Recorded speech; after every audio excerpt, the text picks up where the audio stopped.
maybe you...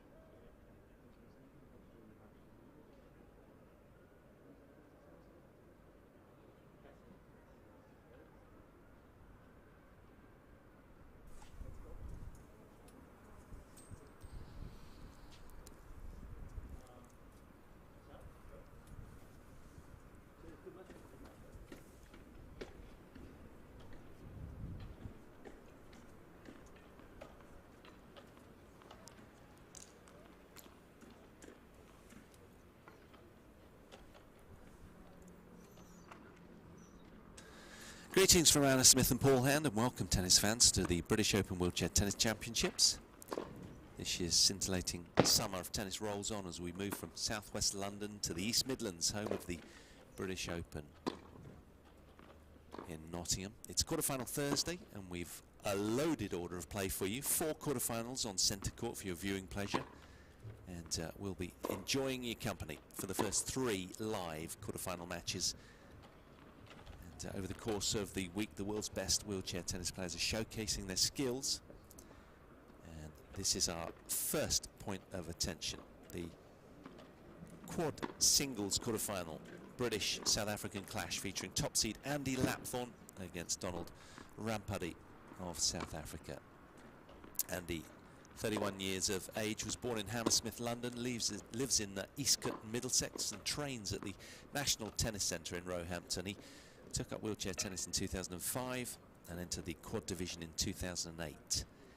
He's 13 Grand Slam titles in singles and doubles, and he competed for the first Summer Paralympics at London 2012 in the quad singles and doubles, in which he won a silver medal. He's now a 3 times Paralympic medalist and British #1 quad tennis player. Started playing at the age of 10. And he's very, very decorated. Former world #1 and 5 times British Open quad singles finalist, and here, and former British Open quad doubles champion as well. He's a 15 times Grand Slam champion, as we mentioned, and he's a left-hander, and he's enjoying the surface because he was sort of suggesting that his coach came over after the practice and sort of said it's just so nice to be back on a hard court because there's less drag than the grass courts of Wimbledon, which of course are sheared down to 8mm, but there's still a little bit of, you know, it's harder to push, whereas out here these courts have been played on a lot and they're pretty slick, pretty fast, but it, as regards moving the chair around, Anna, he loves it. It's just so much easier. Yeah, it absolutely is. Like you say, it's just a little bit slicker out here. Obviously they don't have the drag from the grass courts as well, so I'm sure he's going to enjoy this a lot out here. Yeah, he's got a tough one today though. The 31-year-old from London takes on the 29-year-old Donald Ramphadi from South Africa. Donald was born in Limpopo and resides in Pretoria, and he's making his British Open debut as the African #1, playing here off a career high world ranking of #7. And well, he's amassed 14 career singles titles and 7 career doubles titles as well. He's making his Grand Slam debut earlier this year at the Australian Open, so that was quite a coup in itself after he was awarded a wild card. And he's since made his Roland Garros and Wimbledon debuts as well, reaching a career best ranking of 7 for the first time in March. He had to retire from his quad double semi-final at Wimbledon with Lapthorn and Wagner on the other side of the net when the anti-tip wheel on the back of his chair completely snapped off.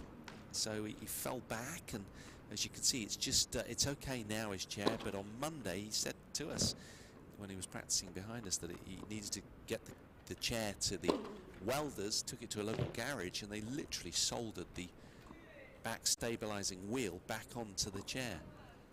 So he's all ready to resume and roll around freely again, and delighted that his chair's fully working. But he helped South Africa win the quad event silver medal at this year's World Team Cup after becoming the first African nation to reach a World Team Cup final. They've met twice before, these two. In 2018 they met at the Sardinia Open main draw.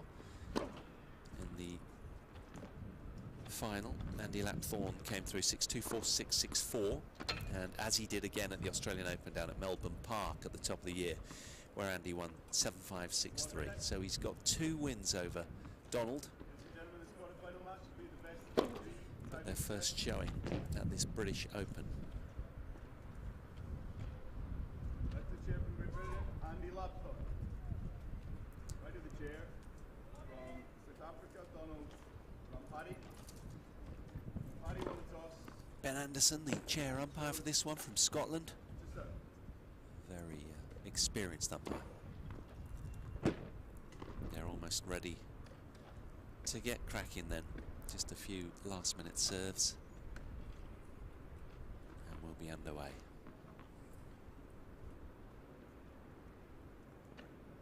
End of warm.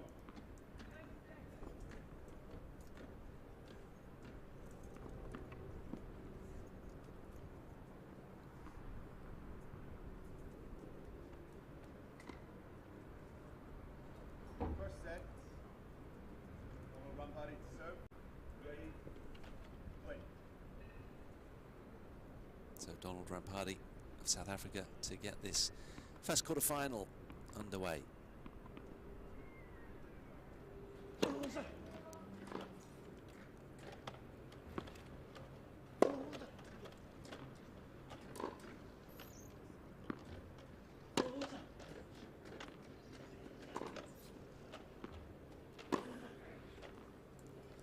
Lovely clean winner off the backhand from Donald.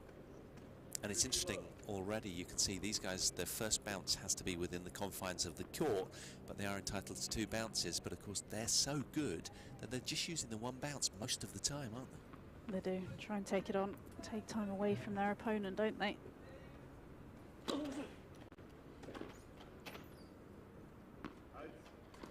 Be interesting as well to see today if Andy plays slightly differently to how he did at Wimbledon as well with the change of surface. Is he going to bring out different tactics?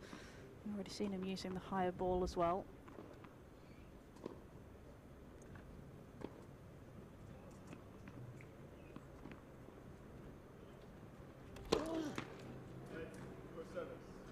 So the breeze has picked up.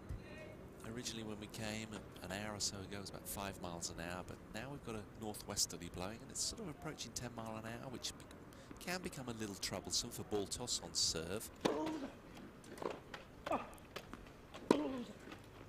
Wow, amazing power angle off the forehand side from Ramphadi. A little cooler conditions as well, isn't it? Compared to the last few days, it's been really hot, so I'm sure the players will appreciate a little bit of wind and cooler temperatures. Yeah, absolutely, and that'll mean that the ball won't be quite so bouncy, not quite so high.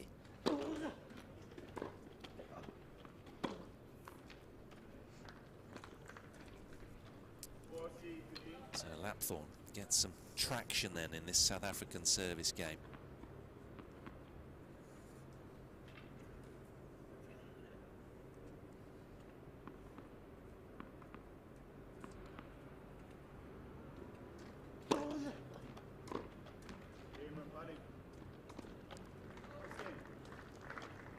Ramphadi notches an opening service hold and he's on the scoreboard.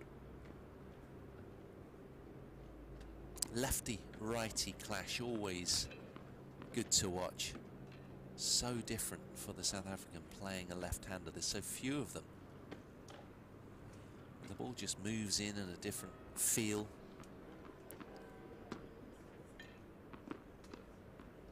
Andy Lapthorn to serve.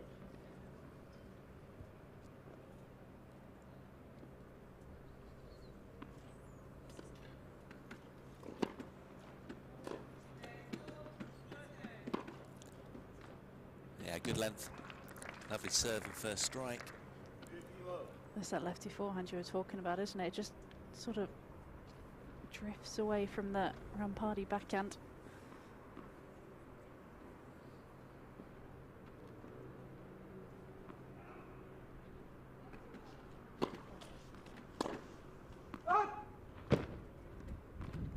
left-handed serve out wide to the backhand. And I tell you what, it's a real treat around here at the Nottingham Tennis Centre. We've got 8 courts of wheelchair action all around us, with the Futures event too. It's a hub of wheelie tennis.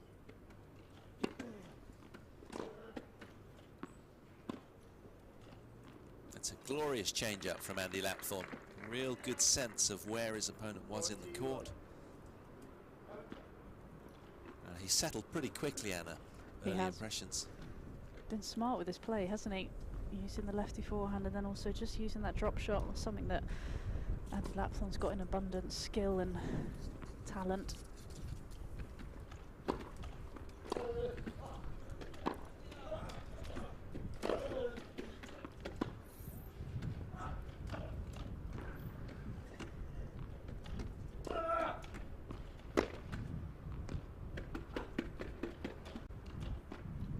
Oh yes, well picked off. Up to that like a flash, reading the plays of the aggressive African who's trying to get the upper hand so keenly in the point. So Andy Lapthorn holds on to his serve, and we've got deadlock early stages of set 1 here.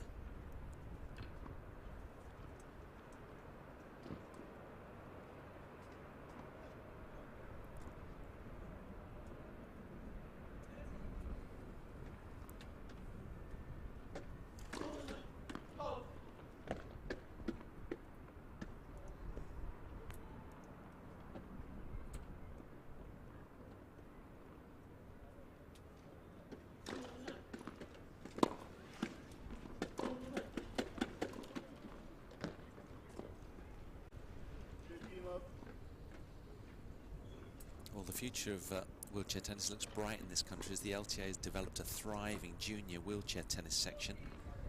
There's the National Age Group programme, which supports some of the country's most promising young junior players, and they're among the world's best. Oh,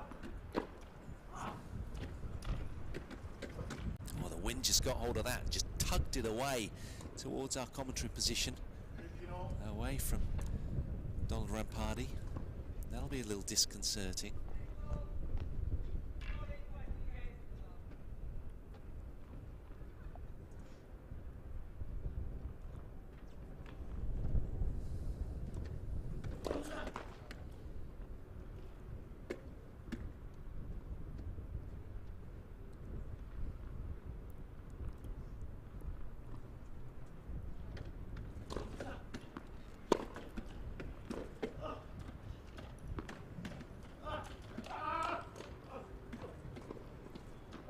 He's just prodded it wide. It was terrific first explosive push from Ramphadi. But great control from Lapthorn with the drop shot. He's going to be annoyed with himself, wasn't he? He made the effort to get there and he got there in plenty of time in the end and just pushed it wide. So half chance here then for Lapthorn.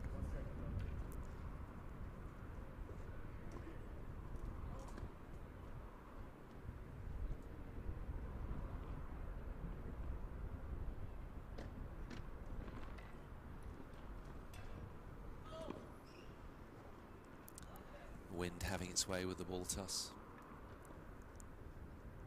Always good just to save it, go again.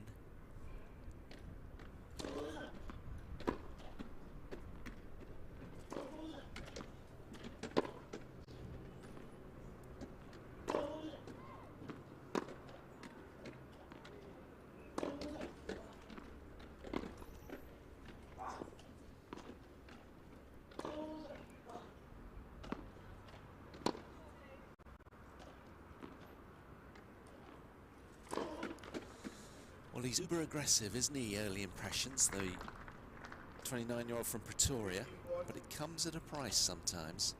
And Lapthorn's just mixing the heights, the spins, the speeds. He's a creative, inventive sort of player, this British left-hander. Asking a lot of different questions already. So a couple of break points for Lapthorn.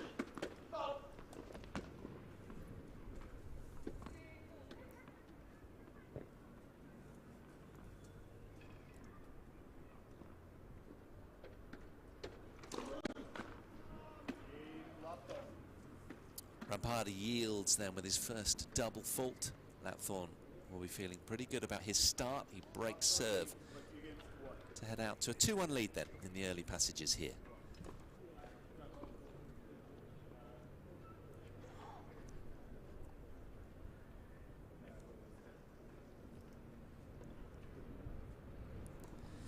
Yes, I touched on the fact that the junior players are amongst the world's best, Anna. We've got Ben Bartram, who we covered a lot at Queen's, didn't we? He's the number 2 of our British junior players. Andrew Penny, number 3, and Dannon Ward as well, number 5 in the ITF Boys World Rankings. They got a lot of exposure at Queen's as well, and there'd have been a lot of upside from that in their games, you'd imagine, all that experience. Exactly. I think when you're sort of that age and playing against the level of players that they did and playing in a venue such as that, it can only be good for them. How can they test their game and see where they need to improve, and you know, things like that and experiences like that just add to the motivation. Yeah, and the LTA are hosting a series of one-day events across the country to open the sport up to more people, find the wheelchair tennis champions of the future. Just sign up for events at www.lta.org.uk and search LTA Wheelchair Tennis Initiative. Registration form, select the date and the event that you want. There's a lot happening all throughout the country. There's one on Saturday the 6th of August at Eastern Tennis Centre in Norwich. Saturday the 13th, we're in Wrexham. Get into a chair, give it a go.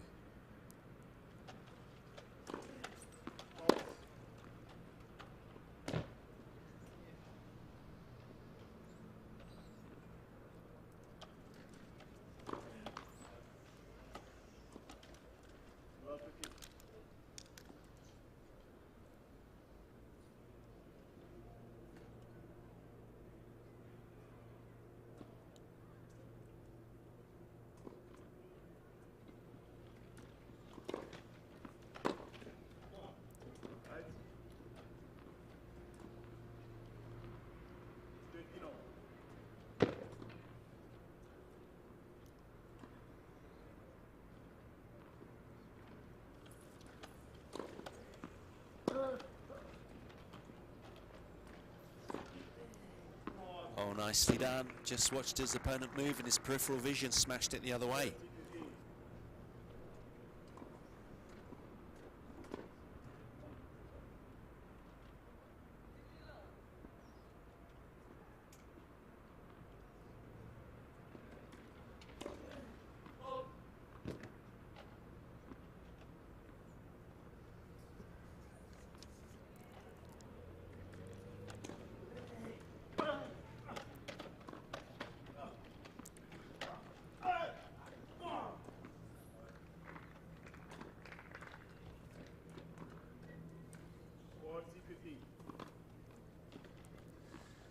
Well, early impressions are that Andy Lapthorn seems to have this match under control, with a 2-love head-to-head over the years. He seems to be coming to terms with all that the South African's bringing.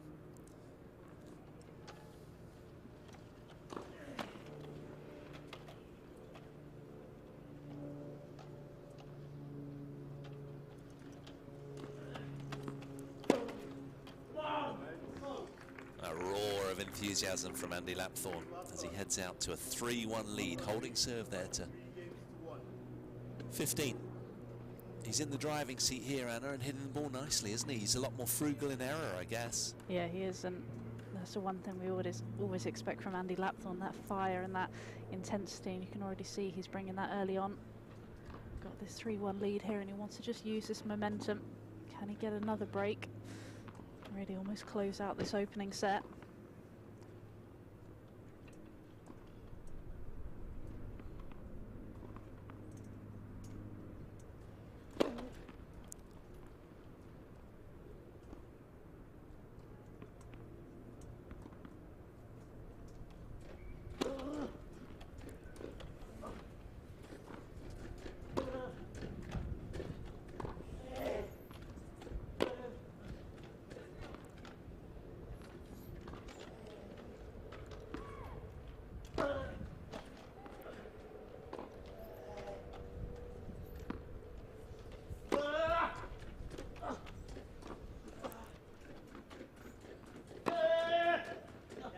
was nice. Really aggressive off the backhand from the South African. Clean strike. Little wry smile from Andy. You can see both players are straining every sinew in that rally.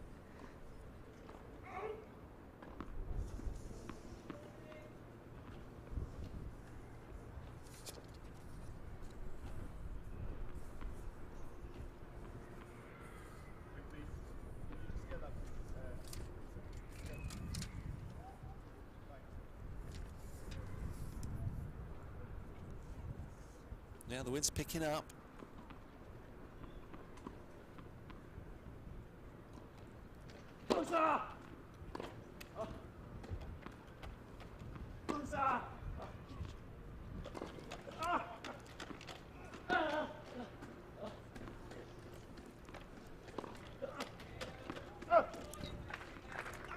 That's a fabulous strike, wasn't it? The forehand down the line, really good depth. And he's interesting, he's keen-eyed and bushy-tailed this morning, isn't he? He's right into this, but interestingly as well, he's using that height, and now he's backing off, playing very deep court position, isn't he? Using the height, looking quite defensive, teasing out error from the South African. That said, that was a terrific wide serve on the juice court from Donald Ramphadi. Being quite smart though, isn't he? Using the wind, especially down one, and you have the wind with you, so those high balls are really going to kick up. Bounce over Ramphadi's head.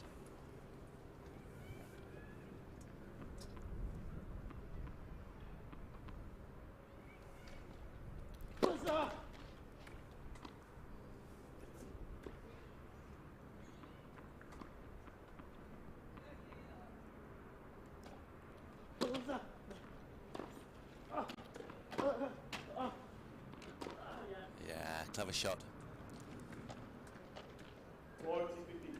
Just desperate to stay in touch with the top seed.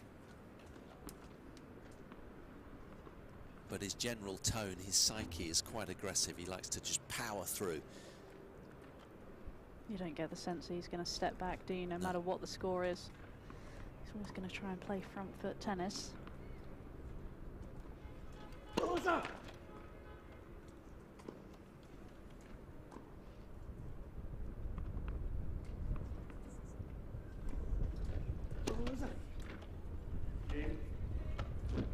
That's a fabulous ace to secure the game.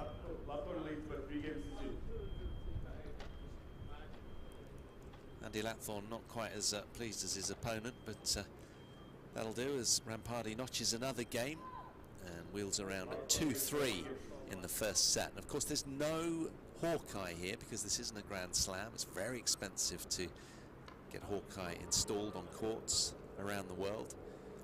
And of course the slams have them on all of their match courts because they are loaded with funding and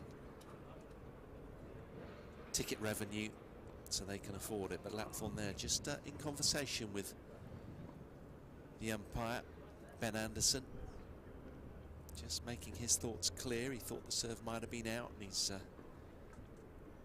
just wanted the umpire to be aware of that. We've seen that before, haven't we? If Andy doesn't agree with the line call, he's not shy in letting it be known. Where do you stand on that? I think it's quite important to make your stance early in a match, you know, that you won't be put on, because otherwise sometimes I think if you're too quiet, you know, umpires, it's hard to say, isn't it? I mean, they'll see it as they see it. Yeah, absolutely. And I think the thing is that as a player you have to realise they're not suddenly going to change their call. I mean, I don't think I've ever seen it where an umpire has suddenly decided to go with a player. So, you know, I think you've got to be respectful, but like you say, you've also got to make your opinion known and say, you know, I saw it this way.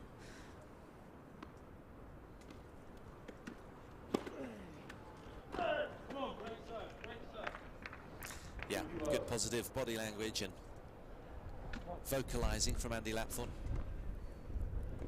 It's good. Sometimes he feels armed with a sense of aggrievement when he's had perhaps a slightly dodgy call as he sees it in his mind's eye, and it sort of just springboards him onto more. Yeah, absolutely. I think sometimes people can use it to fire them up, and sometimes people can can kind of use it and feel a bit sorry for themselves, but he seems to use it in a positive way and kind of to channel that aggression.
Felt Ramphadi there just a little over audacious with the generous backhand angle that missed by quite a bit. Lapthorn just that little bit more measured with the way that he's making his choices out here at the moment. I do feel like that was a little bit of a chance, wasn't it? That backhand at 15 all could have given him 15-30, and then another quick error followed. Those are the kind of chances you've got to take.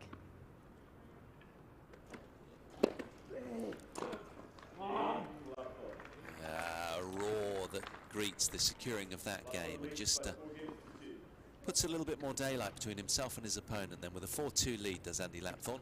It's been a keen start from him. He's armed with one break of serve and he's chuntering away to his camp courtside already. Quite happy though, his disposition is very upbeat right now. All things going the way the top seed wants.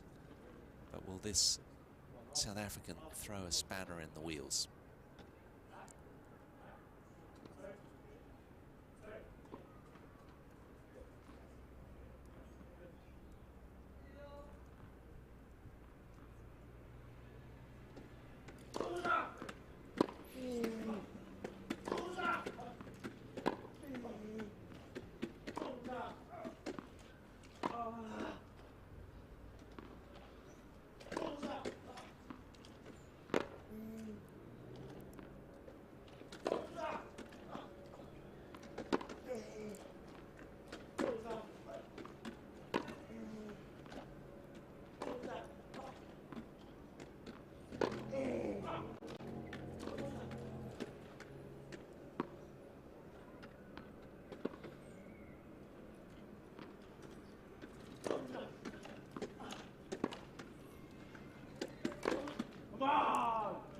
Good defensive prowess from the top seed and British number one. Ramphadi though very keen to take the ball on. He's an all-out aggressor. Lapthorn fully aware of that. Just teasing out the error.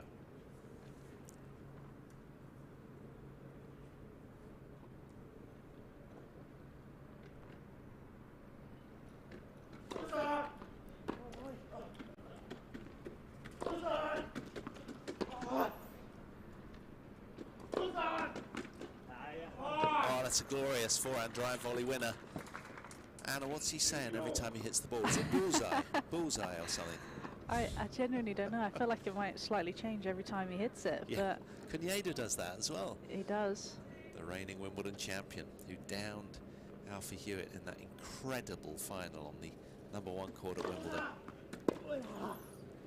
just days ago. Oh, decelerated there, did Ramphadi.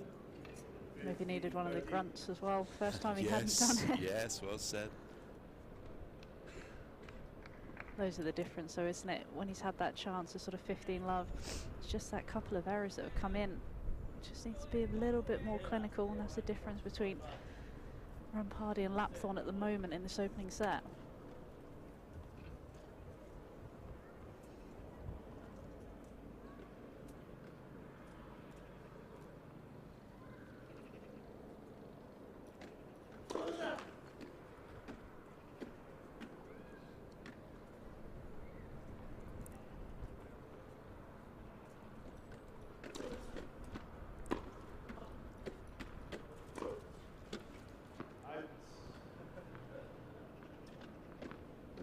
What's he chuckling at now? He's having fun, isn't he? Heading the ball and looking very jovial and cheeky. But it's all going his way at the moment. And he's a couple more breakpoint opportunities here, has Andy Lapthorn. Top seed piling on the pressure. How will Ramphadi respond?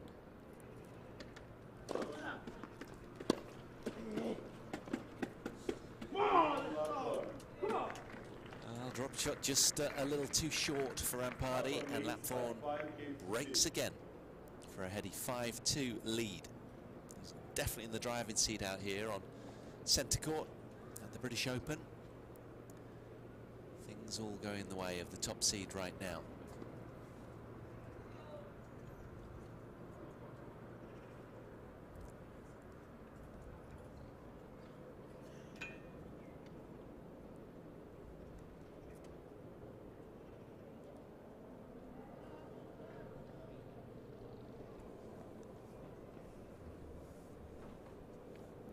Very focused, doesn't he, from time to time, and he's definitely got that sort of switch on switch off kind of focus. He's not a lock on sort of guy or match.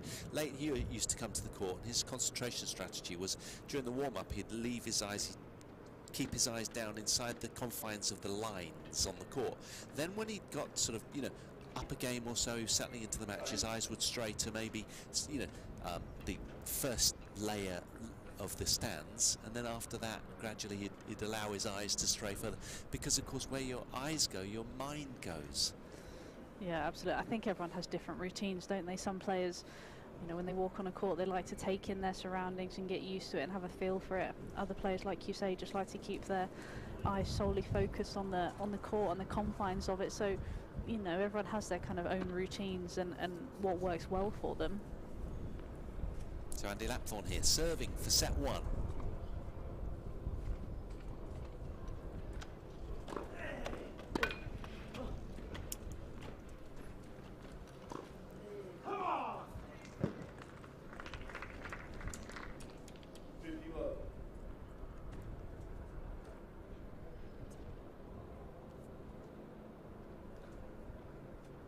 You know, the fourth seed in the same half as these two.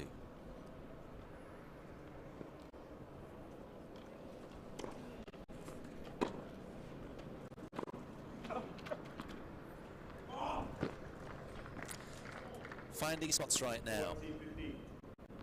Andy Lapthorn. 2 set points.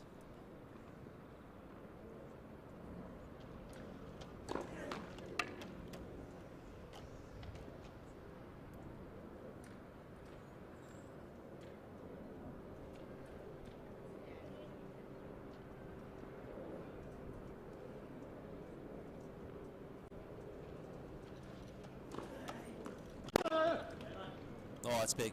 What a response, but is it too little too late from Ramphadi? It's been a bit too sporadic so far in this opening set.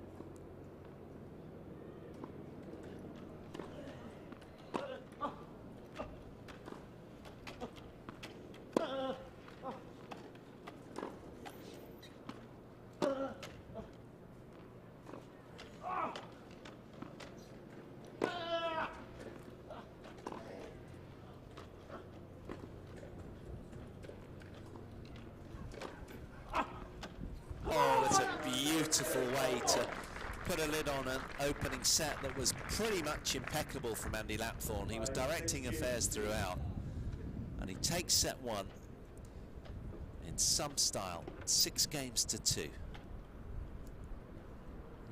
solid play from the top seed. Looks like he means business, doesn't he? As you mentioned earlier, you can see that expression in his face, just looking serious out there, and just got more aggressive as the set went on, didn't he? Not too dissimilar stats though, was it? First serve percentage exactly the same, first serve points won, but the one that stands out the most, those total points won, almost double from Lapthorn.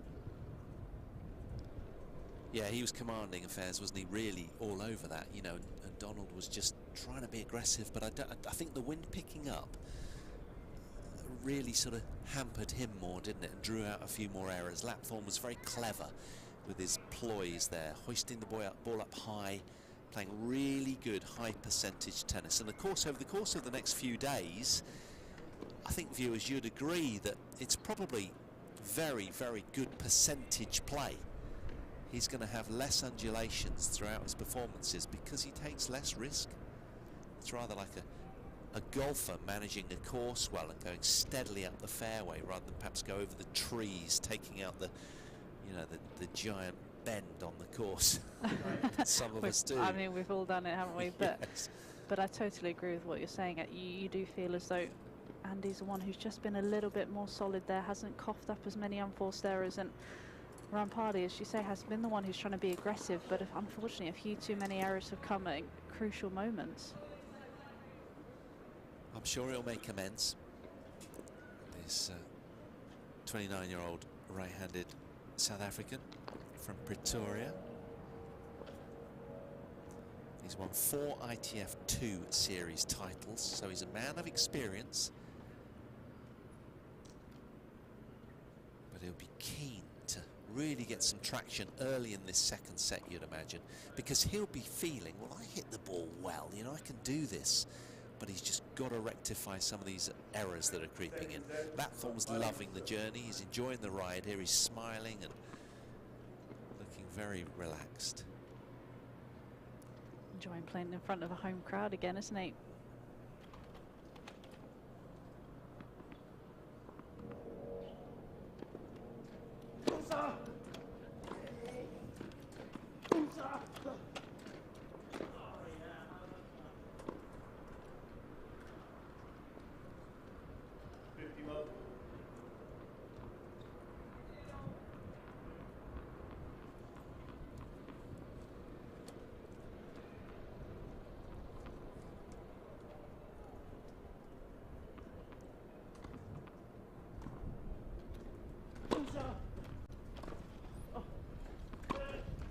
Good length on the return from Lapthorn. Yeah, the early passages of play in this set too. The first 2 or 3 games are where Ramphadi's really got to knuckle down. He's got to hang with him, doesn't he? Can't let Lapthorn get into another lead and let this second set run away from him.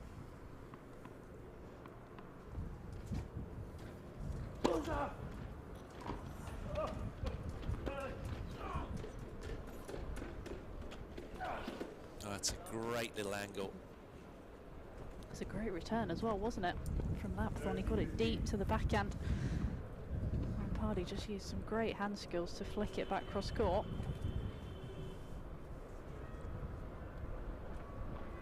Oops, we all do that. Able-bodied players. With me, it's bouncing the ball on my toe. So humbling tennis, isn't it? It really is.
Oh, not quite.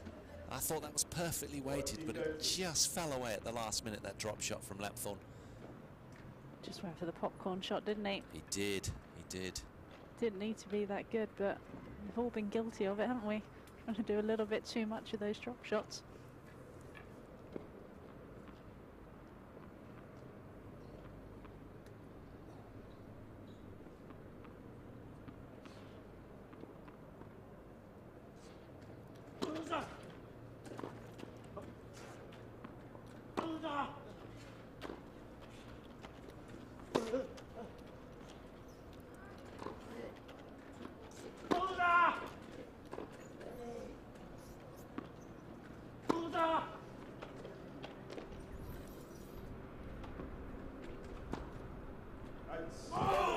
just missed it long because he went for the straight shot that ran out of court.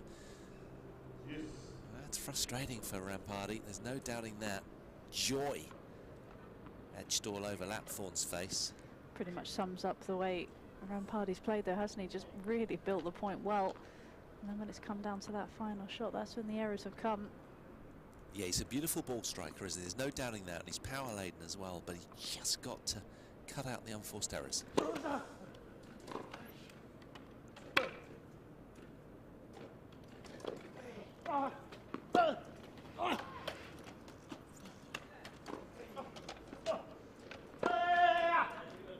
Oh, that's nice. Really good dig, and he's fist pumping avidly as Ramphadi. That was a beautiful, timely strike. I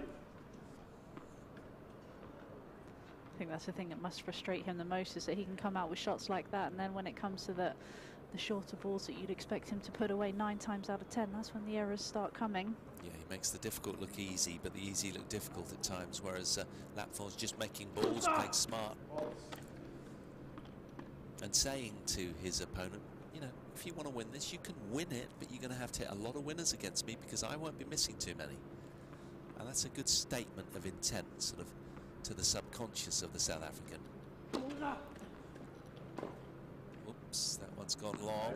The wind caught hold of it, and it really did bellow out the back beyond the baseline. So Ramphadi off to a keen start in set 2. He'll be feeling good about his plight right now. Desperate to make amends after that lopsided opener.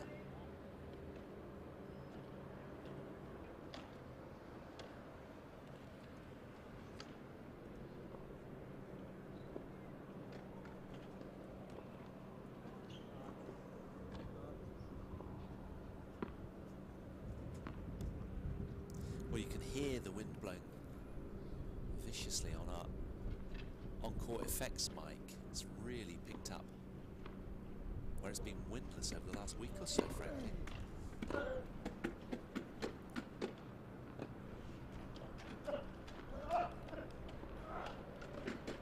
Oh, he's missed it. There was not any danger, mate. Jeez Christ. Andy giving his a little bit of on-court commentary. And that's 2, and that was going at about 10 miles an hour. How you missed that? Just a little protest to Ben Anderson. Keep him on his toes.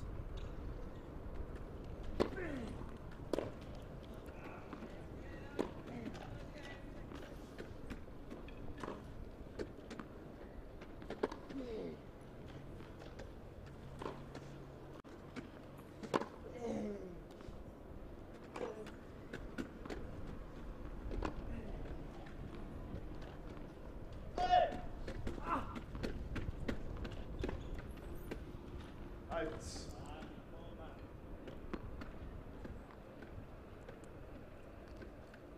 15 on. Well,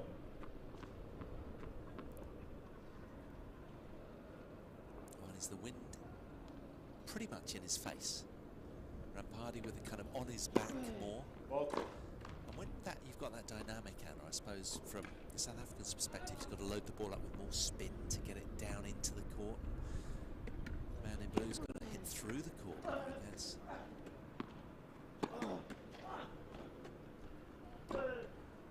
It's well taken. It does make it challenging with the conditions though, doesn't it? Especially when the wind, if the wind is swirling, you know, it's kind of going in all different directions, but when it's sort of blowing hard from one end and you're really having to control it with topspin or hit through it from the other end, it is challenging having to change the ball flight each change of ends.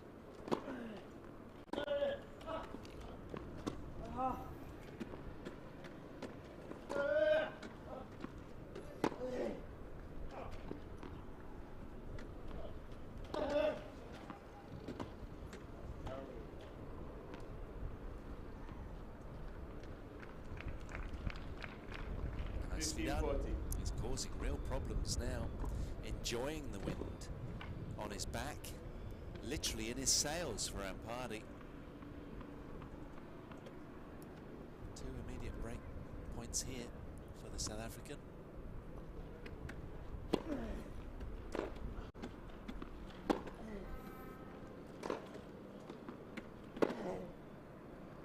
Beautifully, weighted from Lapthorn in response. A really fine arcing, Nadalesque looking forehand.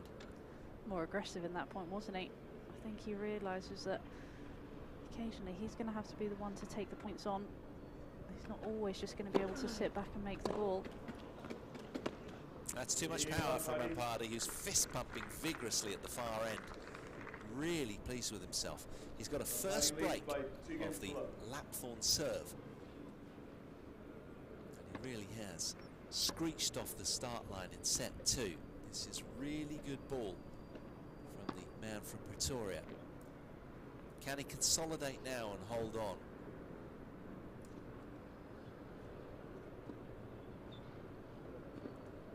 Remember, he took a set from Lapthorn when they first met back in Italy and Sardinia back in 2018, 4 years ago. That was a 3-set encounter, but lost in straights at the Australian Open at the top of the year, 5-3.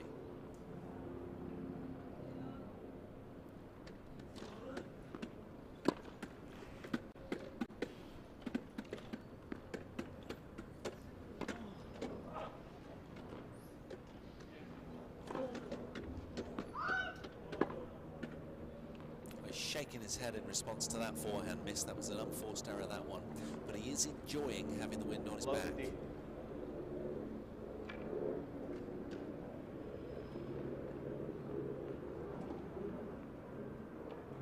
And he's walked the tightrope of sort of tempered aggression really effectively so far in the second set. African fans will be thinking, long may it continue.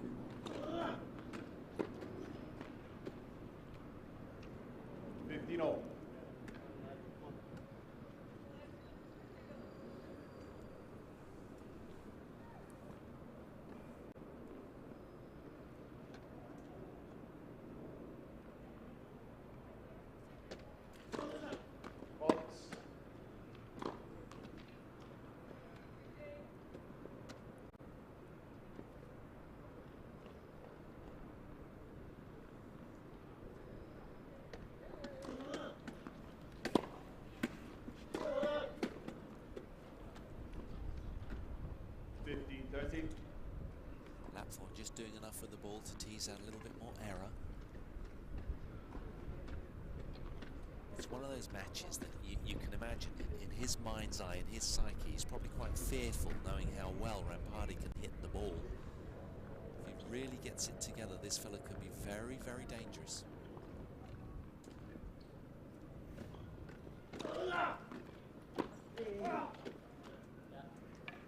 Can be tricky, can't it, playing a shot maker, because sometimes they take the match out of your hands when you're just looking to make the ball in the court.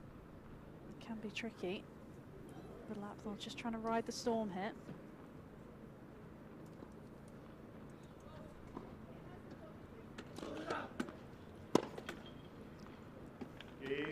That's a really good response from Lapthorn, who remains quiet, utterly focused. He breaks the South African serve for the 3rd time, stays in touch, just nipping away at the heels of Ramphadi. It's a really keenly contested return game.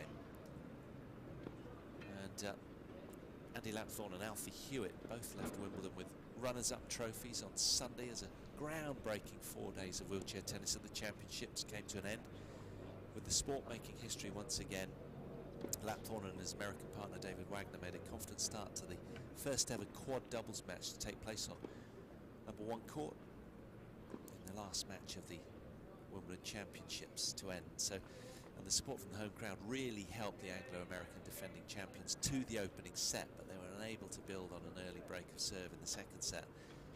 And the Dutch top seeds Schroeder and Vink came back to end the Lapthorn's bid for a 3rd Wimbledon doubles title, 6-7, 6-2, 6-3. But what a championships it was, Anna, for the Brits, with Alfie doing so well. Served for the match 4 times against Cunheda. I called that one, and I was almost tearful for him. It was just, it was a terrific effort from the Japanese world #1. But poor old Alfie, you really felt for him. But what it did was it shot wheelchair tennis to the moon. Profile was amazing. Yeah, absolutely. It was viewing figures as well. Yeah, it was heartbreaking to watch, though, wasn't it? I saw that game at 6-5 when he was 30 love up, and that forehand, I'm sure he's playing that over and over again in his mind, but like you said, just what an advert for wheelchair tennis. Yes, you'd imagine there'll have been a few sleepless nights for Alfie after that, really wriggling around his bed. He served at 5-2 in the second set for it, 5-4 in the second set, and also twice he served for it in the third set as well, so it was just cruel to watch. He was so unlucky, but of course the return quality was so high from both players. And Shingo Kunieda just showed what a champion he is, isn't he? Just never gave up. You thought he was down and out at multiple points through that match, and there was just no let up from him. And you can see the emotion at the end, just the tears flowed. Yeah, the only title he had never won before. And of course, you know, he was so decorated, isn't he, Shingo, as the world #1, but Love 13. because Wimbledon has only been instated with the slam tennis in, from wheelchair perspective since 2016, he just hadn't had much joy. He'd made a final once before, losing to Fernandez in 2019, but he couldn't quite get across the line until on Sunday, which was brilliant. Fault.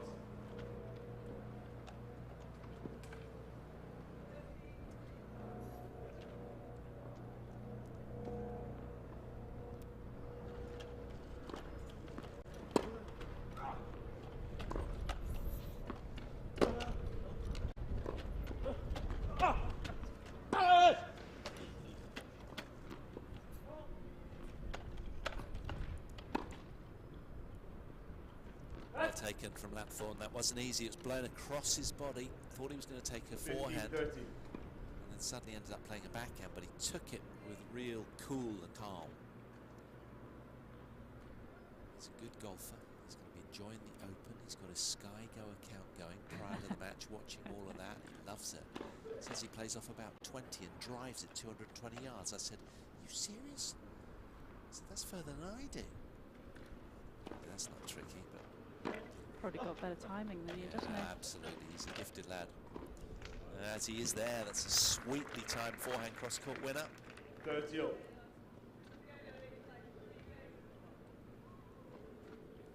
It's a big game though, Anna, this one, isn't it, in the overall context of this encounter?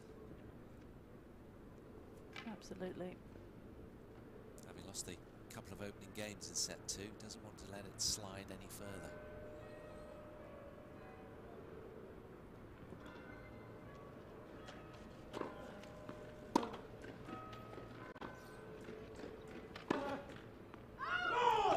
Just missed the backhand drive volley, has Ramphadi. That's given game point to Lapthorn. Didn't need to be that good, did it? He had the whole court to aim for.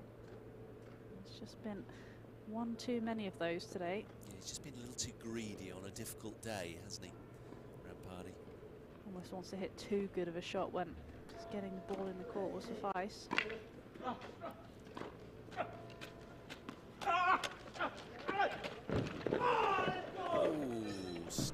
Steady. Let's hope he's okay. He's come out of the chair at the end of the court, has Ramphadi, and Andy Lapthorn is keen to hope he's okay. Umpire Ben Anderson's down out of his chair to just help Donald back into position. But this will have happened on multiple occasions with these guys. They throw themselves around avidly. Okay, so that took some doing, didn't it? But he's okay, mercifully. It reminded me of flying Gustavo Fernandez for a moment there. He was so determined on game point to chase that down. Momentarily, we've got a sun-kissed scene here on centre court in Nottingham. Lapthorn reversing, feeling happy that his opponent's fully fit and okay. 2 games off. So deadlock in the early stages of set 2. And he's just rightly wheeling off stage and taking his time, is Donald Ramphadi. That must be a little unnerving when you literally face down there for a while. Yeah, I mean, There's no lack of effort, was it? Well, you've got to pinch yourself as well to realise that these guys are 3 limbs disabled. It's incredible the way they play tennis like this. And the way they throw themselves around the court, isn't it? 50 love.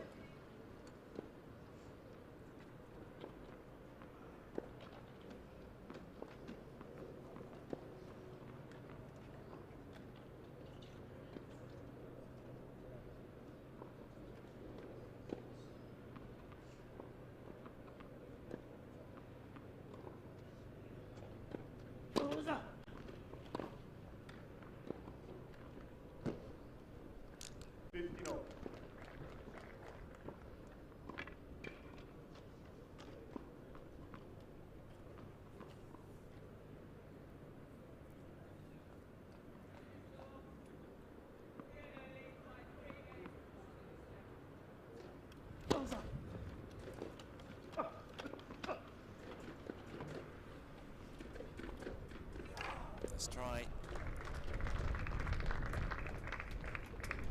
30-15.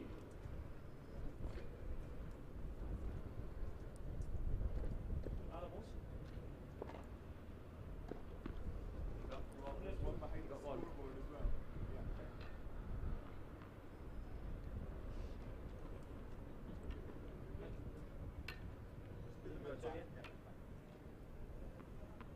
No, not there, on the ground. Right.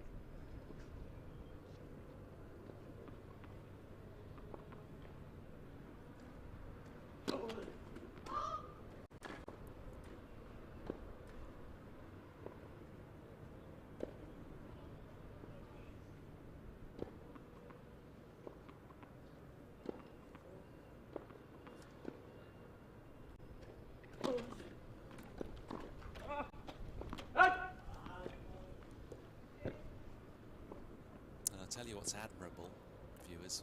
40-15. Ramphadi, after the coming out of his chair, has responded really, really well here. A couple of game point opportunities then for a 3-2 lead.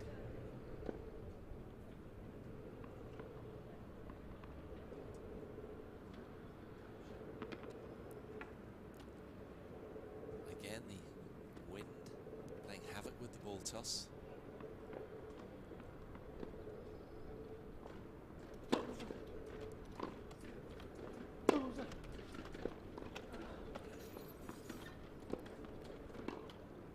Game Ramphadi. Nicely done. Very solid service hold from Ramphadi. He does indeed keep his nose in front in set 2. A very competitive looking set, which is sort of meandering all over the place. Neither player's really able to keep hold of momentum, are they? As you said, it's just kind of ebbing and flowing. But Ramphadi did well to just find a way through that last game. Can he just compose himself here?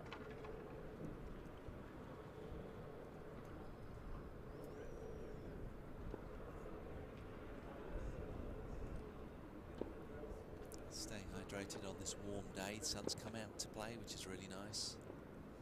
Had so much of it over the last week or so. These guys will be utterly relieved to see it sort of bypassing us momentarily, but now it's all over us, which is a welcome warmth. But the wind could stay away.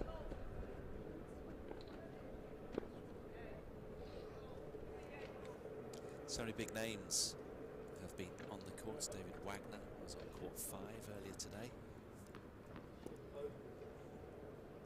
Koji Sugeno of Japan as the 4th seed in the quad singles as well. He's been on court 2 simultaneously. There's just been so much action all around the grounds. Lapthorn keenly out into position to make amends here in set 2, though he's a set to the good.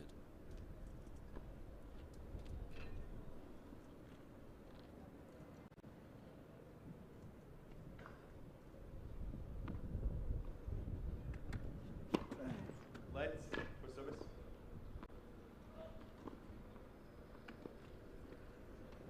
Just had the thumbs up from David Wagner. He's had a win on court 5. the score though. He was chatting with Heath Davidson and gave me short shrift.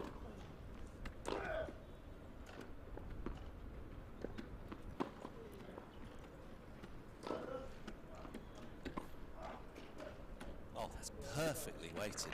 A good drop shot, viewers, is one which lands inside the service line. They say 3 times. That one must have landed about 7 times. 7 bounces there. I think we can count here. Fantastic. 2, 3, 4. 4 bounces inside the service line. That's right up there.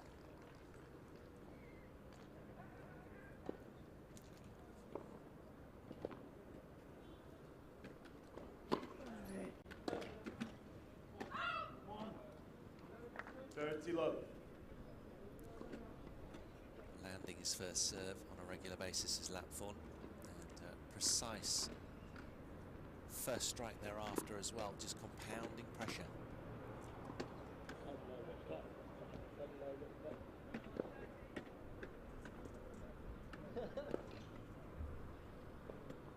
Always chirping away at somebody courtside, isn't he? He is indeed.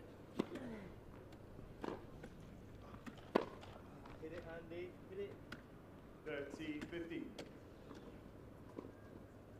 It's really fascinating, isn't it, the way that all of these athletes have different sort of idiosyncrasies and ways that they, get around the circuit, ways that they get the best out of themselves.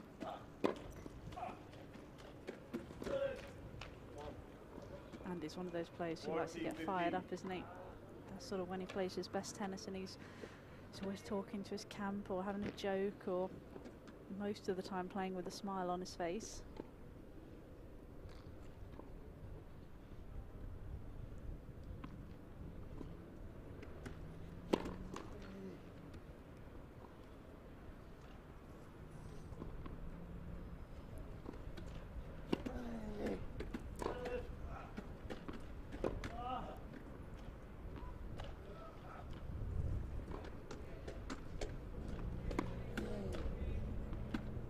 Oh yes, supreme accuracy from Lapthorn. He holds on, draws level. 3 games all. 3 games all in second set. He'll be pleased with that game.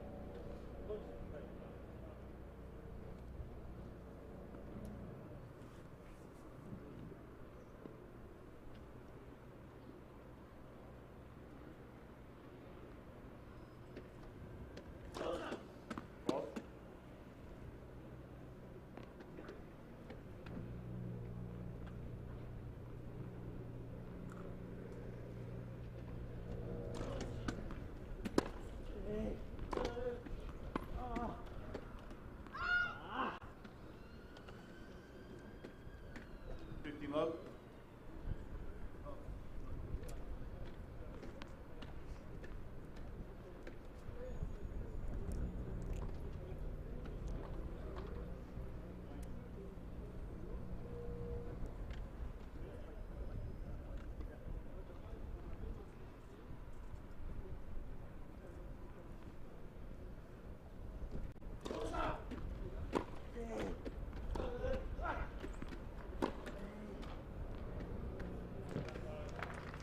Drew him into the court and then forced him back deep. Lapthorn there.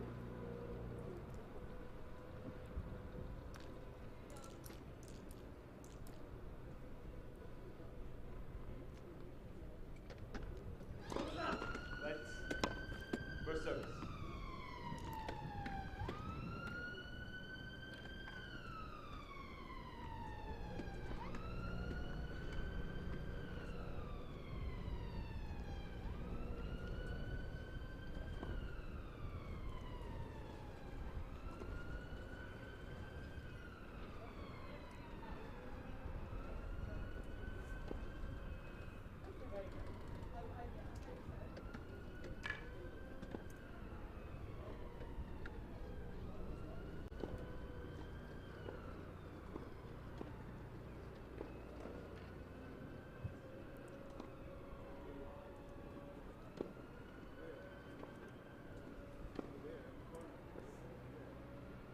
Ladies and gentlemen, please, as a respect to both players, keep your voices down during play. Thank you.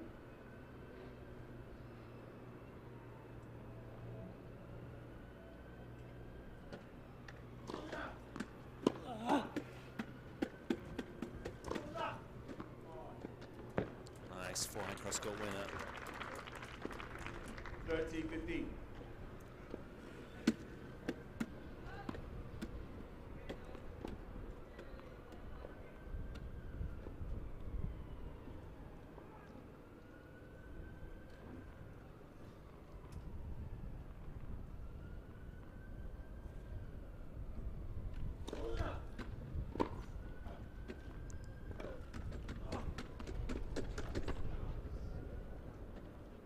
There's a telling length on the backhand slice down the line. The slice really cut through the court. 14-15.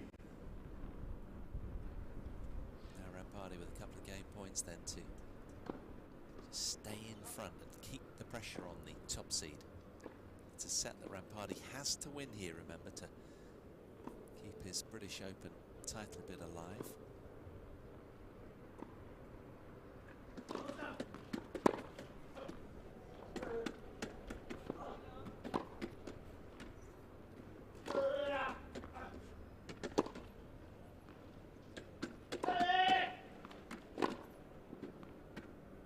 It's a keen forehand laser from Lapthorn. He really flattened that one out. 40-30. Got around the outside of the ball. Use that lefty forehand. It's a danger if you don't quite get the width that Ramphadi did there. Get it down the middle of the court. Andy Lapthorn can use that forehand to devastating effect.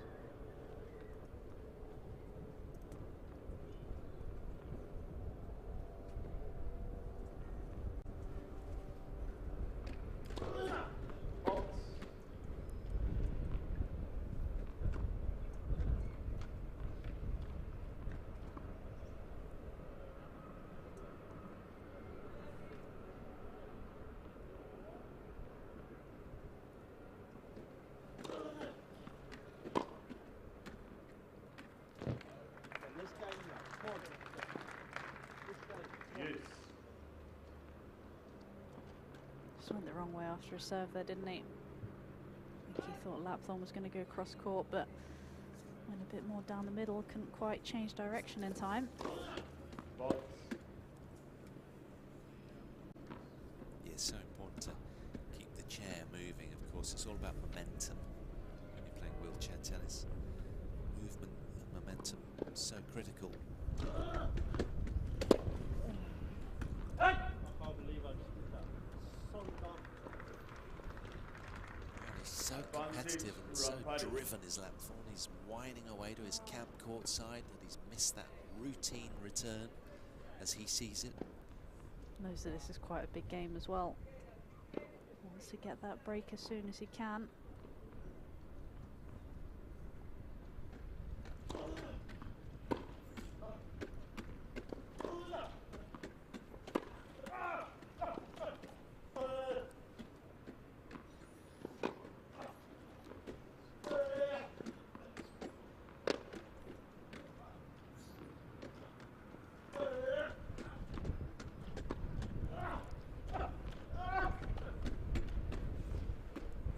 Beautifully taken. He had a long push to get there. That was hard going, but when he did, he controlled the ball impeccably to its target. Donald Ramphadi plays an excellent game to just stay in front in this second set by 4-3. He's competing far better than he did in the opening set now. One thing I think that's been a big difference in this set is just how he's dealt with the short balls as well. There's not been as many errors. Seems as if he's taken a little bit more care on them, doesn't it? Yeah, there's been a precision where in the opening set he was a little blasé and lacking respect for the wind. I think he's just sort of cooked it up beautifully right now, and he's blending his points far more meticulously, far more sort of care and thought put in as he clamps himself in nice and tight, ready for the adventures ahead. Quite a few people. It's a centre court that's surrounded by a couple of stands either side, and one of the stands is pretty laden with fans enjoying the spectacle of wheelchair tennis.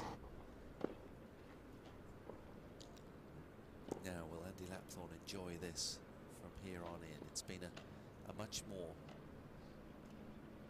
tasty second set to watch and play, I'm sure. He's been asked a few more questions here, and having to play catch-up in the second set will feel an uncomfortable dynamic for the top seed, who raced to the opener in the blink of an eye.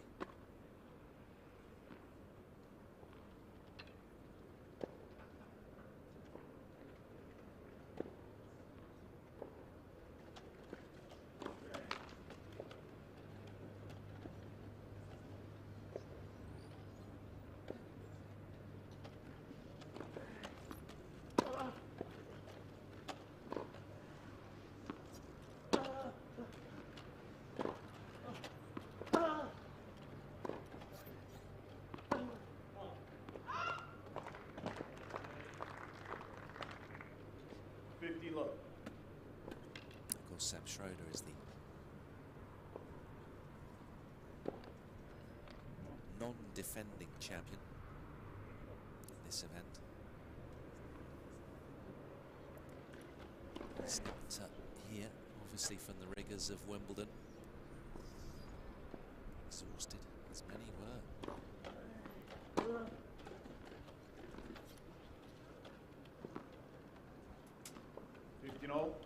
It's Fink as well, another player who didn't come to the East Midlands.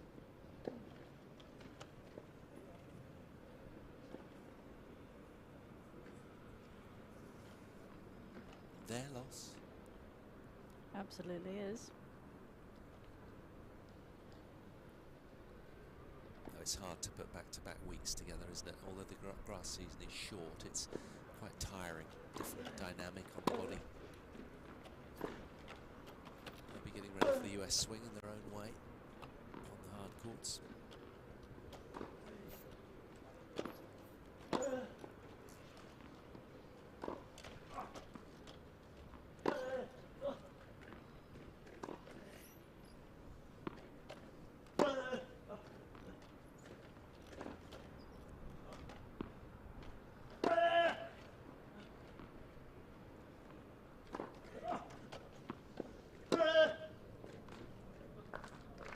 Goading the South African into error. That's a really solid point from Andy Lapthorn, and solid on the basis that he was patient as well. Just battening down the hatches, isn't he? Yeah. Just realises this is a big moment in the context of the second set. Doesn't want to give away any errors. Looking at Ramphadi to do the work. Either he's going to have to come and win it, because Lapthorn's not going to give him anything.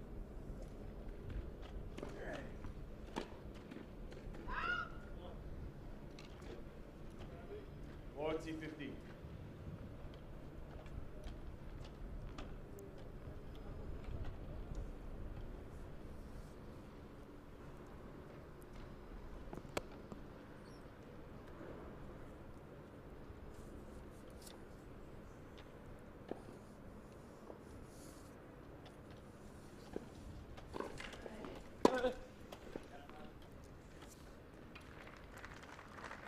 Very nice, the crowd responding to that fine return.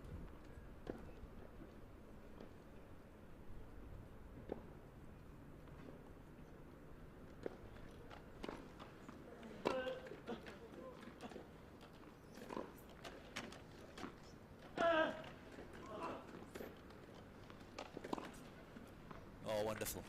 Carving up the back of the ball there. That was a fine angle forehand winner to secure the game for Lapthorn. As we head towards the sharp end of this opening set, he'll be pleased with that hold.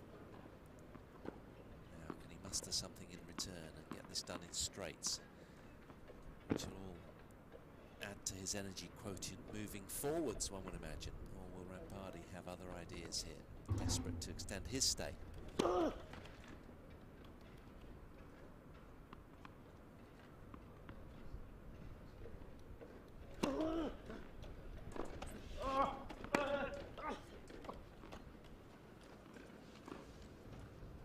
Yeah, clever. Just waited for his South African opponent to make a move. Lapthorn.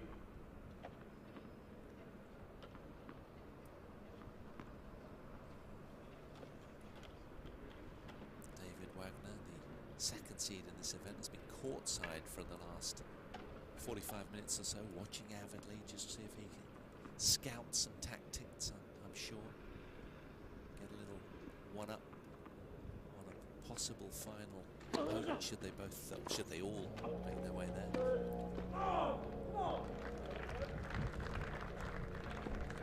Get the sense that Andy's really just putting his foot on the accelerator a little bit here, senses an opportunity. Yeah, he's prowling around, isn't he, with good energy. Yeah, he's got that fist pump out, shouting, come on, really just trying to fire himself up.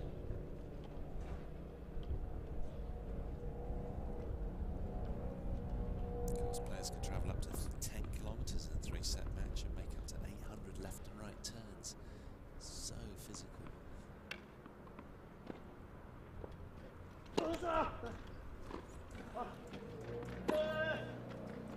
Oh yes, a chair jammer in response from Ramphadi. 15-30.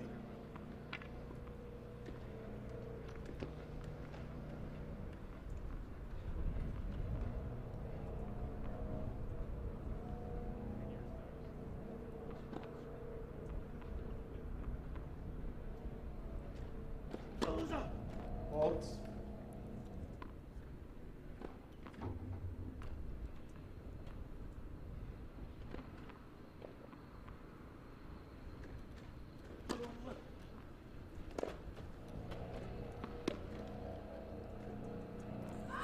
That miss hit sailed long over the baseline of Lapthorn. 15-40. So Lapthorn has 2 opportunities then for what would be a possible 3rd break of serve.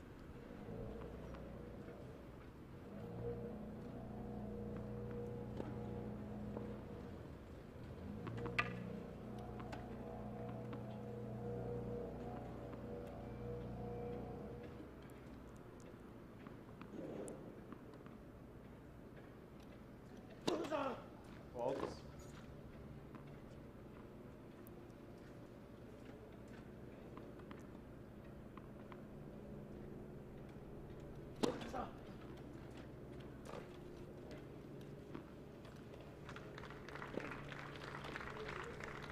$30-40.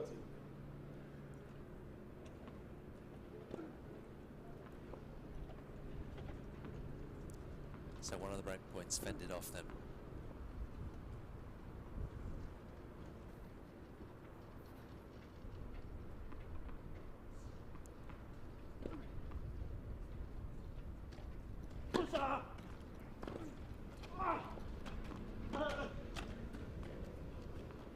Wow. Lapthorn can barely believe it as he looks away dismissively to that keen backhand angle winner from Ramphadi, who somehow managed to just claw this back. It was almost behind him. I'm not quite sure I made that, to be honest. Brilliant shot, wasn't it? Improvising to the max. So 2 break points have come and gone. Back to the sanctuary of juice.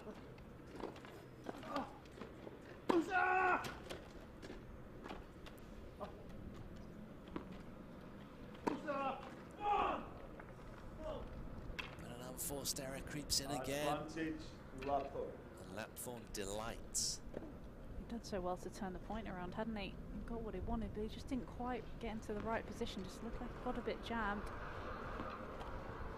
Must be so hard to get the chair into the ideal sort of place to make the perfect contact. Especially So in tricky. wind like this Yes, as well, isn't yes. it? Makes Well, we it say even harder. able-bodied, you've got to keep pedaling your feet. Presumably, you've got to just keep moving the chair all the time as well, making those micro adjustments, I imagine. Another break point. This is the 3rd time lucky for Lapthorn.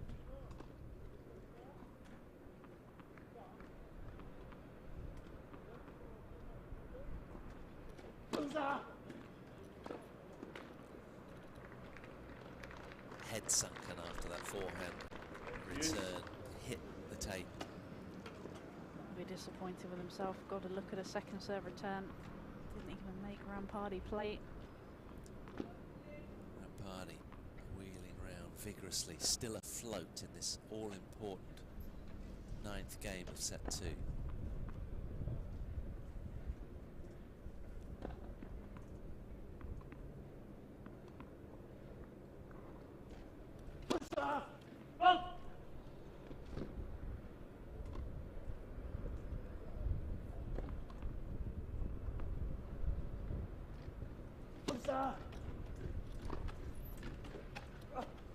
Come on.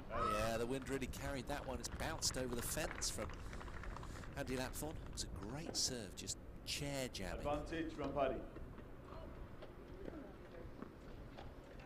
So a trio of breakpoints have slipped through Lapthorn's fingertips, and now it's Donald Ramphadi with another game point opportunity. Come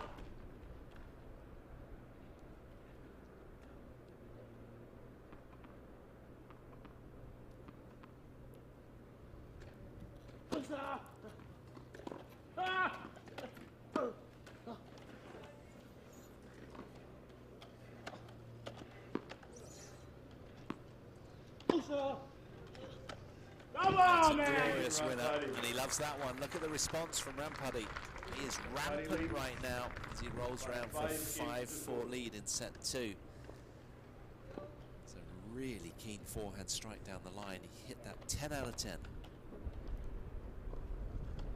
Gives him a well-deserved lead.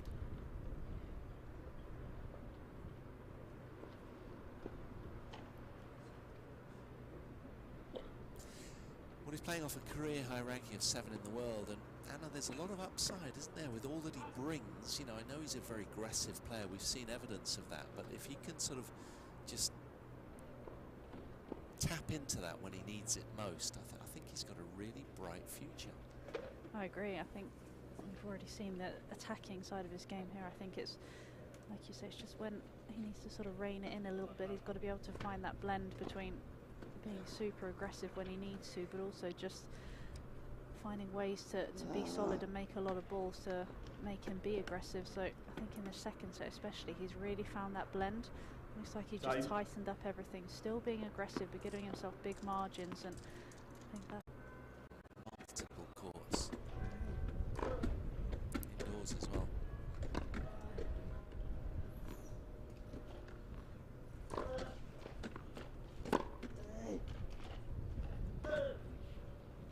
Out. 50 love.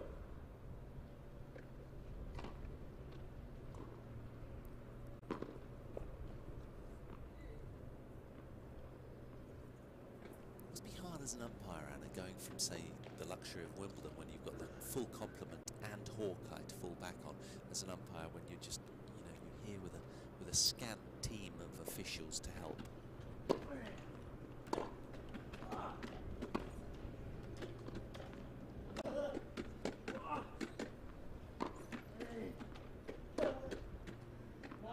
it is a little bit different. Like you said, you've got the full array of everything at Wimbledon, but now you've got a couple of line judges and some tennis players giving you grief if you make the wrong calls. Yeah, and they're roaming lines judges, aren't they? You'll see they'll stand on one line when it's appropriate, then run to another one. Don't have a net cord machine either, all down to the umpire.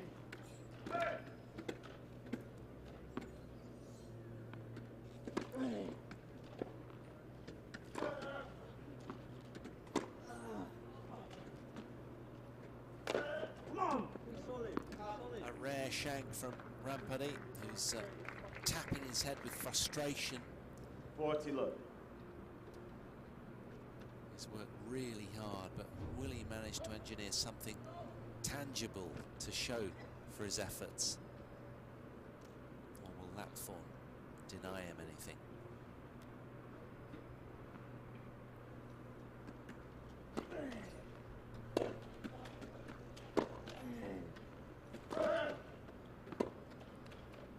Yeah, it's a big buckling forehand from the South African. Really got hold of that 40, one. 50. He certainly does have a physical presence on court. He's really burly and heavy ball striking when he wants.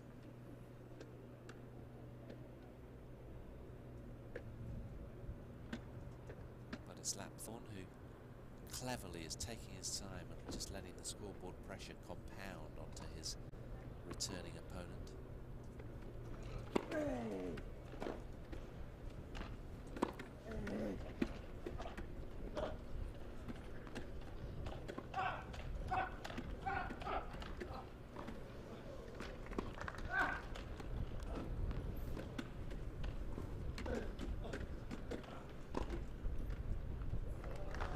It's a well-worked point from Donald Ramphadi. Really, really 14, digging 30. deep there, having to cover a lot of court. He thought this game was going to run away from him after being 40 love down and coming through such a tricky last game. Turned it around, hasn't he? He has done very well. Shown a lot of character. Really going to the trenches today. He's been pushing very, very hard, and it's been a physical second set. He's sweat laden, but it's been fruitful so far. 2 points away from the second set.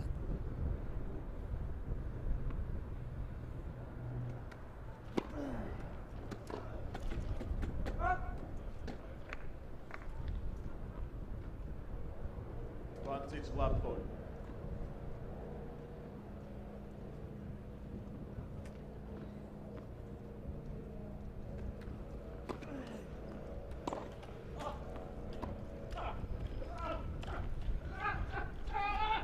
Almost had that. Let's go!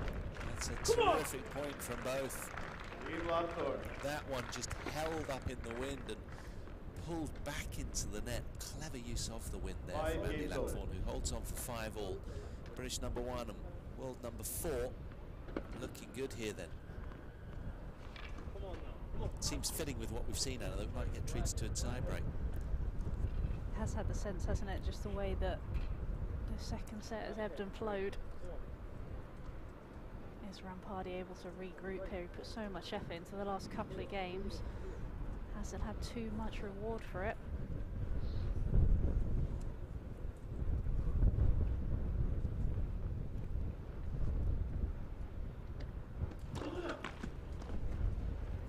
He's got a strong wind on his back, the server, right now.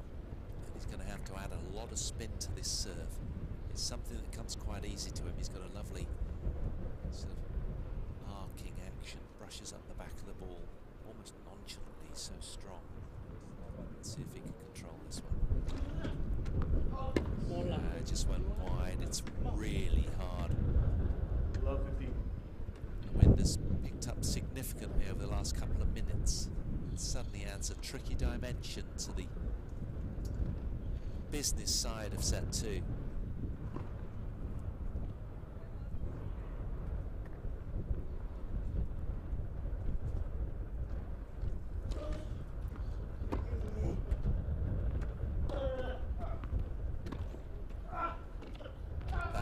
Just unbelievable drop shot from Andy Lapthorn. The ball ended up by the net post. I know. It was an 11 out of 10 strike. Immaculate control. Very high skill level. Look at this. Just finding the range, isn't he? Using that height and that wind. Clapped by his opponent. I'm not surprised. Says it all. How many times did you say it should bounce before the service line? 3 before the service line. Well, that bounced and almost came back onto his side of the court. It was incredible.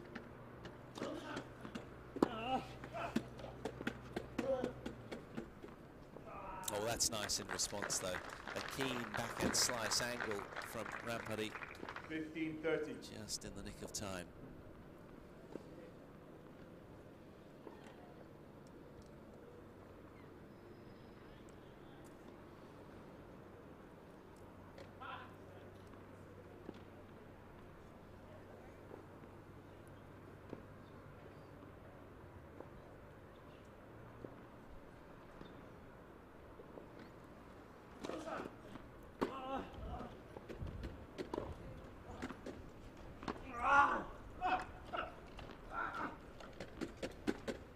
Oh, he's made it. Beautiful. Got up there and just worked the perfect shape around that. 30-all. Took more care again, didn't he, with the short ball as well. Got up to it so quickly. Was able to take it at the height of the bounce. Gave himself big targets.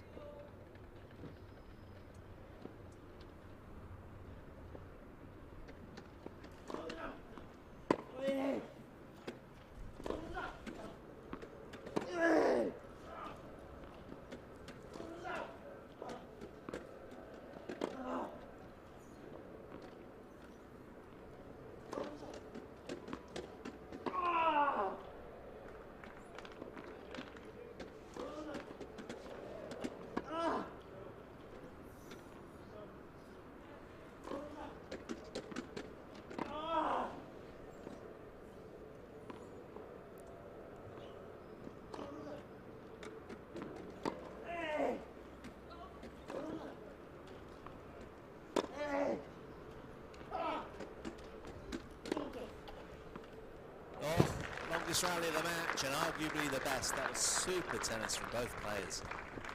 Such a big point as well, wasn't it? 40, 30 all, 30. 5 all. Could have set up a break point for Lapthorn, but what a point from both players. It's like a different tournament today for these athletes. You know, the temperatures have really dropped courtesy of a northwesterly breeze that's blowing really strongly in moments. You can see what it did there to the serve of Ramphadi. You can see our commentary positions momentarily there under the sort of tented covers, the awnings, blown around in the breeze.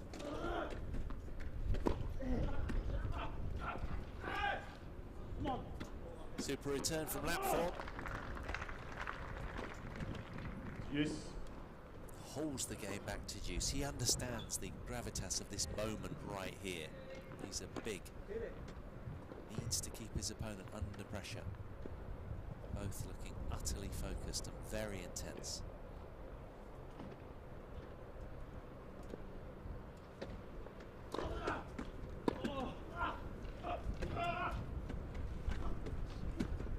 Yeah, picked the right way. And he's fist pumping again, is Donald Ramphadi. He's delighted with that. Ramphadi.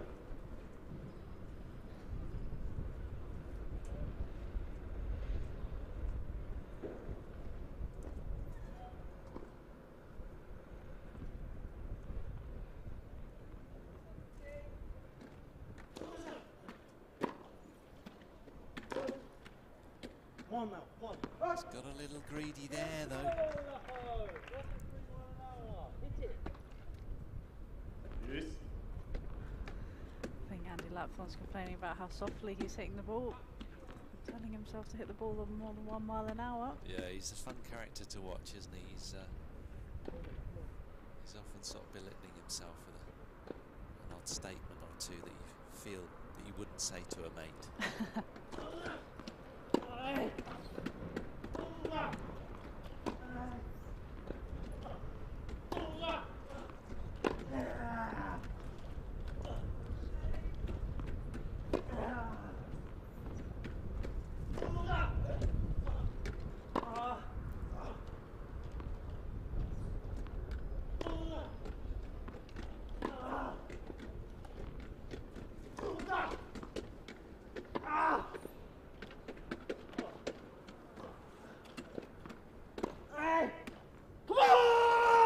It's a terrific turnaround to a very, very toughly contested point. Advantage Lapthorn.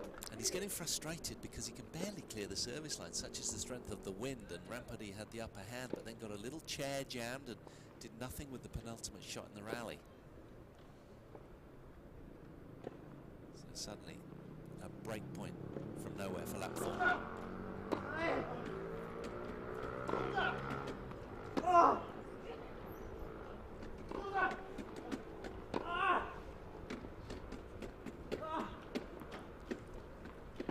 Come on, let's go! Yeah, the drop shot sat far too high. And it's Lapthorn that breaks serve for the third time. Games to 5. And he heads to 6-5, second set. He's ensured himself a tie break.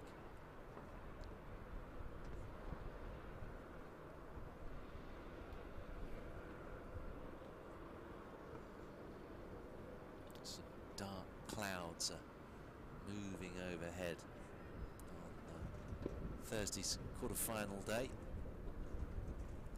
But he won't be even noticing that right now. He's just utterly involved with what he's doing, and he's played a brilliant game there. That was really responding well and fun to watch.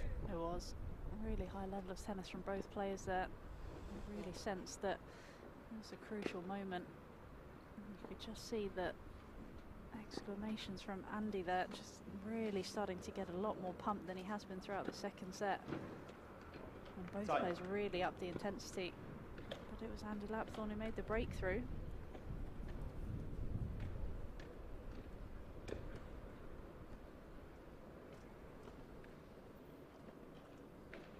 Now, is there any way back for this 29-year-old man from Pretoria, who's got better and better progressively as the match has unfolded? Lapthorn now, though, serving for the match.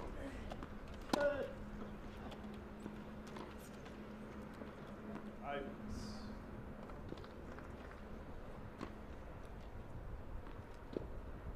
Love 15.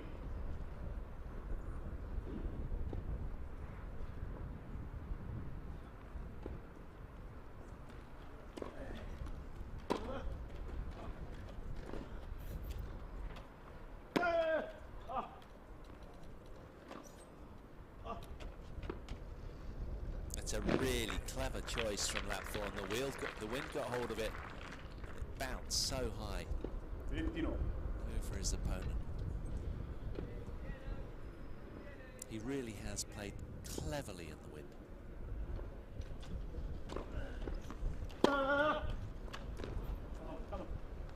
That's the one thing that someone like Andy Lapthorn is able to 15, use. 30.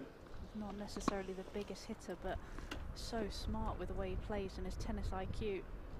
Puts the ball in really awkward positions, uses different spins, different slices.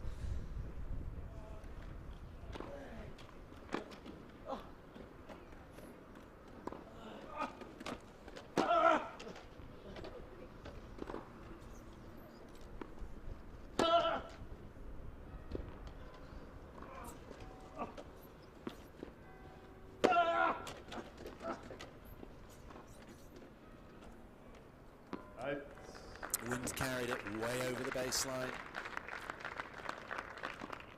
15, 40. Suddenly, from nowhere, 2 break-back points for Ramphadi here.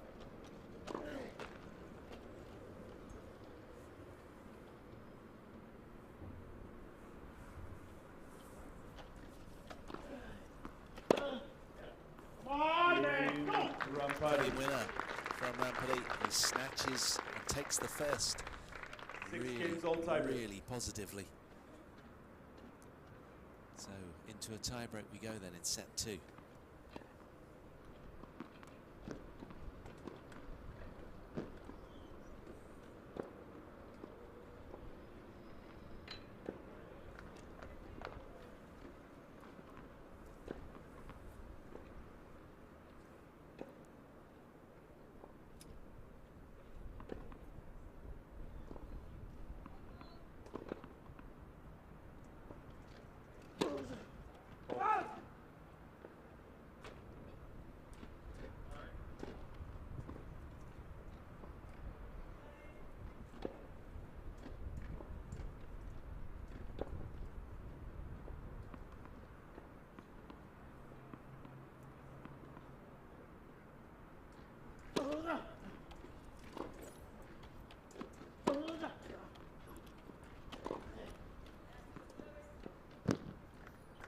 Ramphadi staring up at the umpire as if awaiting a call, but nothing came. Ben 1-0 Lapthorn. Anderson, the Scottish umpire, just firmly holding his palm down as if to gesture that found the line. Unyielding.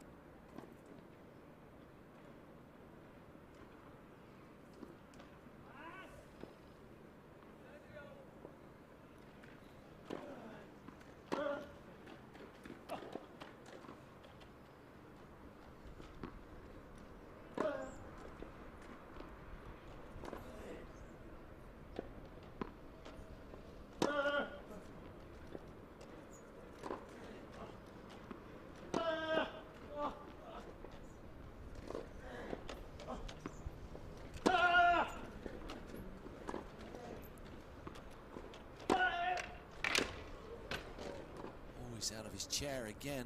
There's Donald Ramphadi, and he's on his back this time.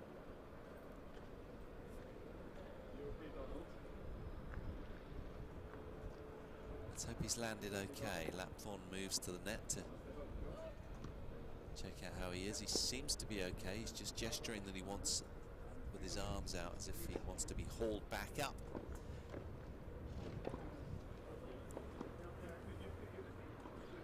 It's about putting your foot on the back wheel so it doesn't skid. That's it. And then somehow hoiking you back up. Court officials, their role takes a new dimension when the wheelchair players take to court. No, he looks a little dishevelled after that, but he's okay. It's a hand on hips type of moment. Lapthorn keenly checking out that he's all right. He's taken a couple of big topples, hasn't he, in this one? But he's okay. Just a quick towel down. And he's good to go again. He's tough, this guy. 2-0 Lapthorn.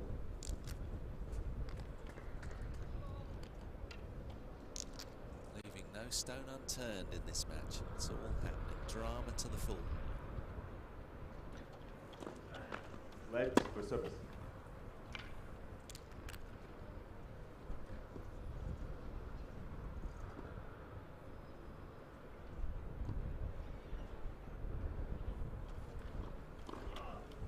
Fault. Just a little lapse in concentration on that first serve.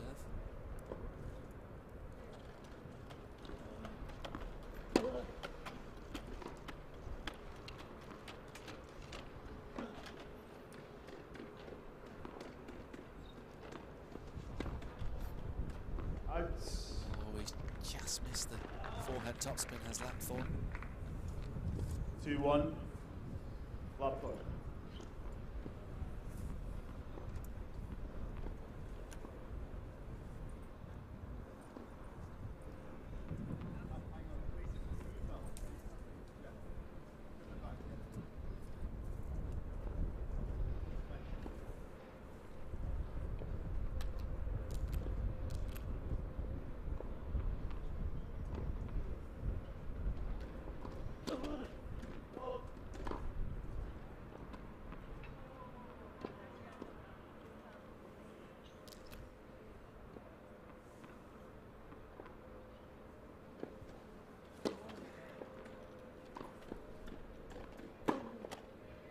Out.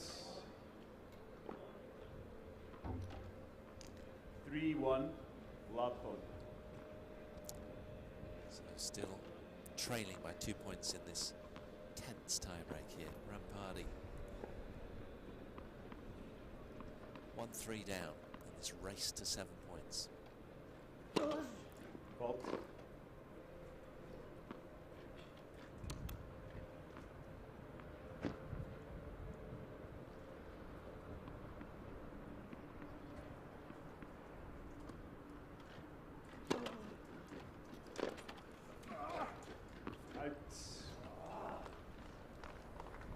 It's been a scrappy tiebreak, 3-2 hasn't it? After what's been a brilliant set, it's just been a little bit sort of nervy, really. Feels like both players are a little bit flat. Well, I would imagine probably over-pressing, if anything, overplaying it. That's probably more of the issue, isn't it? A little bit, yeah. I'm sure they're really giving their best efforts, but it's just beyond them at the moment.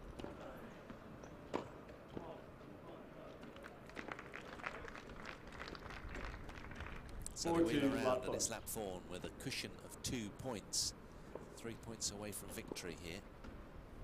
He's done a good job, has Lapthorn, the top seed, because he was trailing Love 2 through the early passages of this second set. Ramphadi has, come out really keenly.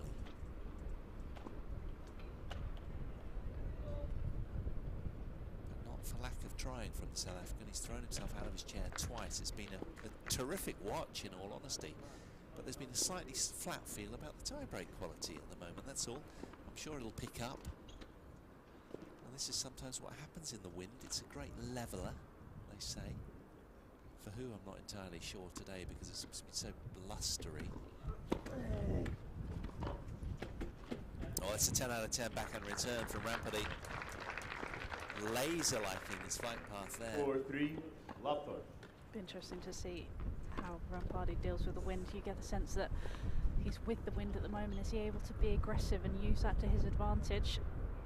Could he turn this tiebreak around?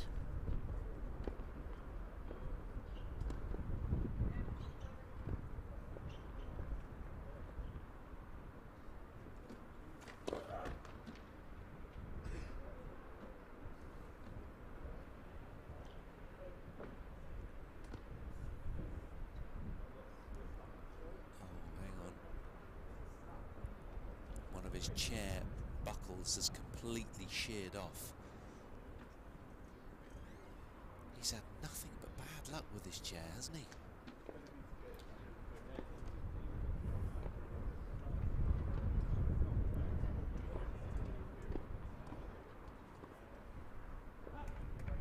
So presumably a chair technician will be ushered to the court. Donald looks a little frustrated there, so we've got a little bit of a timeout situation. What's Ben going for here? He's just going to make a call. Here we go. Here comes the technician as we speak. That one of the clasps that holds him in place is completely pulled away from the chair. He's momentarily changed into a courtside chair just so the technician can make some running repairs.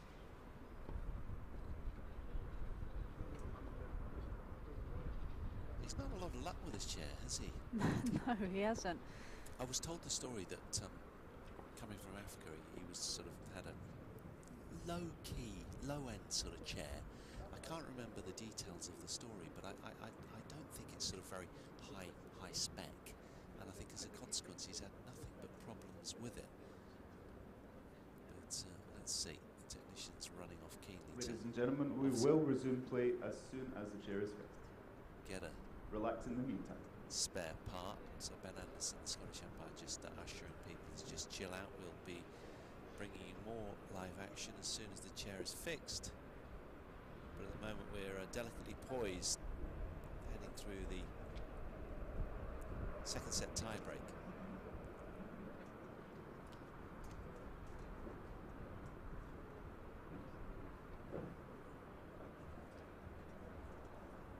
It's going to be interesting to see, you know, as and when they resume, what will unfold, because of course this can really tamper with a player's rhythm. Let's hope it is fixable, really, because he was just down on the one strap, wasn't he? And that's quite an issue for someone who's already come out of his chair twice. I was going to say, let's hope it is fixable. Looks like he's pretty much torn off the strap, so the chair technician's going to have to work his magic here. Yeah, I mean, I guess these guys are pretty experienced. They've seen most issues on court. So this is why we need Peter Norfolk, isn't it? The man who sells chairs, because he's so up with all of that sort of stuff. He's at his day job as we speak. He's got a base somewhere around London. Stays half of the week in Cobham Hilton to take care of business, so to speak, and then heads down towards Cornwall for the second half of the week, where his family are. Lapthorn, no such issue, just wanting to resume and get back to the action and put this match to bed. I'm sure he looks sort of keenly poised, ready to crack on. Well, the wind's picked up and it's got a little bit cooler out here, hasn't it? Both Anna and I have put on a sort of light jacket. Not Anne-Marie, besides, she doesn't feel it. She's made of sterner stuff than we are. So there's still a lot of action going on all around, behind railway station, all the adjacent courts. The results are coming in thick and fast. Here he is.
seems that he's going to have to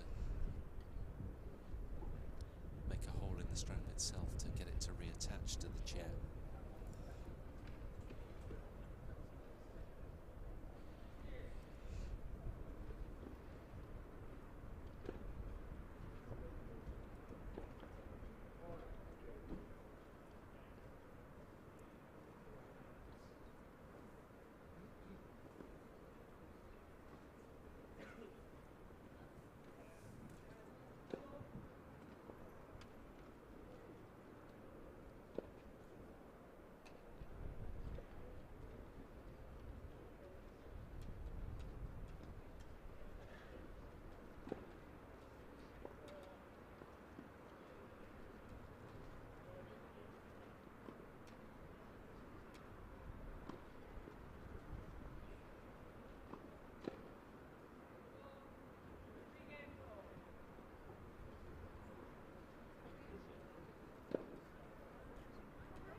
In action.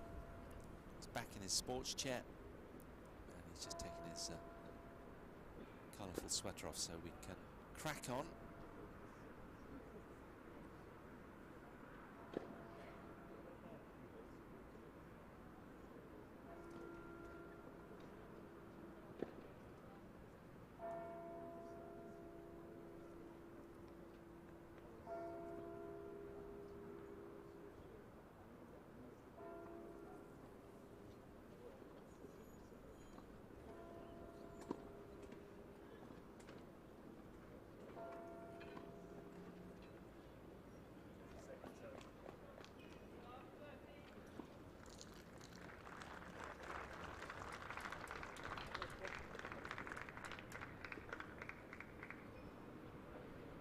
Second serve.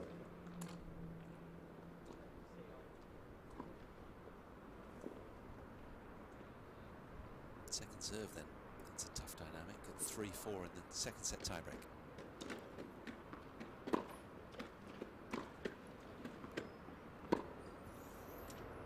Out. He's won the point and he's back to level now is Ramphadi. 4-all.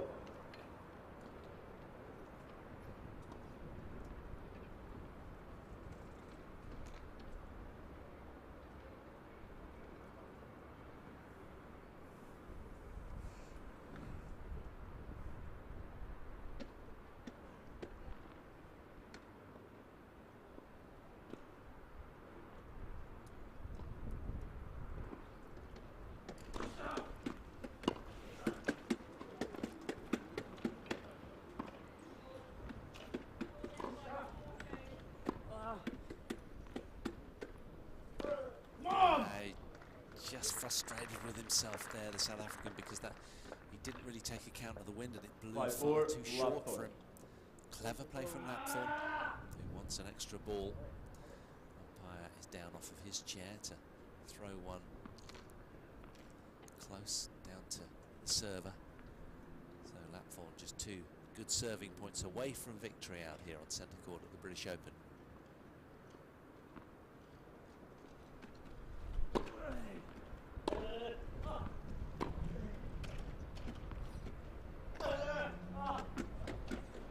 It's a super backhand angle from Ramphadi. What a response. Pulled that one out the fire. He's delighted with that. 5-all. And he's back to parity. 5-all. Look at this. Not going away without a fight, is he? He's just hanging in there, making Andy work for every point.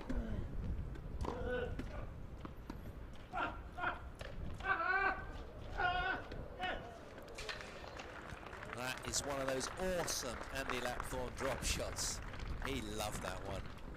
It was 6-5 moving away Lapthorn. from his opponent all the time, to his frustration. Lapthorn beaming with smiles. That was a 10 out of 10. So now, top seed with a match point.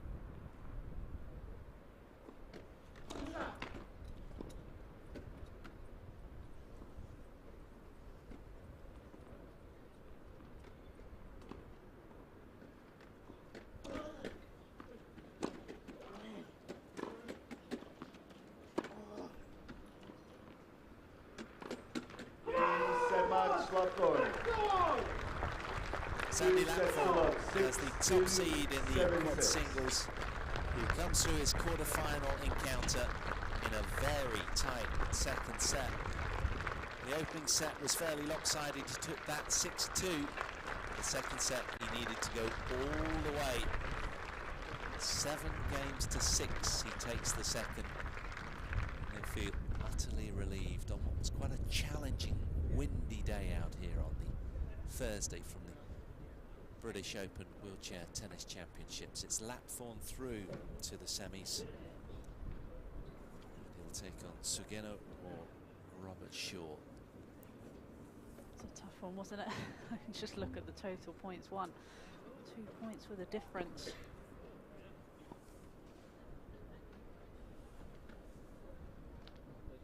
Again, just the serving stats. Lapthorn just controlled his serve a little bit better. But again, just seeing how many opportunities he was able to create compared to Ramphadi. But again, it was just such a closely fought contest in that second set. Yeah, 4 breaks of 2, serve to 2 in the end. So really good, high quality returning.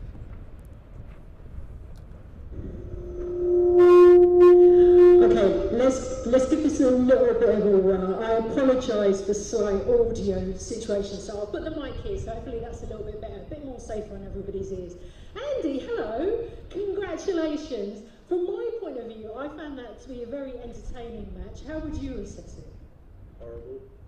Why? Well, I was up all night last night, not feeling great, and then come out and thought I'll try and win the first set and see how I go, and won the first set, which was great. Was playing really good tennis, and then felt absolutely shocking in that second set. So really pleased to come through, and a big win considering how I'm feeling.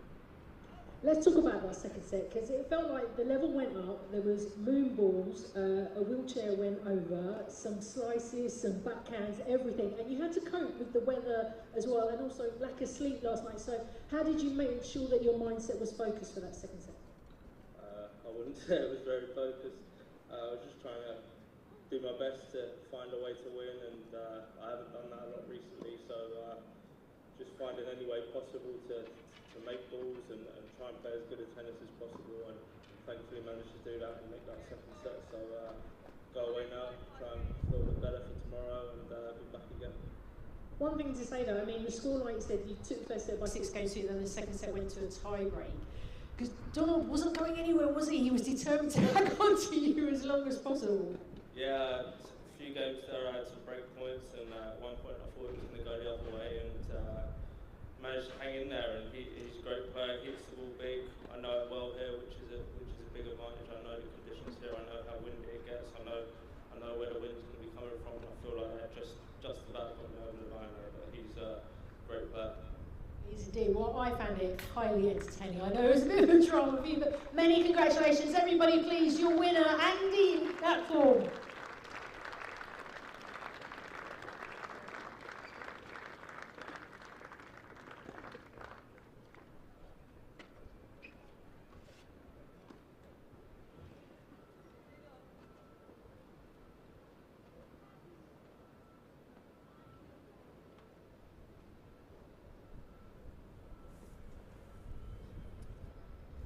So that rounds out our first match. Lapthorn confirmed as the winner in straight sets, a tight straight sets against Donald Ramphadi of South Africa.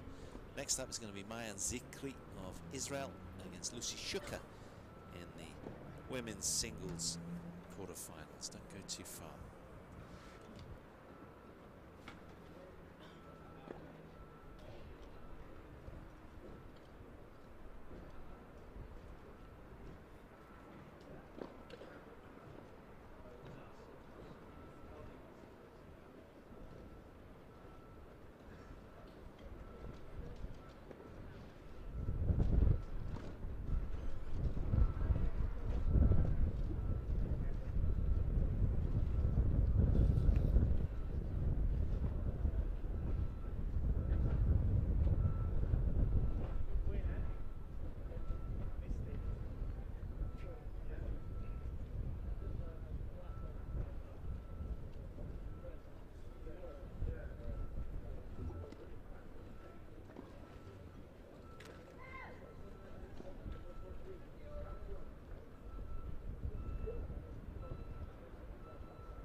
I'm slightly nervous about this wind right now because it's just blowing all around my skirt. Anyway, hello everybody. Now it's time for the next match on centre court. We have one of today's women's singles quarterfinals as the British #1 and 3rd seed Lucy Shuker takes on Maya Zikri of Israel. Lucy's from Verwood in Dorset. She's the world #7 and has played at every British Open since 2003. Shuker, of course, is the former women's doubles finalist and former British Open mixed doubles champion and has won over 30 titles, and I'm sure that she's got a lot more achievements that are too long for me to talk about.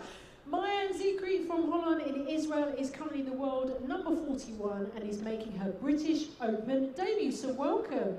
Zikri has won the first 2 women's singles and doubles titles early this year at back-to-back tournaments in Hungary. Please, everybody on centre court, please welcome your players.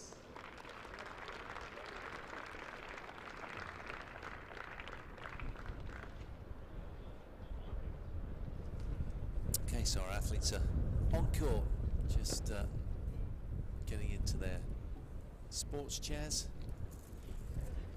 So there's our first glimpse of Lucy Shuker, the 42-year-old, born in Doha, Qatar, lived in Fleet for a long time, but now lives in a three-legged cross in Dorset. She trains at the National Tennis Centre and shares time down at West Hants Tennis Club as well in Bournemouth. She's the British #1.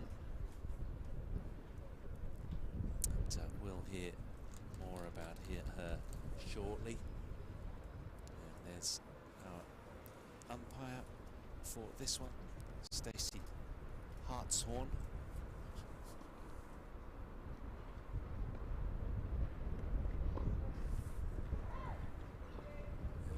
And there's first glimpse of Maya Zikri of Israel, the 19-year-old.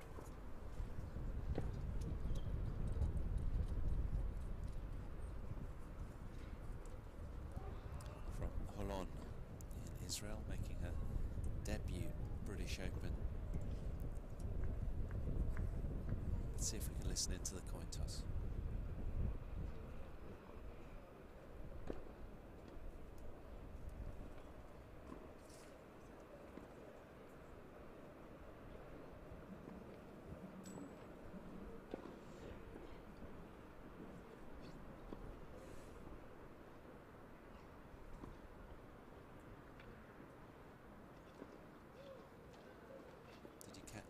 Anything there, Anna, on the coin toss?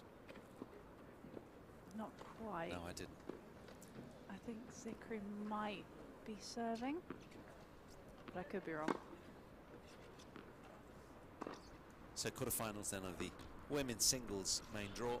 Maya Zikri takes on Lucy Shuker on this blustery Thursday here from the British Open. East Midlands, Nottingham Tennis Centre, our venue. If you are joining us, welcome along. You're in the company of Paul Hand and Anna Smith. Great to have you watching this one with us. Our first glimpse of this young lady making her debut here from Israel.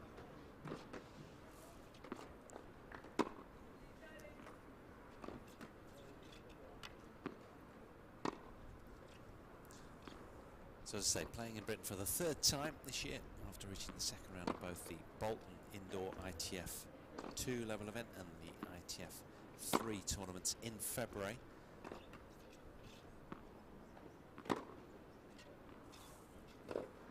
She won her first 2 international singles and doubles titles earlier this year in Hungary. And well, she lost her right foot after an accident at an amusement park when she was 10 years of age and took up wheelchair tennis at age 15. So she's not actually been playing that long. She's got nice fluid swings at the ball. Be interesting to see how she goes today against the experience of the 42-year-old from Great Britain. The world #7 is Lucy Shuker, but Maya Zikri is world number 41. Has been as high as 31 in the world. That was back in June last year. She's a former junior world #3 in November of last year. So of course, really just recently out of the juniors, frankly. Just making the transition into the adult scene. Playing against the former world number 5, her opponent today. So she'll be tested vigorously, judging by the numbers, the rankings.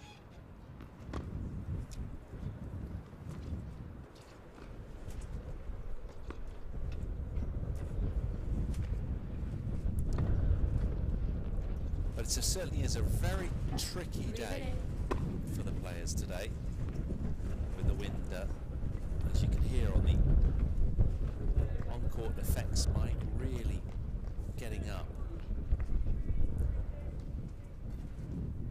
And that'll be a little unnerving because it's playing really like a different tournament than it was yesterday. Wind's bobbing the ball all over the place, and of course it's not quite as bright either, and the ball's not bouncing quite as high as it was, so it makes for a tricky day. How will Lucy Shuker respond? She's the current British number 1. And she's played every British Open, has Lucy, since 2003. Former multiple British Open women's singles finalist with former British number 1 Jordan Wiley. Shuker's also a former British Open mixed doubles champion at this event. 9 times a Grand Slam doubles finalist, who reached her 5th Wimbledon doubles final in 2021. She's a 3-time Paralympic women's doubles medalist, having won bronze at London 2012 and Rio 2016, and silver at Tokyo 2020, all partnering fellow Brit Jordan Wiley, who retired after the Tokyo Paralympics. So that's a little synopsis on Lucy and her opponent today. Left-handed from Israel. How will she go against all the experience of the decorated British athlete? Lucy's the 3rd seed in this event, so this one's coming from the 3rd quarter of the draw, with the winner to take on the winner of Pauline Deroulede of France, or Yiske Griffin, the 2nd seed. 1 minute. And up above we have Annick van Koot, top seed, and Zhu Zhengzhen also in the top half. That's the best of 3 tie-break sets. Between, to the left of the chair, from Israel, Mayen Zikri.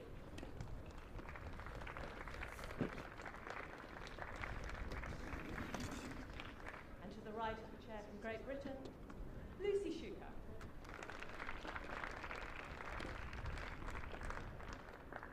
Mayen Zikri won the spin and chose to receive. 30 seconds.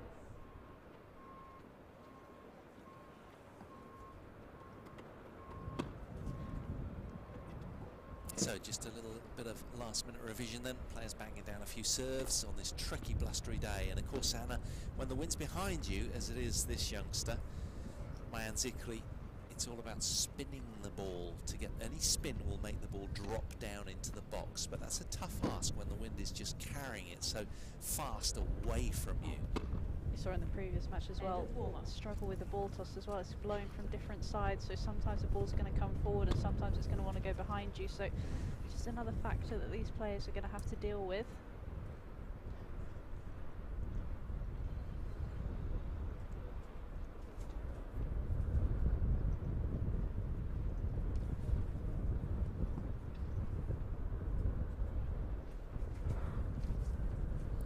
Confirmation of the match that we'll be bringing you. Mayen Zikri of Israel taking on Lucy Shuker of Great Britain in the quarterfinals of the women's singles event here in Nottingham.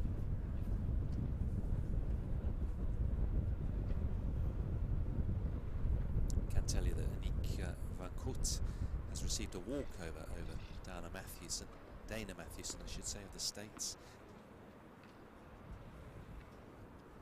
Dana had to pull out with COVID, sadly got tested last night, only to find that out. Lucy Shuker to serve. Ready? Here we go then, Lucy Shuker to get this one underway.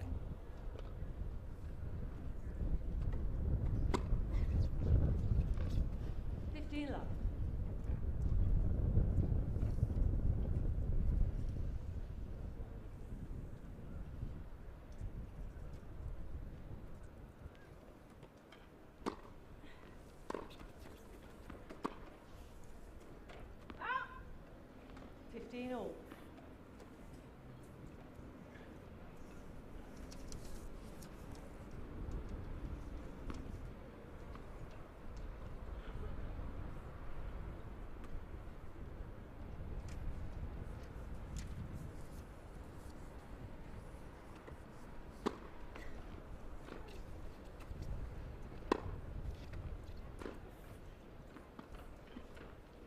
nice idea. 15-30.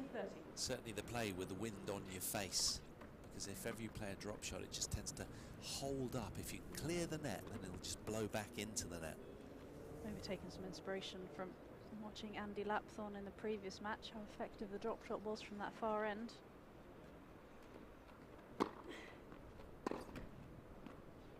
$15-40.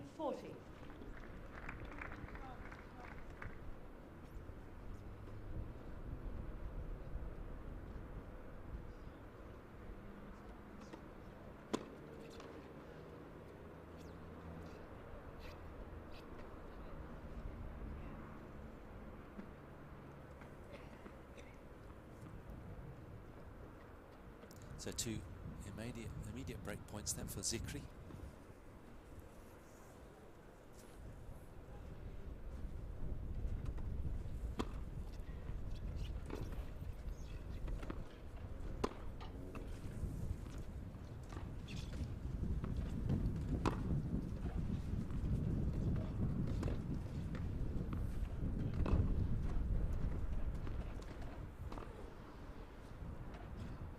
Out. Clever response from 30. Lucy Shuker there.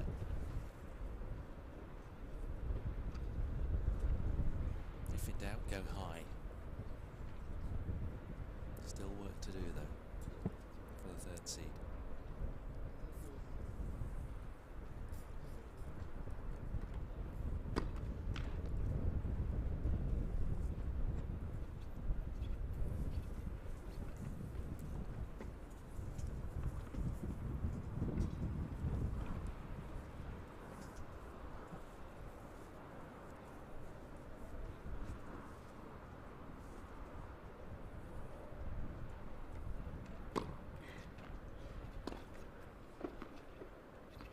Okay.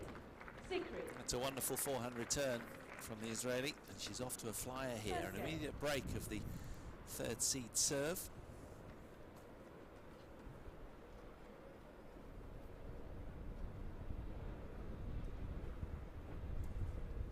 So Mayan Zikri, the world number 41, out in front in the Mayan early Zikri stages serve. here.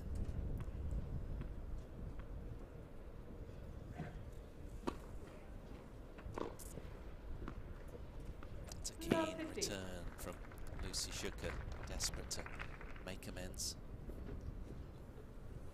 Better court position as well, wasn't it? Taking the ball a little bit earlier, realising that the wind is with her, so it's not going to bounce as much through the court.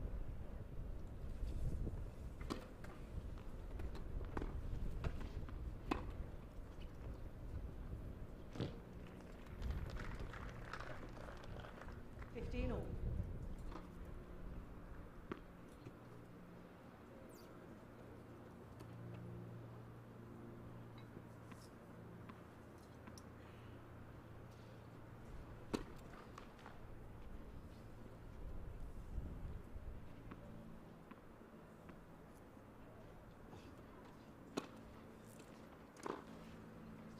Up. 30-15.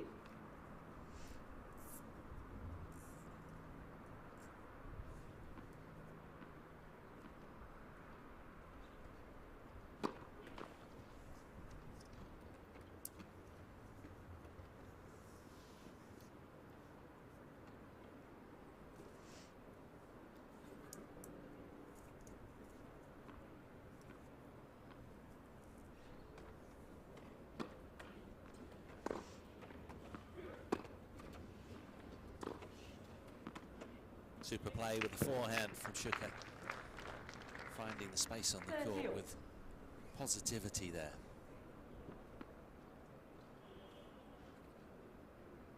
And of course, when the wind is blowing, it's a little tricky. You've got to rein your margins in a little bit more and play a little bit more percentage. You can't go near the lines quite as much Out. for fear that the wind will just blow it wide or long. 40-30.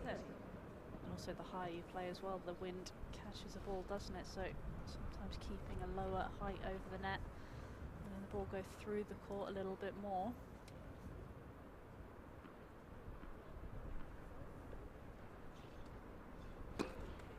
Fault.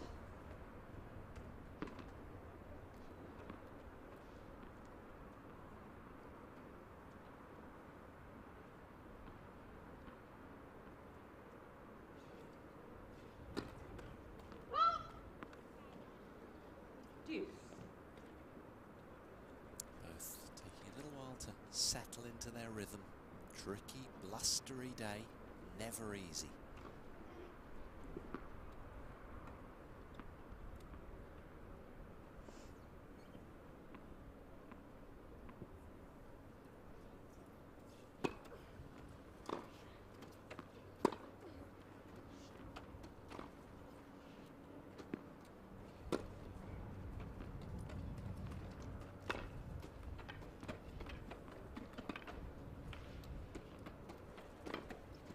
Oh, really well watched from Lucy Shuker. That was not an easy point. Wind tugging at the ball. Advantage, Shuker. Fine forehand winner again from the third seed. Who has breakpoint opportunity here.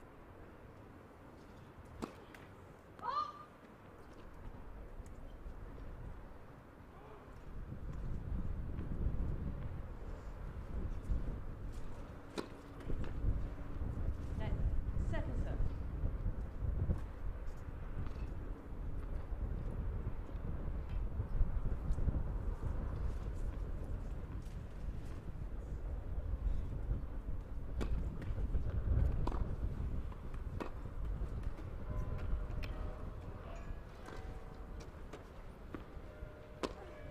Yeah, the high forehand Game, loop Shuker. to the backhand of her opponent gets it done for Lucy Shuker. She breaks back immediately. That's a really courageous response from the third seed.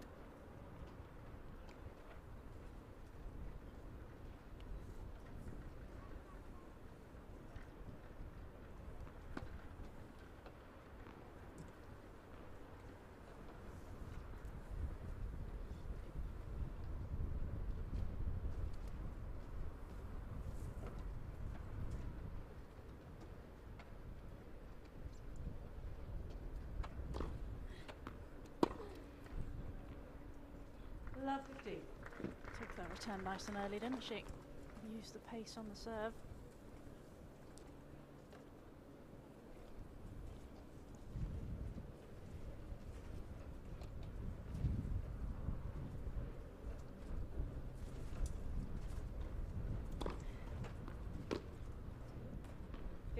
All.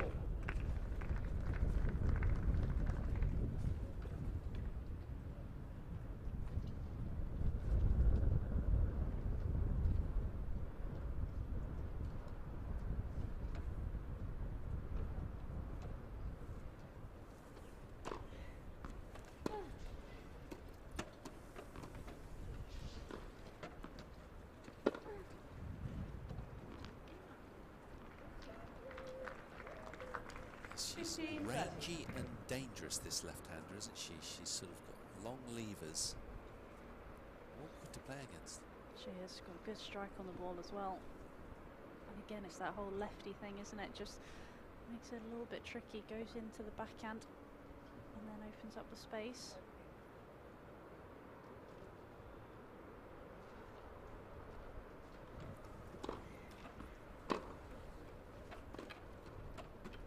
Ah! 15-40.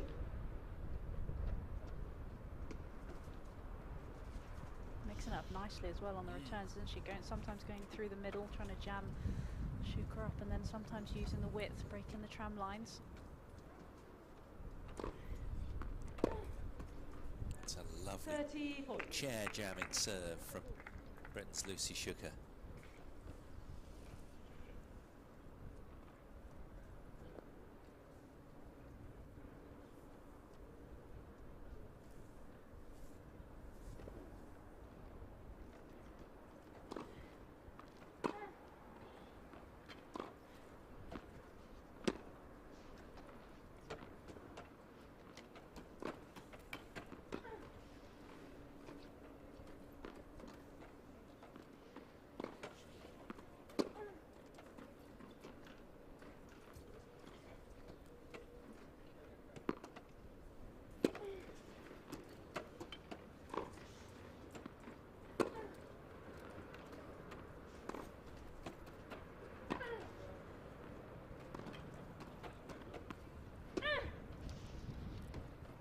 Super point. Best rally of the match so far. Really good tennis. Deuce. Zikri must have thought she'd have done enough to win that point about 4 times over, but Shuka just showing the way she's able to get around the court. Fist pumping as well, she's pleased with that. And we have no context of what we're going to be seeing because it's a first meeting between both players.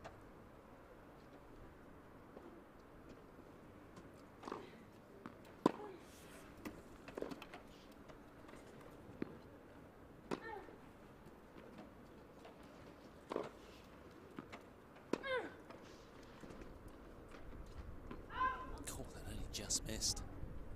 Advantage, Shuka. The Israeli straining every sinew just to try and make that extra ball into court.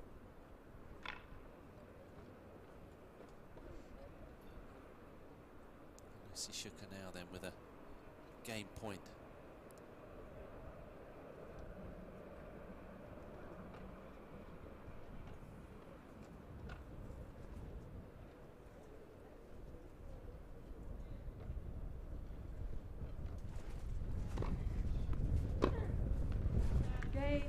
It's a telling first serve from Lucy Shuka as she breaks to the front with a pair of British games secured. Really good play from her, just establishing her dominance as the 3rd seed in this event. And incidentally, just down below, Jiske Griffoen of the Netherlands has had to withdraw as the 2nd seed with COVID. So Pauline Derolet of France goes through on a walkover. She's yet to concede a game because she won her opening match against Helen Bond of Great Britain 6-love, 6-love on day 1. So French woman straight through without conceding a single game into the semi-finals, where she lies in wait for the winner of this one.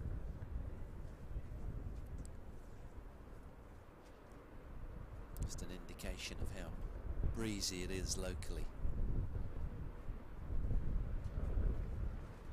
Those flags moments ago were dead straight. The wind was so strong, but it's sort of blustery day, tricky playing conditions,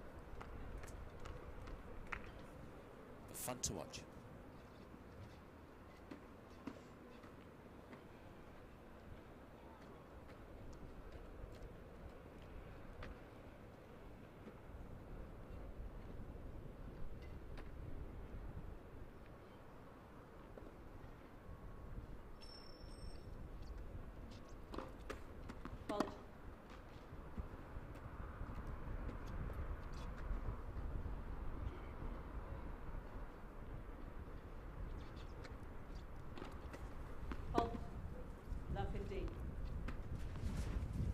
Now, having started so strongly, Mayan Zikri might be feeling a little doubtful here. Her first double fault.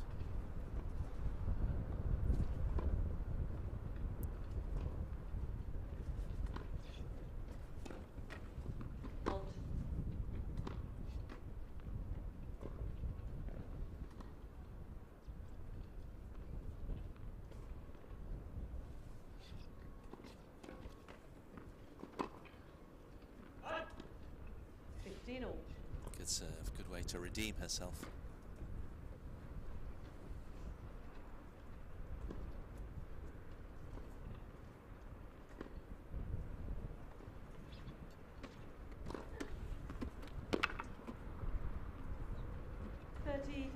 Using that lefty serve well, sliding it down the tee on the due side and sliding it wide on the ad side. Not much that Shuka can do about it.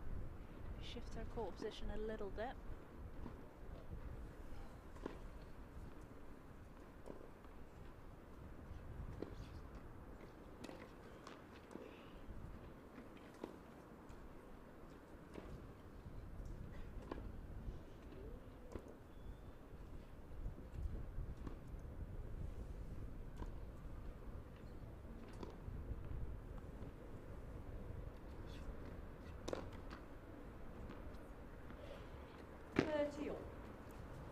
Well, I said it's not easy for anybody serving in these conditions. I've just seen a couple of double faults from Zikri, who's just grappling with the weather.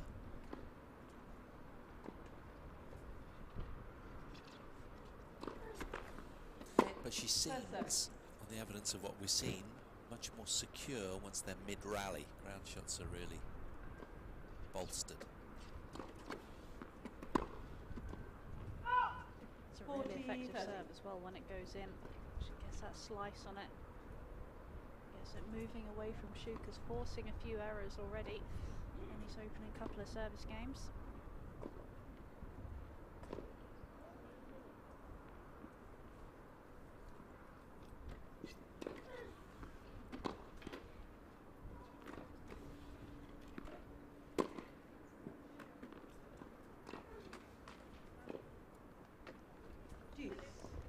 Clever height from Lucy Shuka, just getting the ball right up there and just making the contact point sort of so tricky for the Israeli.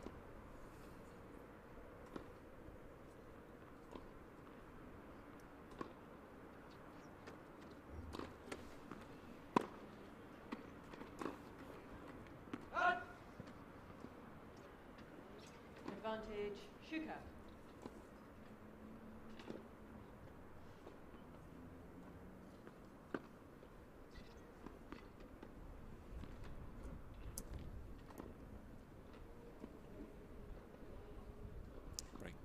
Again for Shuka here.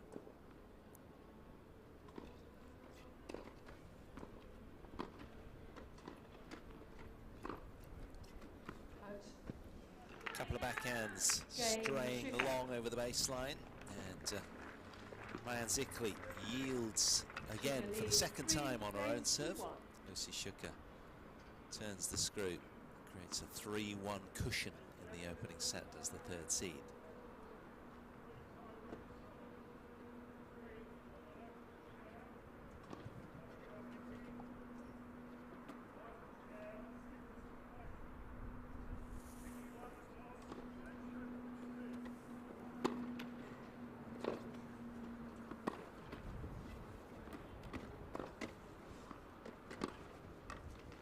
Love 50.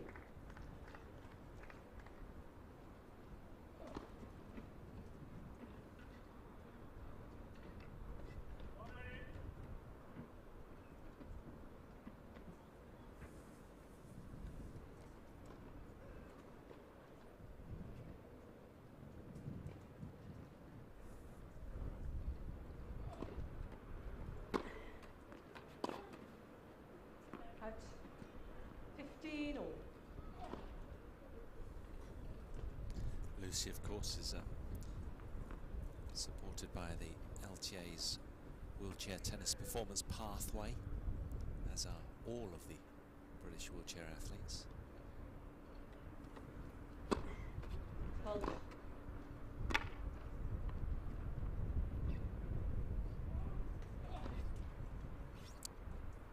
Great Britain, of course, one of the leading nations in the world for wheelchair tennis. We mentioned that before.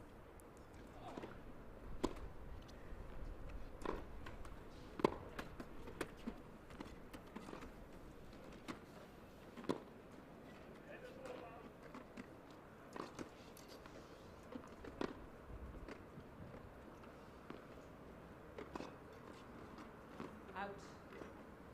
Just a little erratic, isn't she, the Israeli, from time to time? Shuka's figured out how to play a little bit more smart against her, just make the ball, just let the errors come from Zikri's racket. And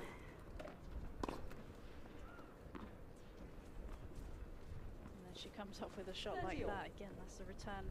She's just using a little bit more width. Yeah, she's richly talented, but just a little error-laden at the moment.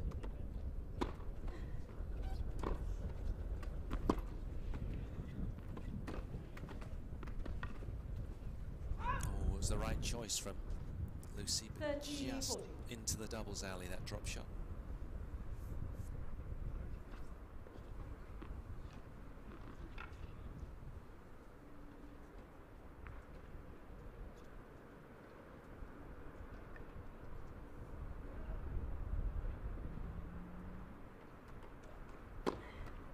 Hold.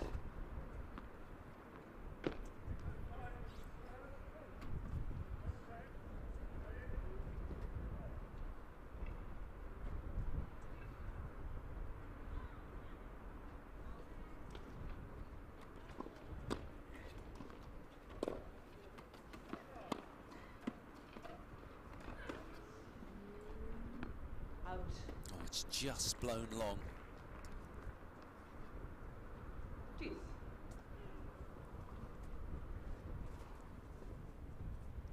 Oh, hang on.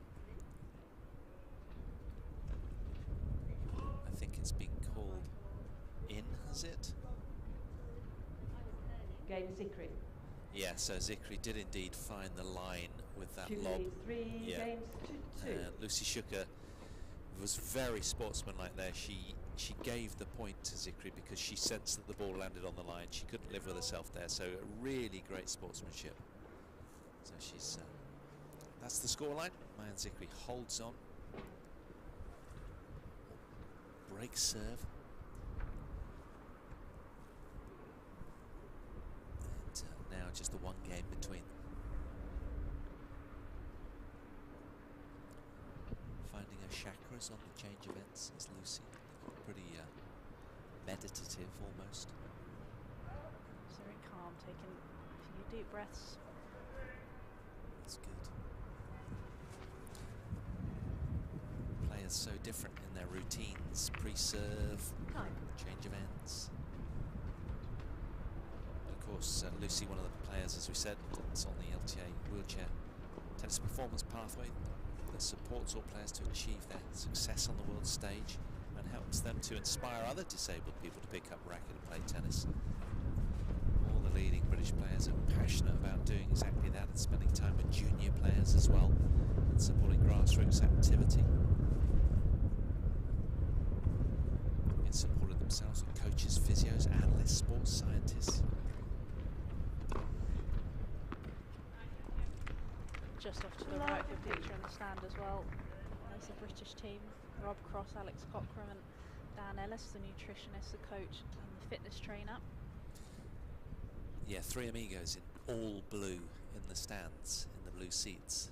You'll see them in a while. They're just to the right of that picture right now.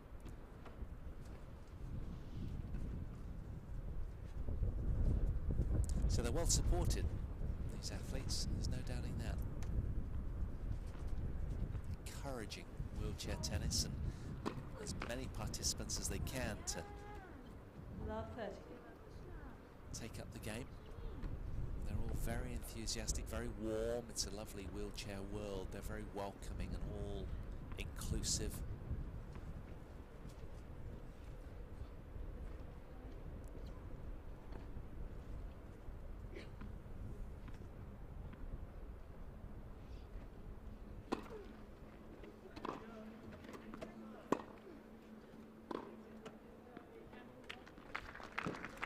Confident strike from Lucy Shuker off the drive backhand volley. That was big. It's one of her favourite shots as well. She's got great hands. Obviously use that drive volley. And she made that look a lot easier than it actually was.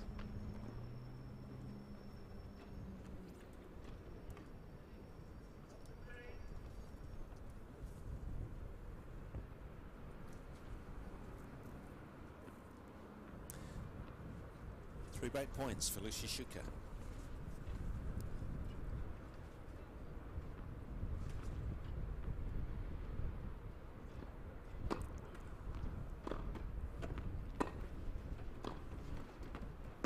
That's a beautiful volley to secure the game. She breaks serve to love. And again, leads 4 games to 2. takes a strong look in set 1 with a 4-2 lead. Just showing her experience here, isn't she? Knew that Zikri was going to come out fast. Just stayed calm and really has just turned it around in this opening set. Can she just keep that momentum going?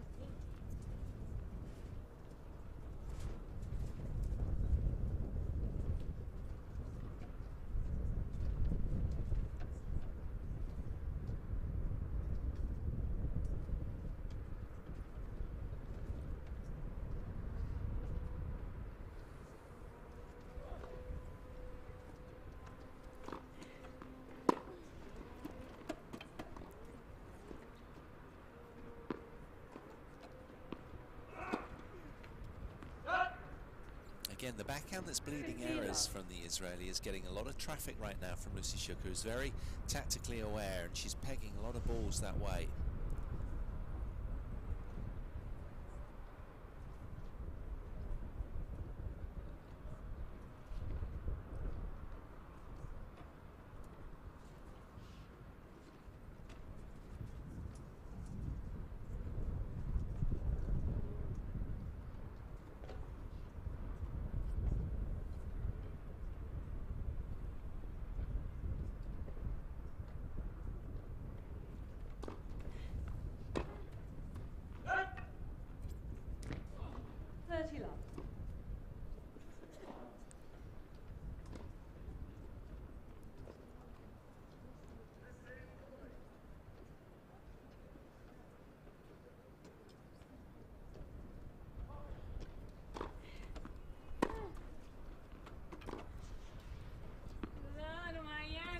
Nicely done.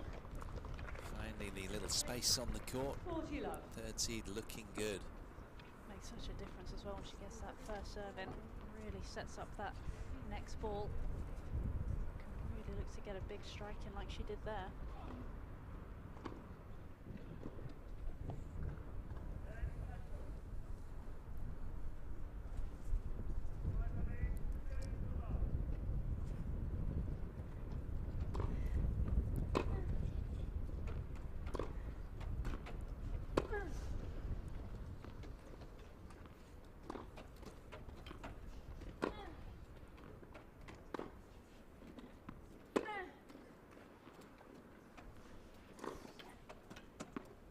That's a great response to what was a terrific backhand angle from Zikri. Game Shuka. Shuka holds on. Shuka leads 5 And, games to 2.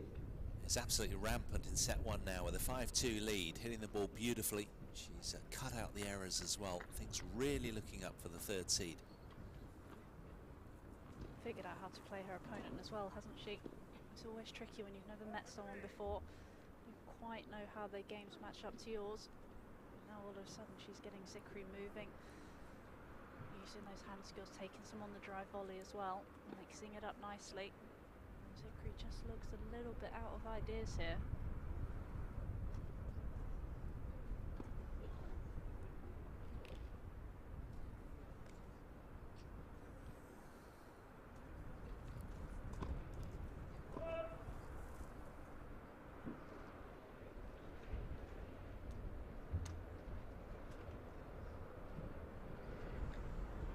Time.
Love 50.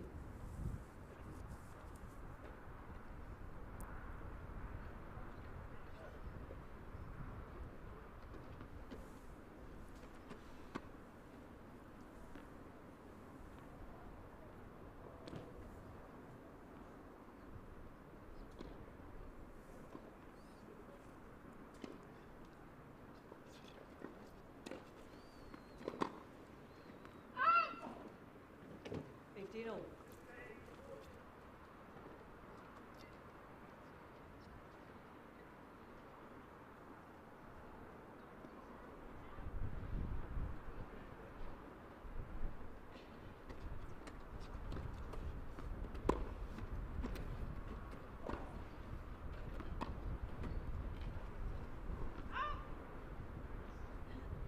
30-50.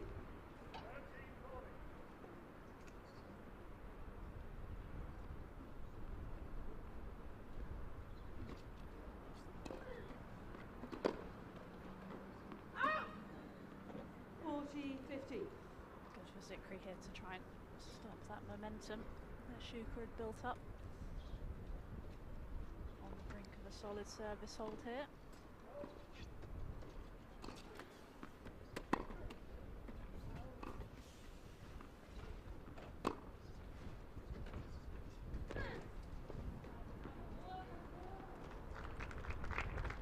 Just using that backhand nicely. 40, she's able to pull Zikri off the court, get her stretched, causing a lot of damage.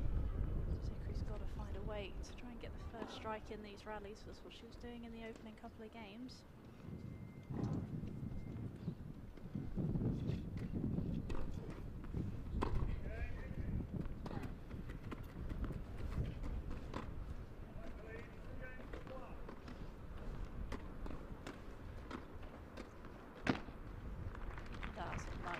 point and great hold from Zikri.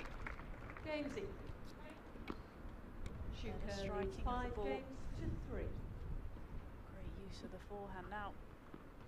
Can Shuka finally put this first set to bed?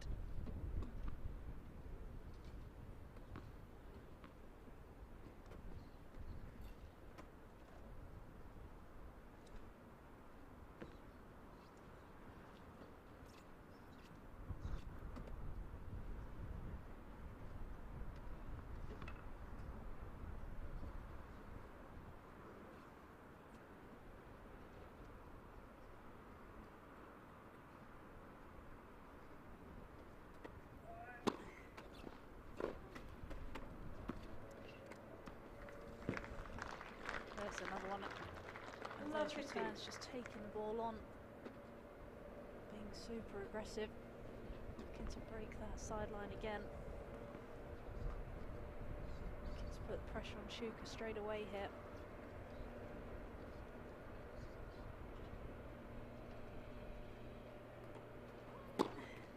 Fault.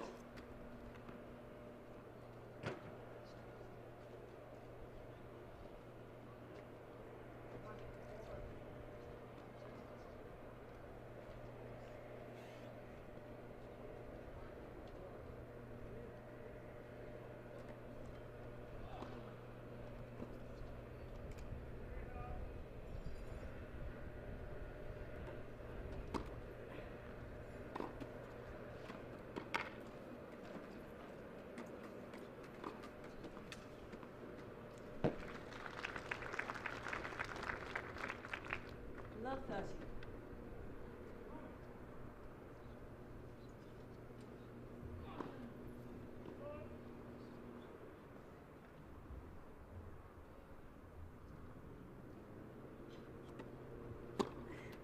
Fault.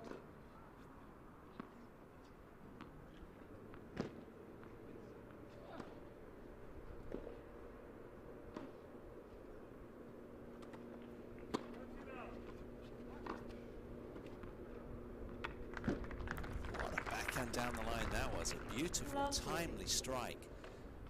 Just to stay in touch in this set. Now 3 immediate break back points then. And this is a lifeline for Mayan Zikri.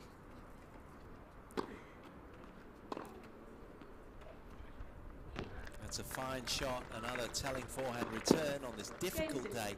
She breaks serve just in the nick of time, so she's afloat in set 1 still, but it's Lucy Shuka with a 5-4 advantage. Shuka leads 5 games to 4.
That's a fine finish, a laser-like forehand down the line after what was a really loopy, testing rally.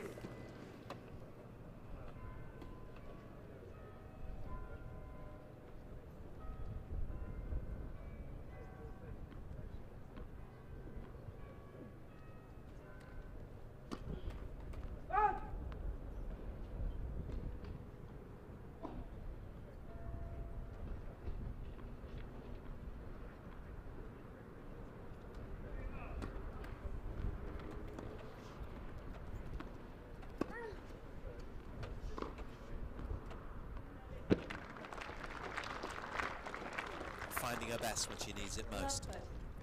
Fine ball striking from Lucy Shuker.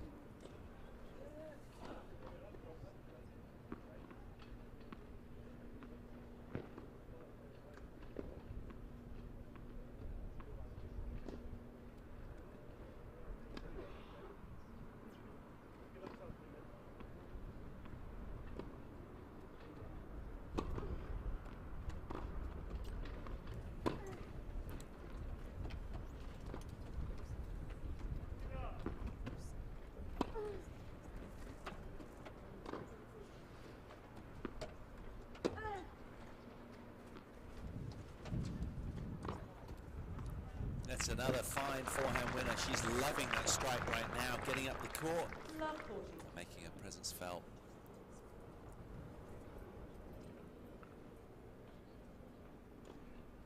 Bossy play from the third seed.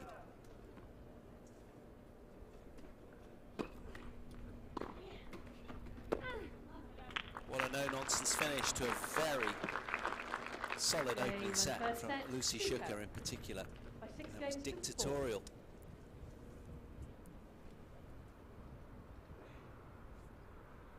Four breaks of serve from 4 break points. Commanding tennis from Shuker. It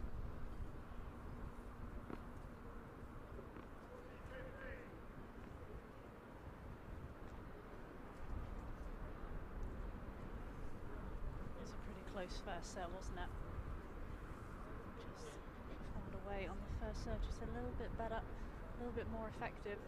It did feel as if Zikri was going to find a way to get back into that first set, but like you said, she played at bossy game at 5-4 there. Just so effective on the break points, 4 out of 4. Very impressive stuff. Is she able to take that momentum into this second set?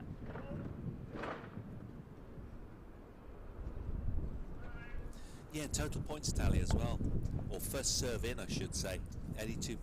That's really good on a difficult day like this. It made such a difference, especially when she was able to get that first strike in, getting the serve, getting a shorter ball. It really made such a difference. Like you say, in windy conditions like this, if you can get a high percentage of first serves in, just putting the pressure straight onto the opponent.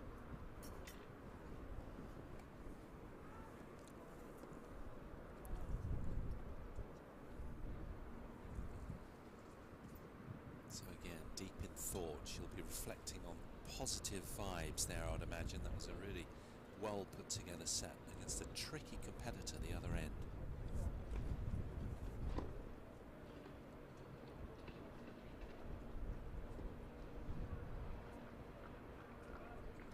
Still matches unfolding thick and fast all around the grounds.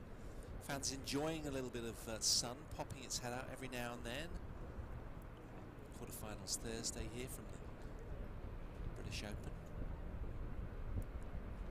Craning next to catch sight of other matches unfolding. Schools are in as well. Tickets are free, so everybody's welcome.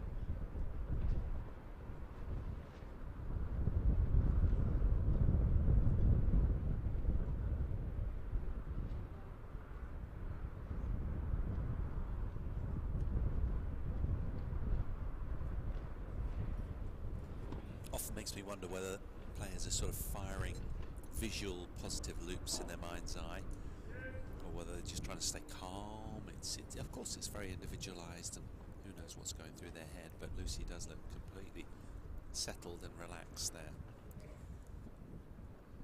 That's what we were talking about before, though, wasn't it, in the previous match, about each player having their own different routine. Some players like to get a bit more fired up, others like to be a bit more cool, calm and collected, and as you've seen in this opening set, Lucy Shuka just looks like she's almost in that meditative state at each change of ends, just controlling those emotions, recentering. So far it's worked extremely well for her.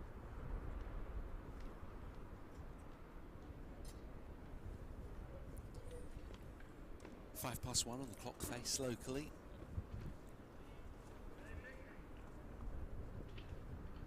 And it's all happening here in Nottingham. We've got so much more for you. We're going to be bringing you another 2 matches after this. We've got Britain's Gordon Reid, the top seed in the men's singles. He takes on Dermot Bailey in the all-British, all-left-handed clash. That should be interesting as well. But can Lucy Shuka find her way through this one in straight sets, or will she be detained a little longer by Mayan Zikri as we get ready to bring you the start of set 2 imminently once Mayan Zikri returns to court? She's gone off for a bathroom break. Here she comes. She's wheeling just behind our commentary position. And coming through at some pace as she's taking back into the court.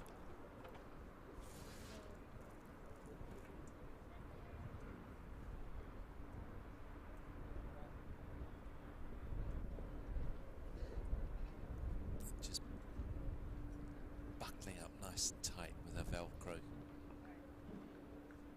connections.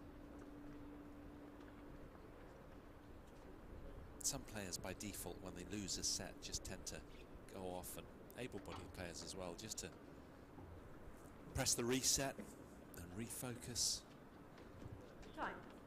Always good to change something, even if it's just change for change's sake, just because psychologically it helps.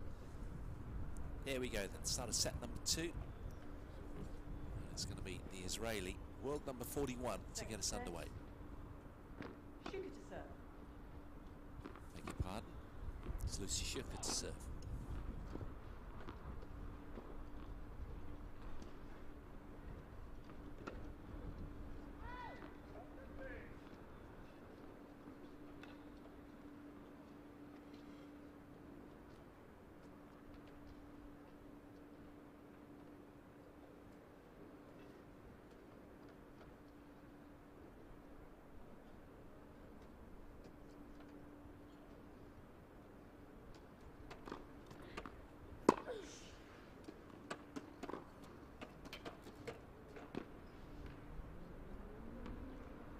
Love.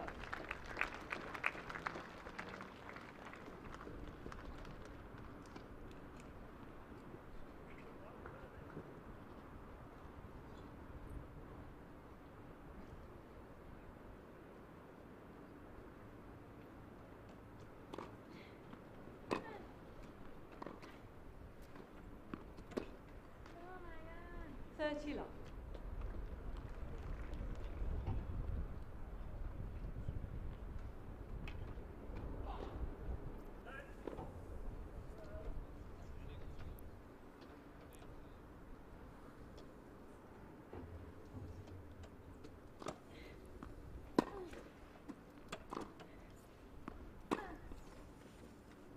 Yeah, Mayan Zikri, early indications are that she's got quite flat strikes, as have most women on tour in the wheelchair game. And what it means is as loaded as she is with power, sometimes the ball just sort of can spray a little bit.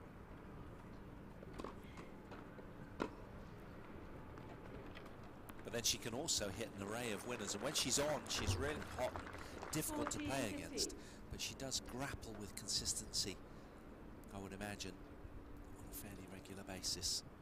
Hence the ranking of 40 plus at the moment. Though she is only young, she's got time on her side. She'll learn to secure her way, I'm sure.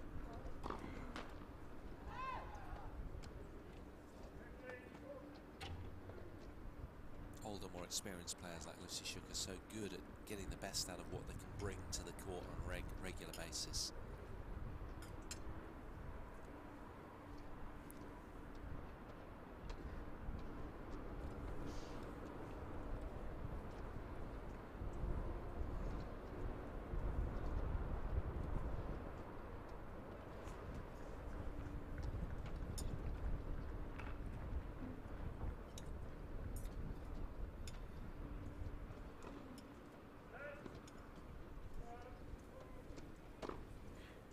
Fault.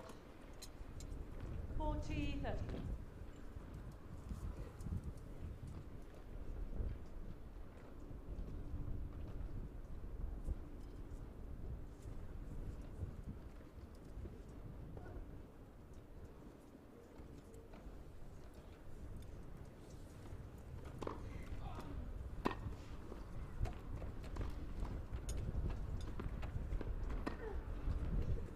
That's a thunderous winner down the line. Really pulled the trigger on that one. Keen strike from Zikri. It hauls the game back to deuce commendably. He's looking for an ambush over the Shuka serve here.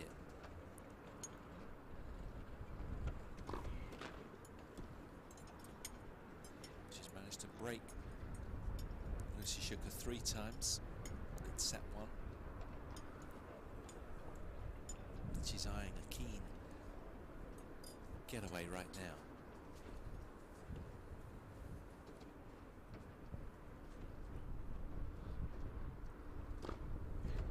Fault.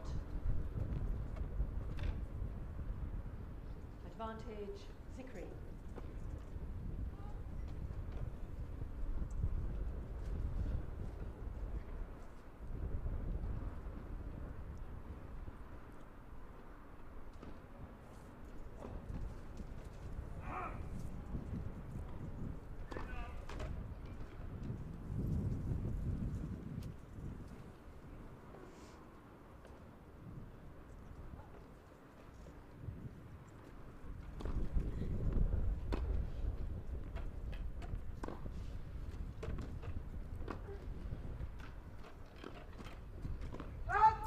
Just missed.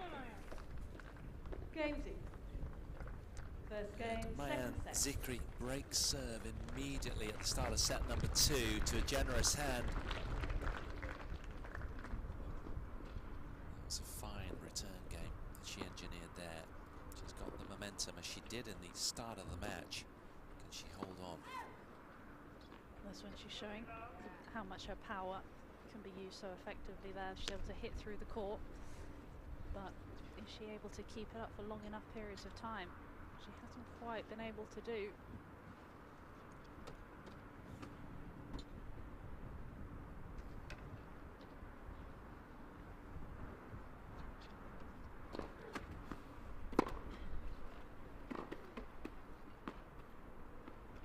Love. And again, a big backhand.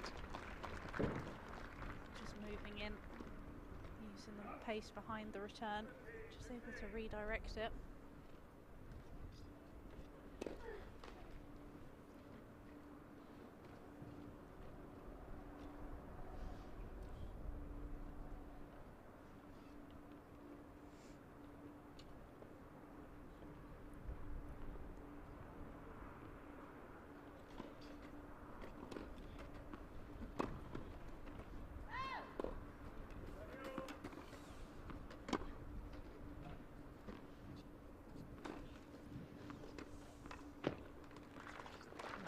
Strike on the forehand.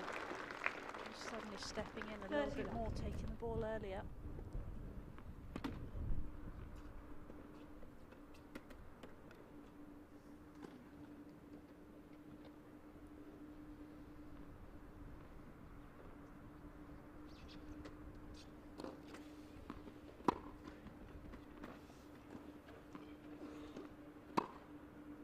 Out. 40 love.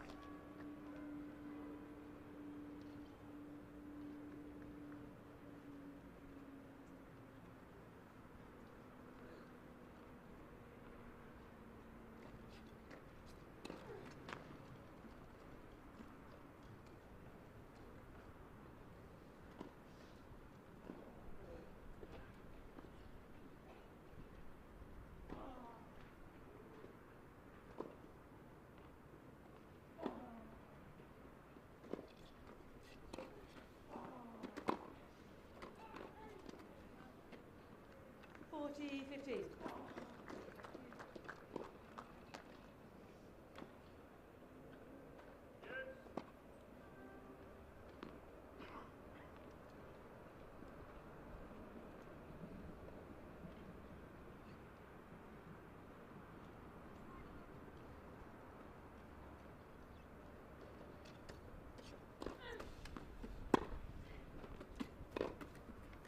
What? 40-30.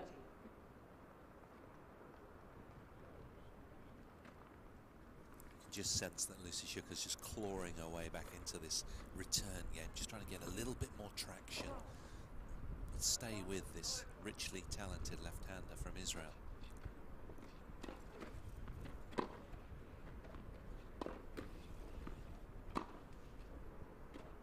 Up! Game Zikri. Man Zikri holds on, and with that comes a generous two-love lead in set 2. Well, we've said throughout this match how she's been, you know, quite threatening. Now, can she knit together even more consistency with her big game that seems to sort of calm in and out on a regular basis? The sun is shining and she's enjoying the way she's hitting the ball right now. And of course, she'll be very familiar with these hard courts because that's the sort of surface that she grew up on back home. Spoken to somebody, a good contact of mine in the Israeli Tennis Federation. She's held under sort of high esteem. Love 15.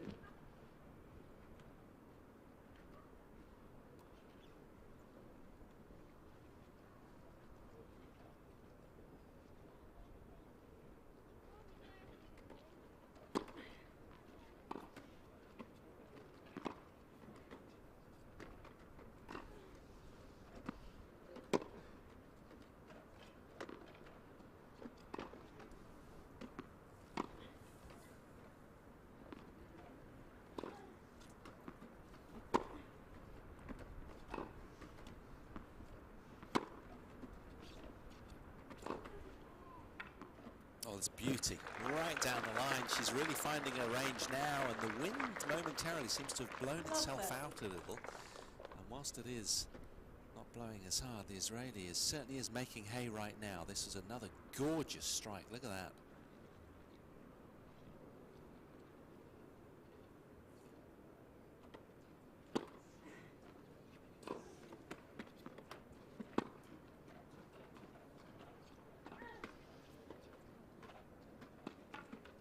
Oh, that's stunning.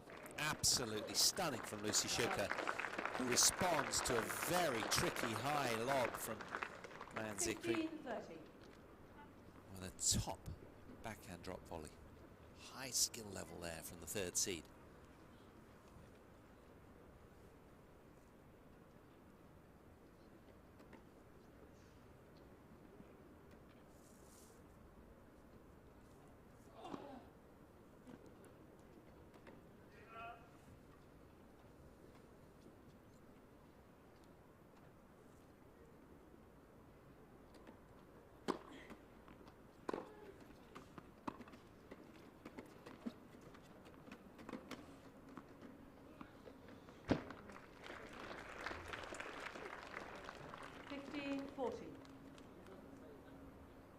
Suddenly now looking really menacing. 2 more break points for Man Zikri.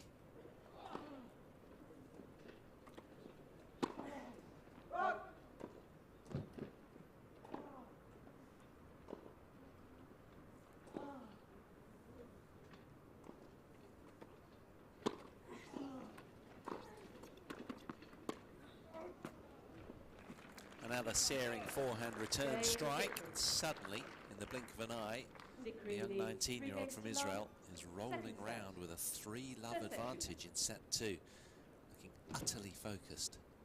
Such an impressive start to the second set. Easily could have been disappointed after that opening set, but just managed to reset and refocus and just come out and just play some extra aggressive tennis, hasn't she? She has.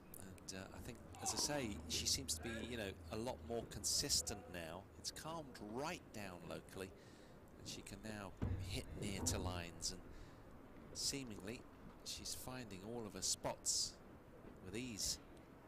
The fearlessness of youth as well, isn't it? And just find ways to be aggressive no matter what. They don't have those scars as you get a little bit older. They just play fearless tennis. And that's what she's doing out there. Yeah, floppy hats to the fore on a day like today. Sun, when it does come out, is still pretty warm. I believe temperatures are due to be rising towards about 27, 28 degrees come Sunday. So we should be in for a beautiful finals day. And it's heating up nicely as we head through the week. Today is the coolest of all 4 days in this wheelchair tennis bonanza. But who can survive and find their way through to semi-finals Friday? Things really looking up for the Israeli world number 41.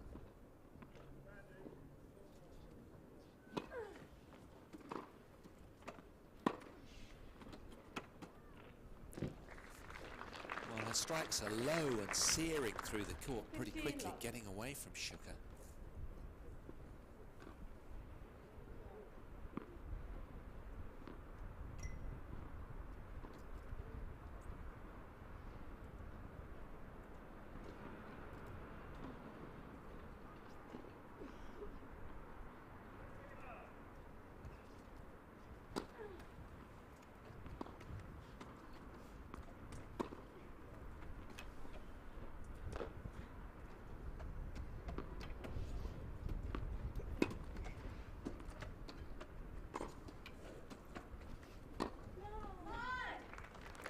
Roar from Lucy Shuka. She had a good, keen, positive strike in there off the backhand.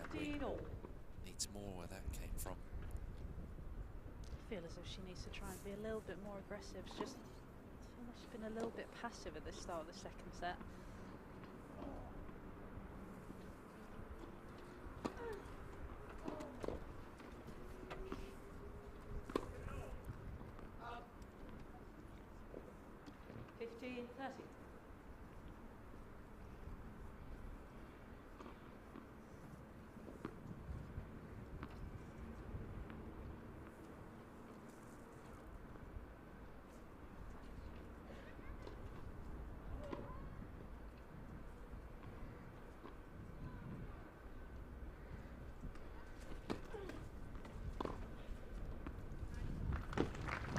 Much better. She's raising the bar right now. 15-40.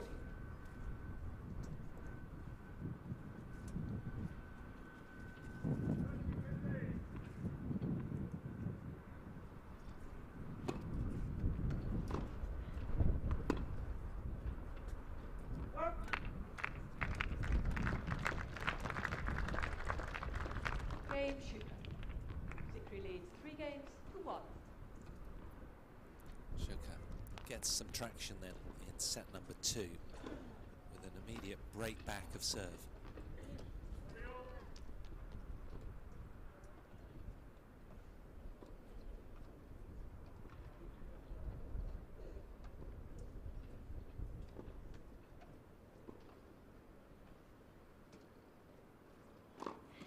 Fault.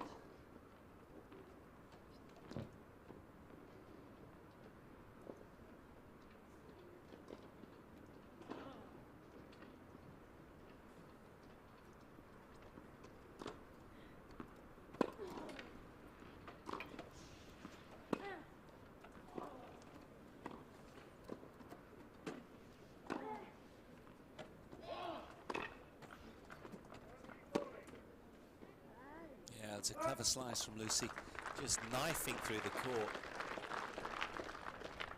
15 love. Makes it tricky as well when you hit it as flat as Zikri does, to be able to deal with balls that stay so low. You don't give yourself big margins, especially in windy conditions like this. It makes it tough to control the ball.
chance here for the keen Mayan Zikri. It's an unbelievable forehand return that just pierced right through the baseline of Lucy Shuker. And I have to say that in a match prior, she beat a British player, did Mayan Zikri, whose name was Debbie Brazier, and she hit 7 aces, 4 double faults, took 6 of 7 break points, and won 49 points to 13 in a love and love match win in her opening round encounter out on court 5 yesterday. But she's looking very, very dangerous right now. And it's tough to live with for Lucy Shuker, Game Zikri. who yields again. Zikri leads And it's Mayan Zikri 2-1. with that break of serve that rolls out to a 4-1 lead in set 2, despite having lost the opening set to the third seed Lucy Shuker. So this one is hanging in the balance. It's anybody's right now, and it's tough to get a feel for what might unfold with the Israeli looking particularly dominant, just 19 years of age. She really does have the momentum, doesn't she, here in the second set? She's just reined it in, just found her margins a little bit better, and Shuker just seems like she's on the back foot and just can't quite get a foothold in it.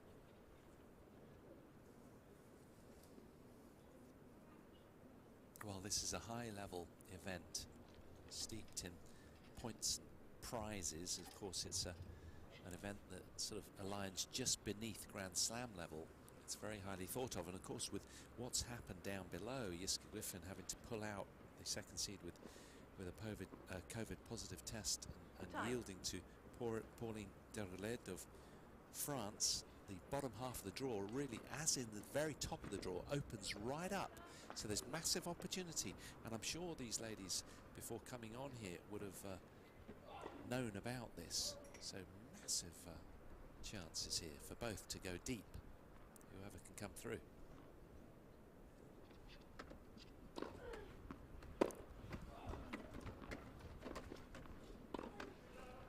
Out. That's just missed, not by much. Whenever that happens though in the draw, and you see that your draw does open up if a seed has gone out or anything, that's where it's so important that you just try and stay in the moment. Just focus on the match at hand. It's so easy to look ahead. I'm sure we've all done it.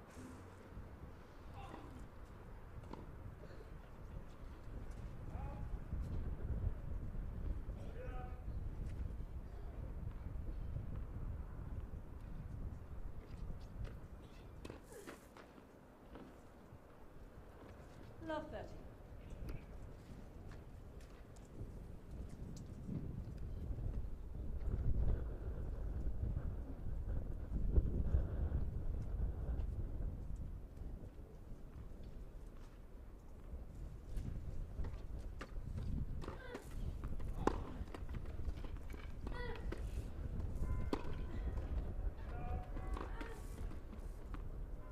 She's found that as well. Lucy Shuker seemingly opted just to let that one go, thinking it was going to spill long.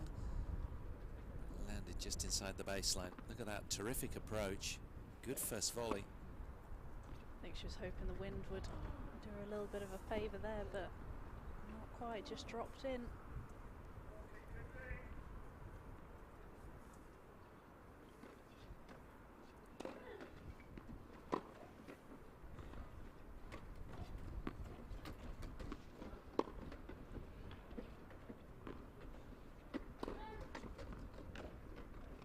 She's putting the third seed under the utmost pressure right now. 30 all.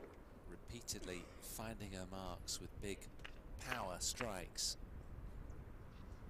You get the sense that she's very clear on what she wants to do out there, isn't it? There's a clear plan of what she's doing, and at the moment she's just executing it extremely well. Yeah, she's taking the ball on with authority now, isn't she? Where she was just errant in the opening set and it slipped away from her pretty quickly. Now she looks really solid. And what do you think Lucy's got to do to just sort of peg her back a little? I think you saw it in the opening set. As soon as she was able to get Zikri more on the move, you've got to try and find a way to get her out of the strike zone, because as you've shown in the second set, when she does, she gets such a hit behind the ball. There's not really much you can do.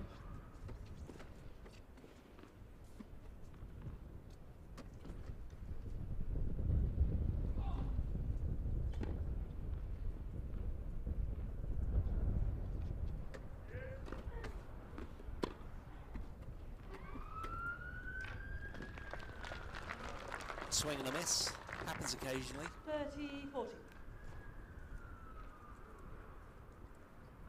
Momentary lifeline opportunity here for Lucy Shuker in set 2.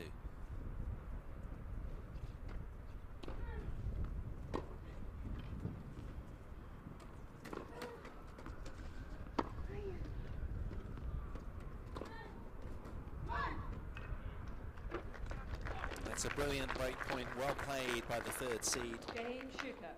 Just stays Victory leads within 4 touching games to 2. distance of this tricky teenage Israeli. She's still got work to do.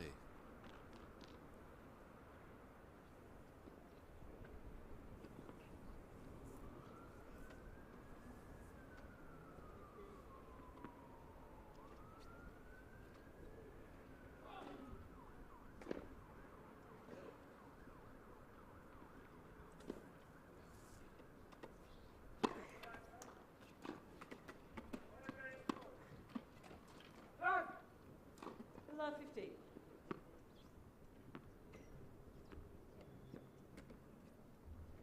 Yeah, she's really hunting the ball with positive intent right now. Is Mayan Zikri. And she can seemingly do very little wrong. Yes, she was broken her serve recently, but the body language and her demeanour looks very purposeful right now.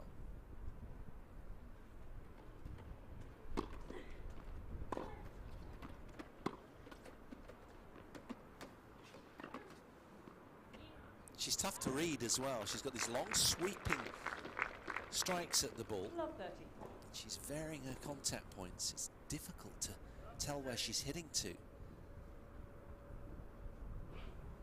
looking increasingly menacing as this match is unfolding, causing concern for British fans.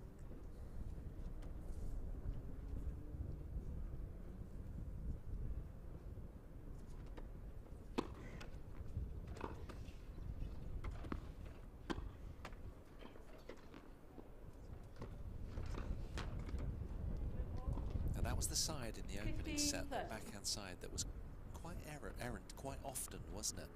And Lucy Shuker was getting a lot of fruit from directing her attacks that way.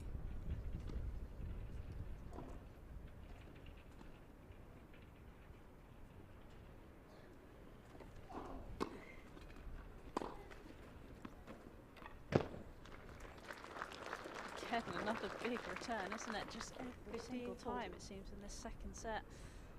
Just moving forward into the ball, using the pace off the return, bringing up another 2 break points.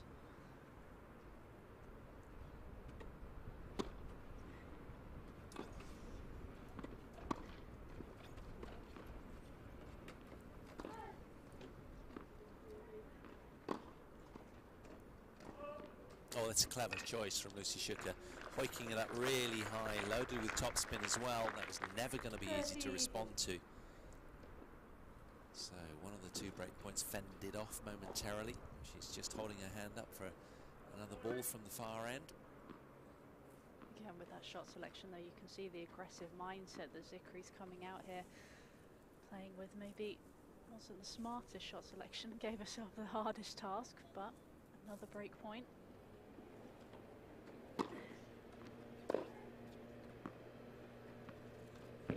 But another searing strike from the world number 41. Game Zikri. She's put herself in a really commanding position right now, and it's been self-generated. It's Mayan Zikri that is tearing through set 2, 5 games to 2. What a comeback. Been so impressive the way she's been able to turn it around in this second set. Doesn't necessarily have the most experience on a stage like this, but the composure she's shown, she's been so impressive.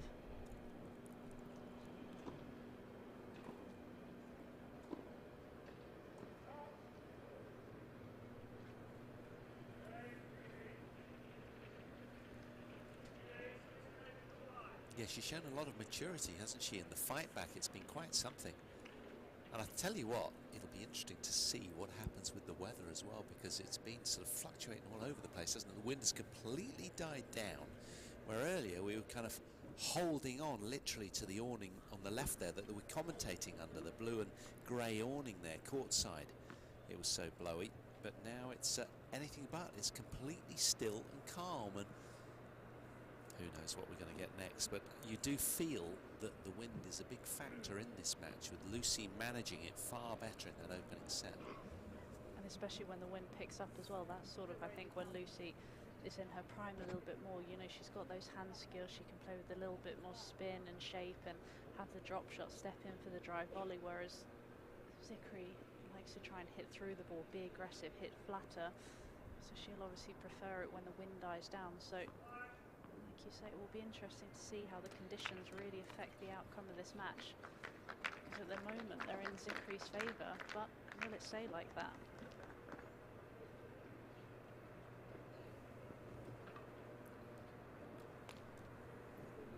Stacey Hartshorn just keeping herself busy, looking for any stray balls around the perimeter of the court.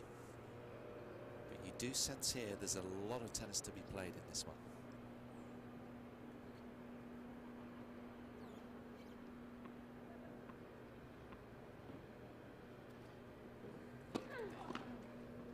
Okay, first service.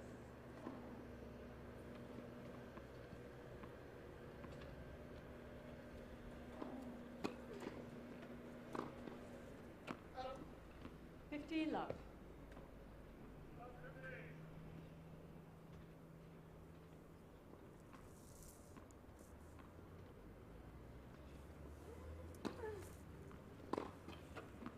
Keen strike from Lucy Shuker.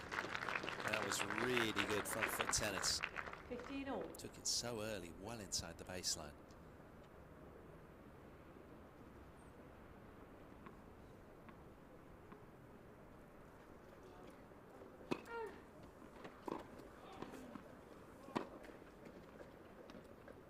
Just rushed there, handcuff ball just whizzing into a chair. That's the danger though, isn't it? When you try and take the ball on, you don't quite connect with it, you leave yourself open to that shot. Tell you what as well, Anna, it would have been interesting to see how Donald Ramphadi did without the wind earlier, when he was hitting the ball so positively as well against Andy Lapthorn, who he yielded to in a very tight second set.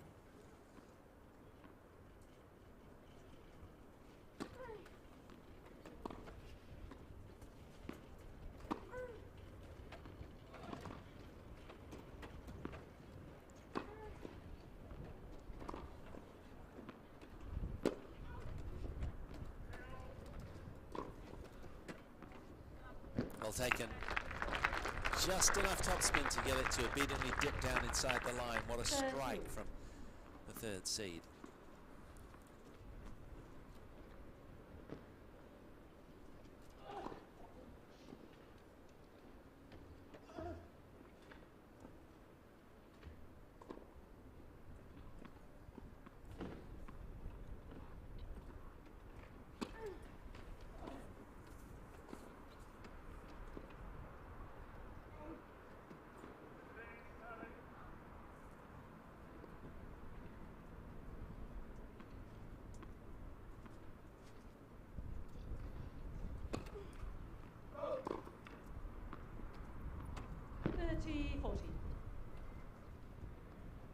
Back-to-back British points and an opportunity to claw her way back into this second set.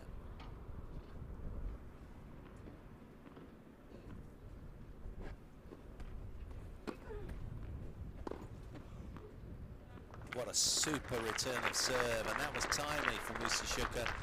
She holds on and extends her stay in set 2.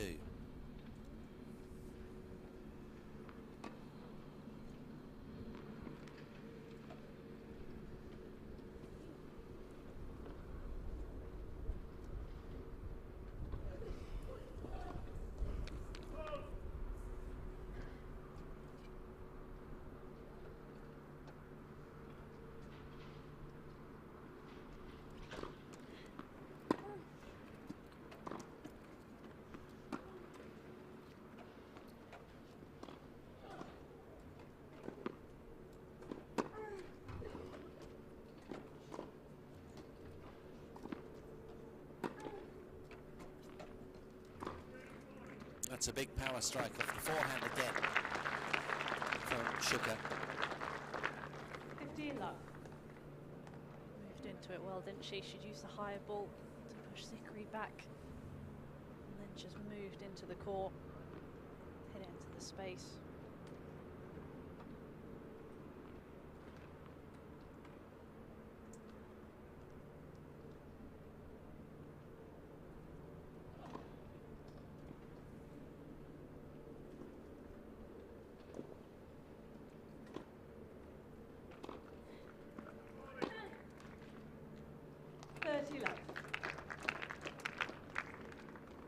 Suddenly, British fans locally igniting with a little bit of clapping.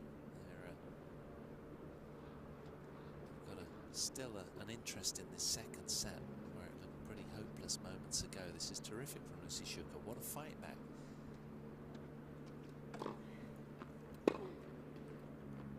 Yeah, just enough weight on the serve to buckle the returner. It's Mayan Zikri who's berating herself the other side of the net. First time she's really showed a lot of frustration, isn't it? She's been quite good at keeping her emotions in check, but just a little bit of frustration starting to creep in.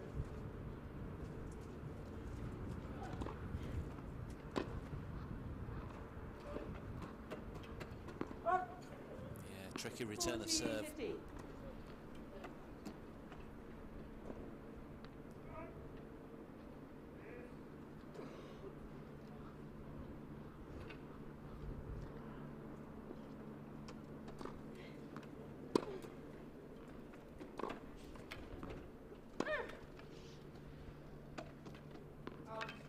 Played again. It's the searing forehand from Lucy Shuka that's kept her alive in the second set.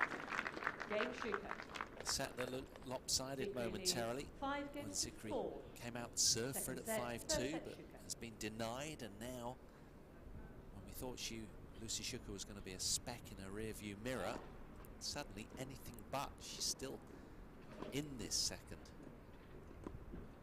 Following the same pattern as the first set, isn't it? Just the opposite way around. Can Zikri just find a way to get through this next service game to level up at 1-set all here? Or is Shuka going to keep that momentum going?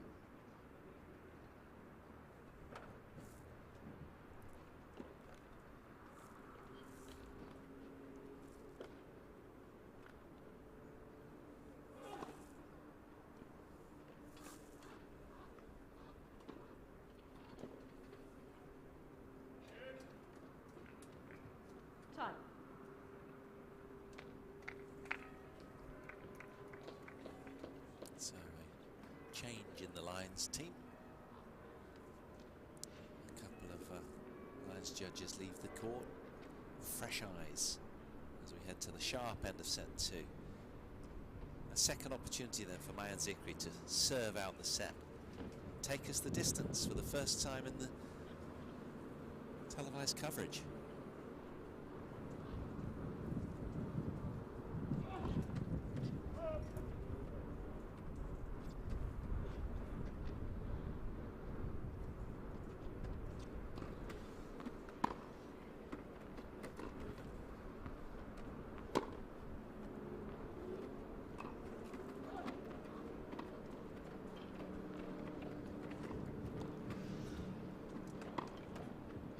Brilliant point, cleverly engineered from the experienced 42-year-old from Fleet in Hampshire.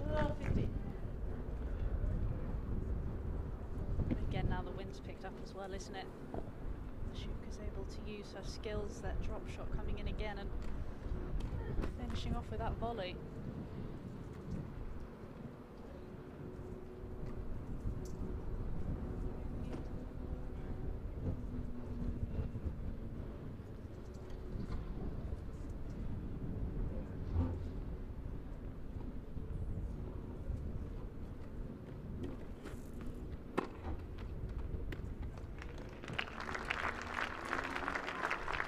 Fabulously from 5-2 down, hasn't she, Lucy Shuka? But it's almost as if she's been allowed to, because Zikri hasn't quite been the force that she was to get to 5-2, seemingly.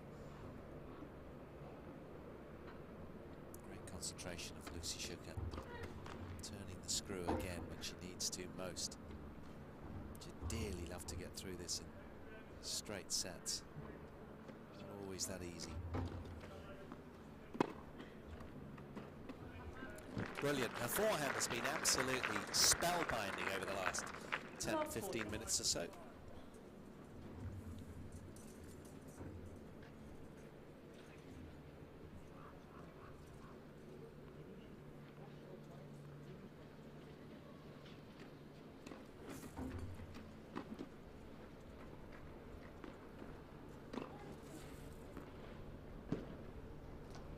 No call from the chair.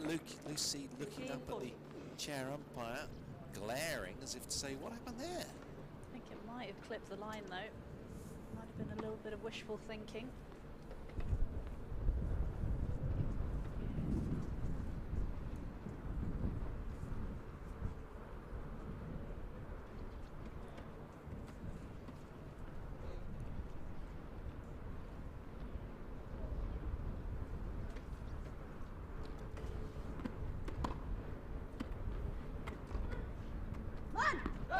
Gone wide as well. That's another break of serve. Lucy Shuker really turning it around here. It's been a gallant set from her. 3 consecutive British games.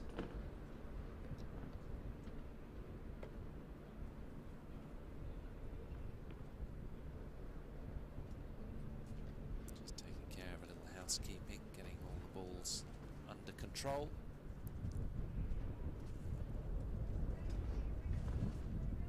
Deadlock in set 2, 5 games all.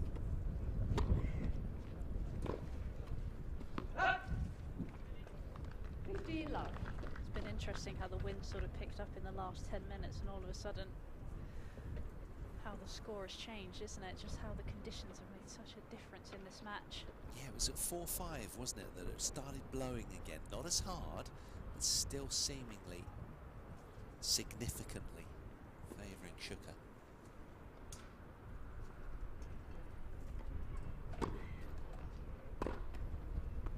There's the big forehand return. Heavyweight, direct in its flight path. No nonsense strike, that one. But they've been sparing over the last few games.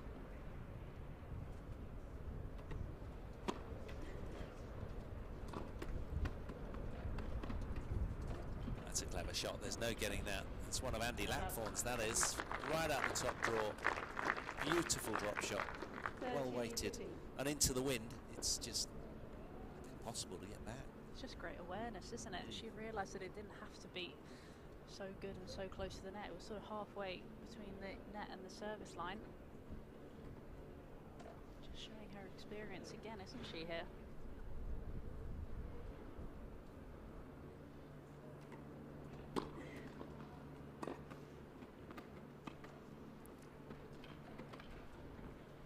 Yeah, there's just no playing against that. It's perfectly weighted. And she's pulling it when she knows her opponent's deep behind the baseline as well. That's really clever and aware from Lucy Shuker.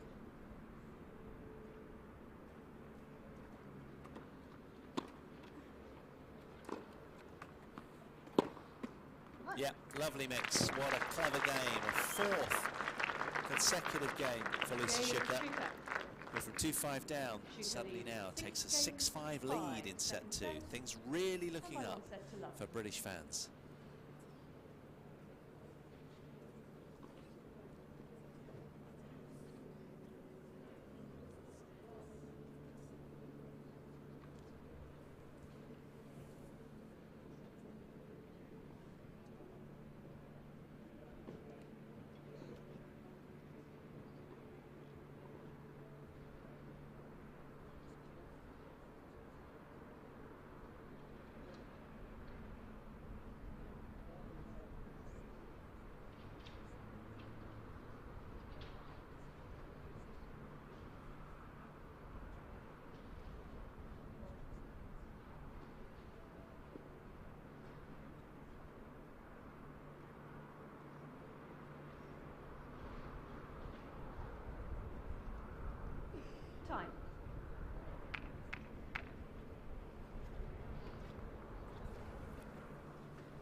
So 10 to 2 local time, and it's all gone cloudy for Israeli fans. Mayan Zikri right up against it now, where she had a stranglehold over set 2 at 5-2. She's now anything but 5-6. Can she get herself to a tie-break and detain the third seed?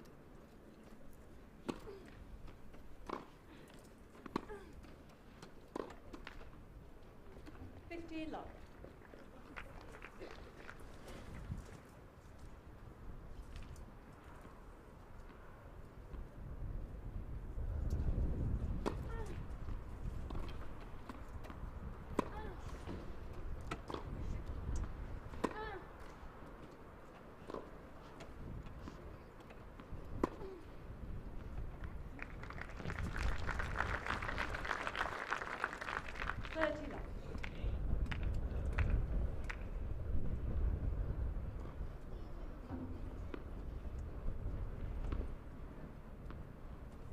Lucy going for a stray ball that was a long way away, just buying a little time to collect some thoughts, finding herself 30 love down in this return game.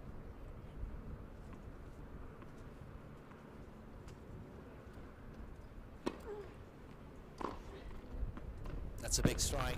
Again, it's the forehand doing the damage. 30-15. How far inside the court she was as well. Sort of a couple of meters almost by the time she made contact with the ball.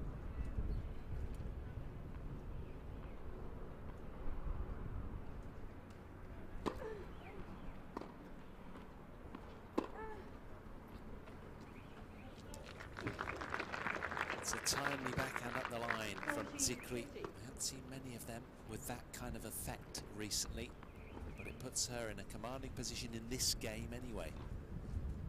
She sort of momentarily lost her way, starting to regroup here, you sense.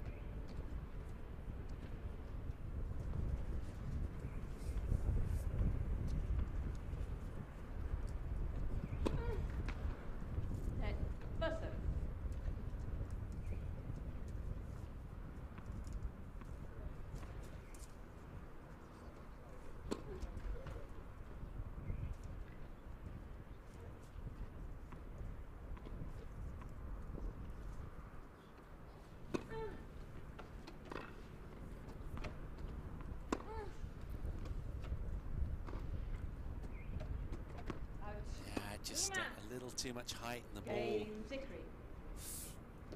just flung itself over the baseline there. So Zikri holds on and ensures a tie-break.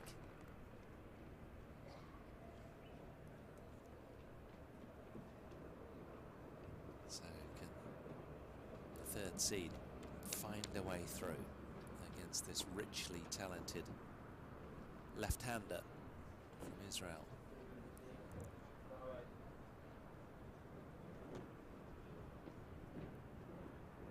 Bug on the court, I think, that needs removing. Stag beetle. Or bee. Bumblebee, I think.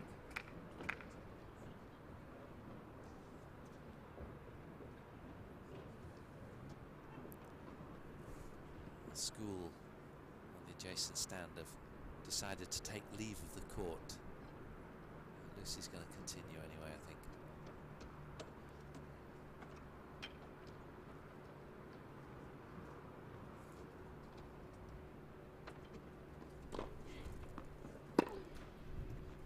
Backhand return. And it always interests me, you know, when you've got these like John Lloyd said this at Wimbledon, when you've got these roaming lines judges moving on the court, why should we wait for fans outside that are moving around as well? You know, just get used to it. You do, and especially when you practice, you've always got people moving and noises going on and things like that, so you're used to it as a player from when you practice.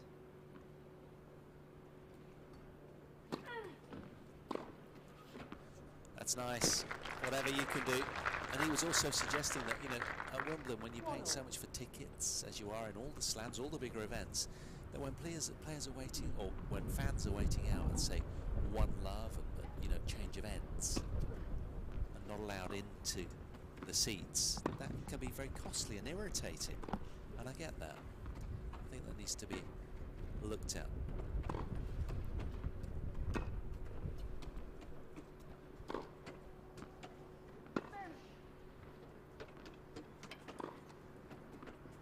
Great all-out attack from Lucy Schucker. That was timely.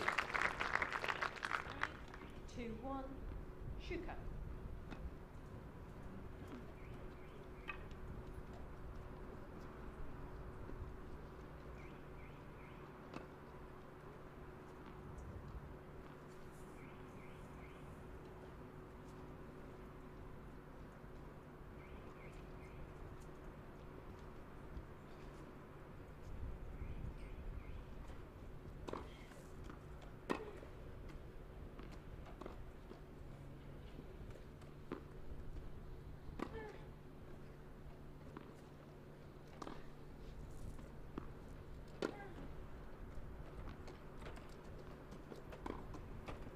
Brilliant.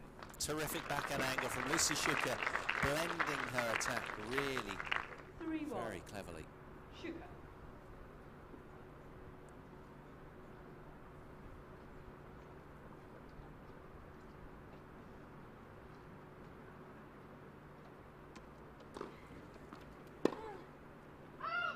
Cool, I didn't miss by much. Schucker. It was smoked by the Israeli with the off forehand return, but narrowly missing the sideline.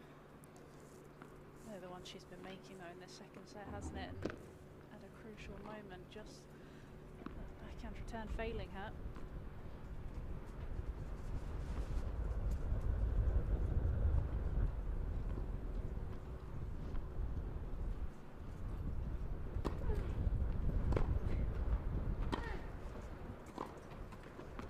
Super play from the third seed, all over that point, uber aggressive. She wheels round to a heady 5-1 lead in this tie break.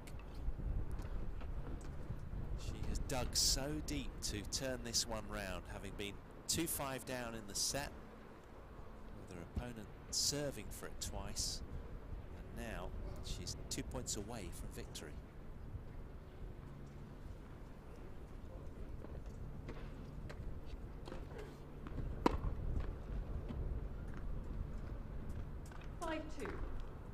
Schucker.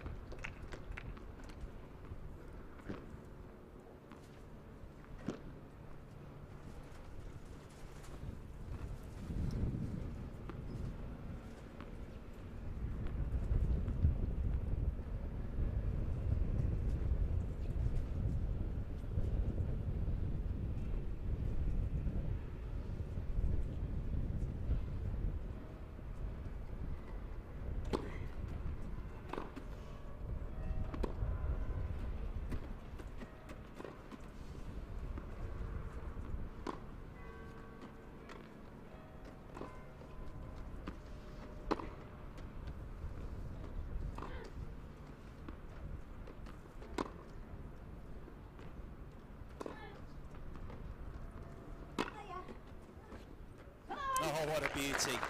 Carving underneath and inside that ball with a squash-like shot. Lucy Schucker pulls that one out the fire.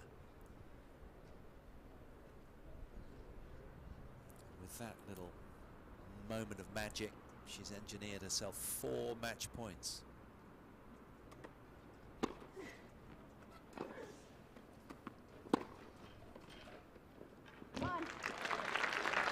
What a comeback win that was from Lucy Schucker. Schucker by 2 sets to love, 6-4, 7-6.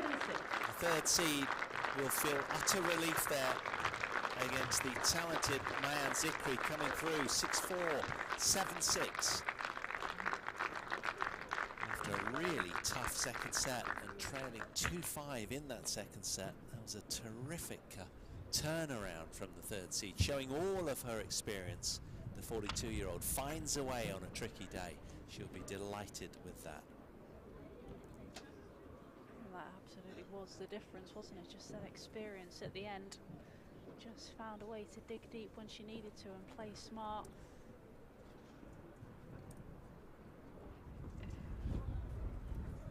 Again, just looking at the stats here, just that, again, first serves in, did better on behind her first serves. Made a massive difference, especially in that end of the second set as well, and in the tie break. Just look at the points won as well. A lot of that came from the first set, but got to feel for Zikri. That was a missed opportunity in that second set. Just the amount of chances, and obviously having that 5-2 lead. Going to be a little bit disappointed, but played a lot of good tennis today and can take a lot of positives from what she was able to put on the court. Let's hear from our winner now. Lucy, many congratulations on that win. How pleased are you with that performance? I'm not sure how pleased I am. I'm pleased that I've come through it. I think I was quite catchy in that match, a little bit tentative, which just allowed her to kind of dictate a bit more in the first set, and then a little bit more in the second set. But yeah, really happy to have come through and found kind of more the tennis that I wanted to play. Yeah, shame I didn't do that right at the start. So yeah, let's talk about it. The second set, you're 2-5 down. How deep did you need to go to crawl yourself out of that? And then I noticed your forehand really started firing. Did the wind play a part as well? Because it couldn't make up its mind. One minute we had gusts, the next minute we had bright sunshine. Was that all a factor when you were 2-5 down?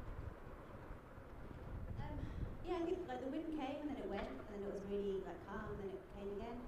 I actually don't mind the wind. I think you can play with the conditions, you can use the drop shots. But yeah, I think I just had to kind of be calm and be patient when I was 5-2 down, and kind of let my tennis just happen as opposed to maybe trying to force it. And I think I did that quite well, and then maybe just eased off slightly at 6-5, 5-6. You played here since 2003. What is it about the British Open that you love so much? What is it about being here in Nottingham that you enjoy? It's got to be Kirsty Thompson. I mean, she's a legend. like the facilities here are amazing. There's so many courts. They're good courts to play on. When we get a crowd, we love playing in front of you guys. So thank you for coming out. Really appreciate it. The LTA worked really hard to put on this event, and it takes so much effort with so many people, and coming and supporting it is the least that we can do, but we also want to perform and do well here. It's a home big tournament, so yeah, that's kind of why we're here. Earn those ranking points, get up those the rankings. Yes, those ranking points are very important, of course. Anyway, moving on. You're into the semi-finals now, and correct me if I'm wrong, I think, and I'll probably get this right, I think it's Pauline Derelight you're facing next. Thoughts on that, please? Yeah, she'll be a tough opponent. We went 3 sets earlier this year together, and I think I beat her in Bolton on a hard court. She's a good player. She's got a good serve, she moves well, she's got good hands, so I'll have to bring my game to the court and just try and execute my tactics, and the better player on the day will win, but I'll give it my all. And hopefully some home advantage, yeah, from you guys. Indeed, thank you very much, and congratulations, Lucy. Centre court, please show your appreciation for your winner, Lucy Shuker!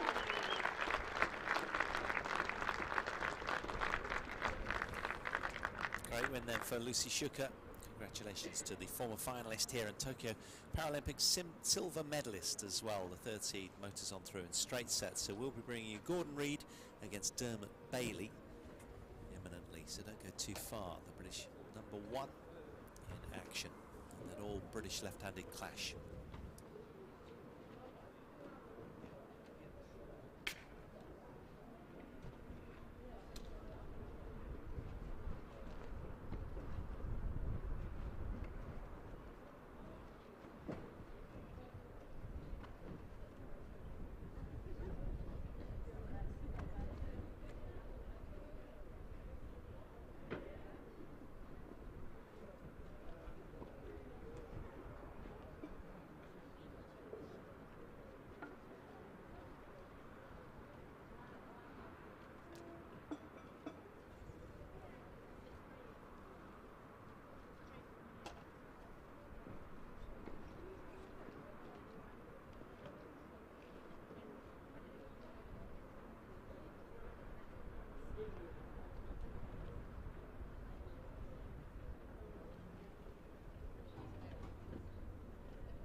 Okay, centre court here at the British Open Wheelchair Tennis Championships. Our next match is a all-British men's singles quarter-final between the world at number 4, Gordon Reid, and the world at number 61, Dermot Bailey. Gordon is from Glasgow.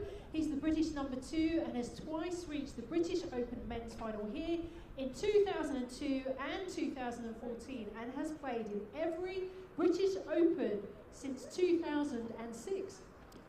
He's also the Paralympic men's singles gold medalist in Rio 2016 and the men's singles bronze medalist in Tokyo last year.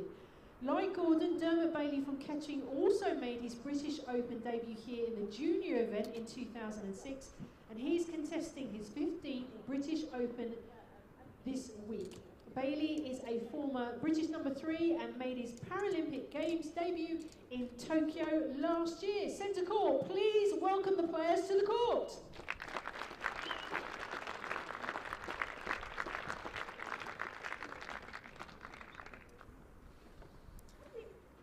Yeah, so our players just getting into their sports chairs. British number 3, Dermot Bailey, in your picture, taking on the British number 2, and of course the British number 1, Alfie Hewitt's not here because of all of his heady activities over the last few days at Wimbledon and what have you. I say last week or so, really. You know, he was absolutely exhausted after that final with Shingo Kunieda.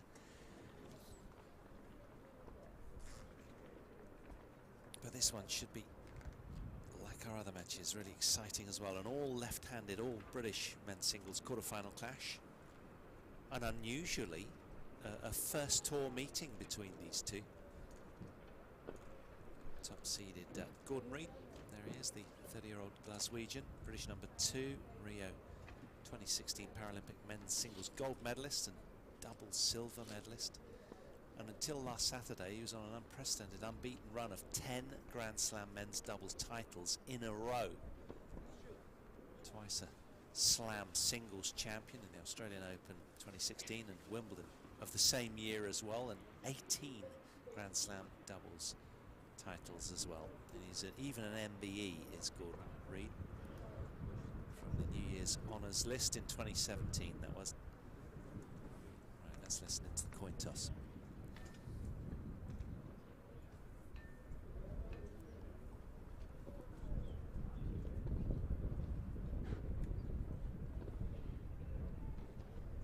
Scottish umpire Ben Anderson in the chair for this one again, as he was in the first match.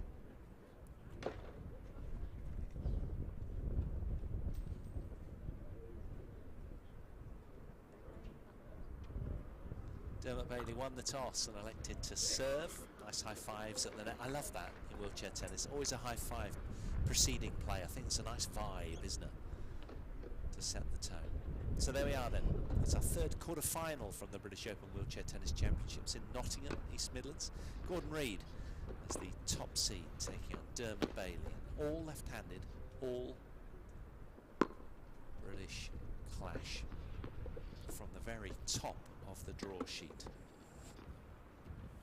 Martin de la Puente from Spain as the fourth seed lies in wait for the winner of this one. That'll be played tomorrow. And there is the draw sheet. It's a loaded draw. Plenty of familiar names and faces on that draw sheet. But here's Gordon Reid. And he'll bid to carry on where Alfie Hewitt left off last year when he became the first Brit to win the British Open men's singles title.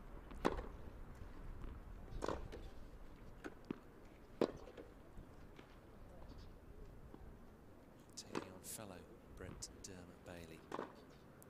Currently 5 on the rankings, as you can see there, has been up to 1 in the world. That was in September 6 years ago now, in 2016.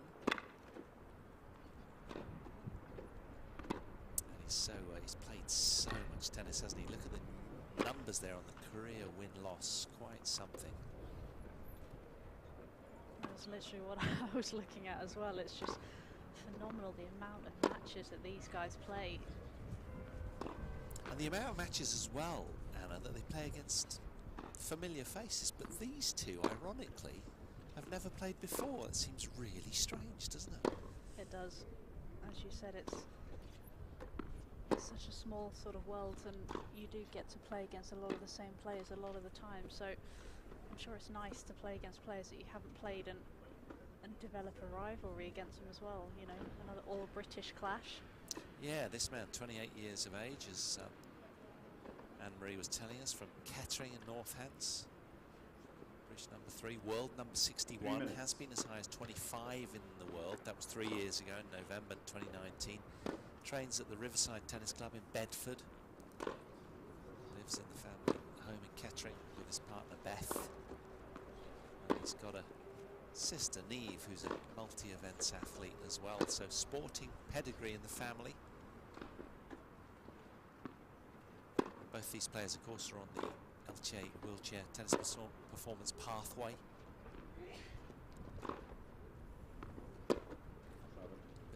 Dermot was the national champion in 2015 and has been a mainstay of Great Britain's men's world team cup squad in recent years, so these two know each other very, very well.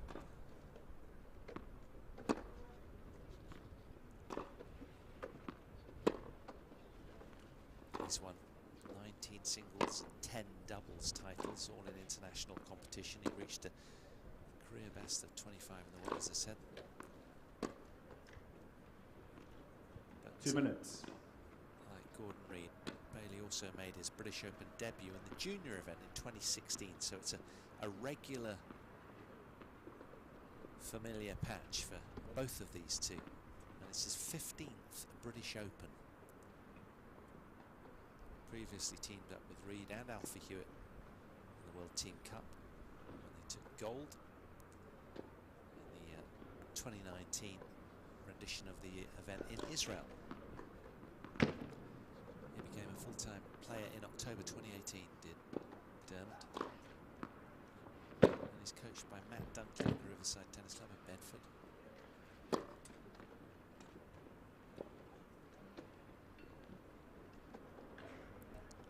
Whereas Gordon Reid spends most of his time at the National Tennis Academy at the University of Stirling.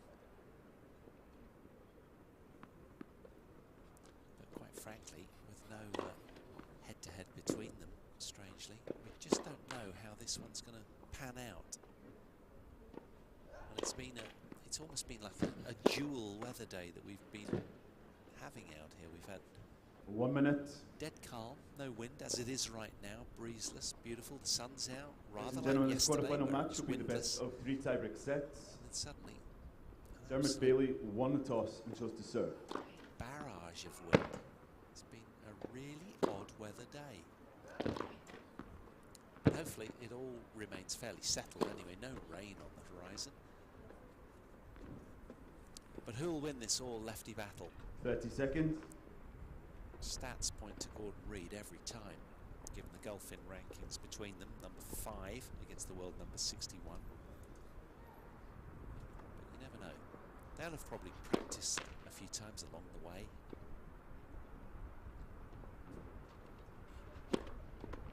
But this man really backing himself. He loves his serve, he loves a hard court, and he's elected to, having won the toss, to serve to get this match underway.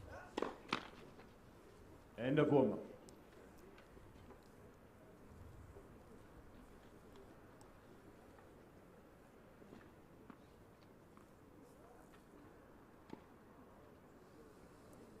So confirmation of what we'll be bringing you. Gordon Reid takes on Dermot Bailey in an all-British men's singles quarter-final from the very top of the draw.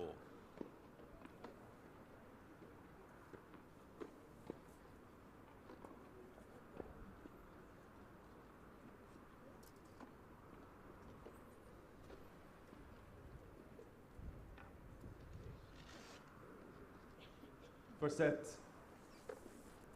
Dermot Bailey to serve. Ready? Play.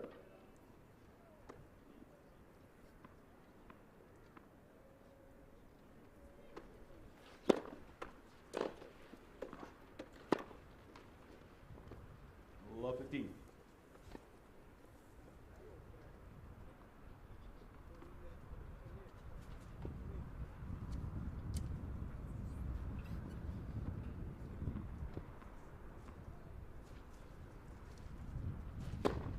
Fault.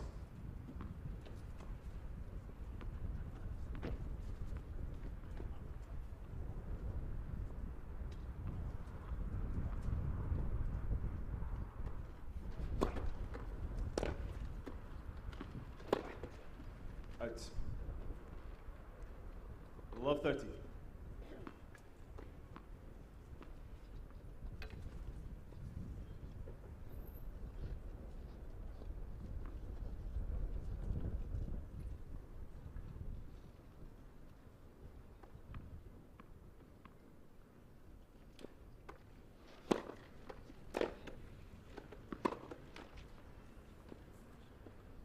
Love 40. Well, it was a big serve from the left-hander in all blue, but Gordon Reid really sweet timing with the return.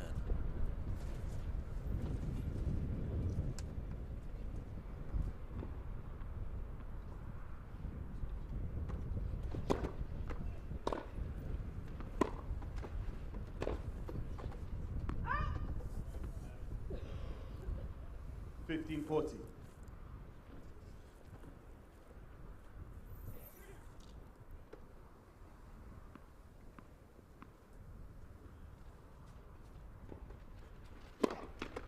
Let's first service.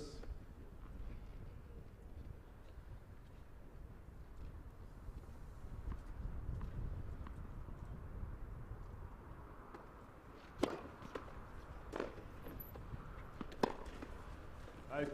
Game Reid. It's Gordon Reid, the 30-year-old Glaswegian, who strikes first in First this game. men's singles quarterfinal from the top of the draw. He'll be excited about that as he re-establishes the location of his towel that just slipped down behind the advertising hoarding and the fence.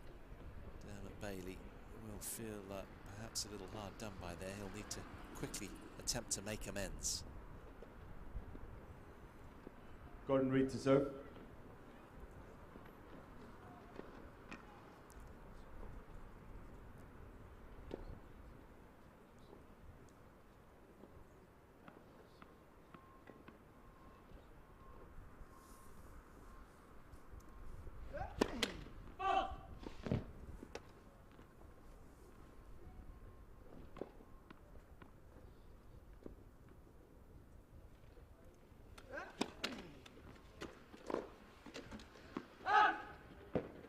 Love.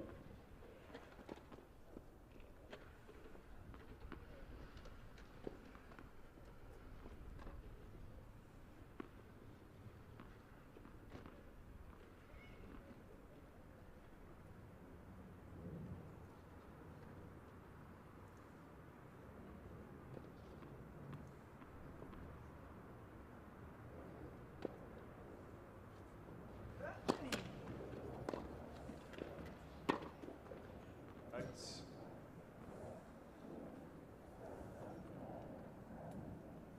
15-0.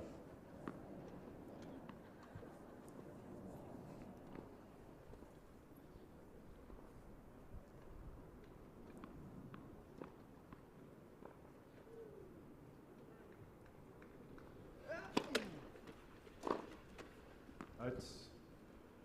30-15. Just grappling with a little consistency right now is Dermot Bailey. Reid happy to pick low-hanging fruit.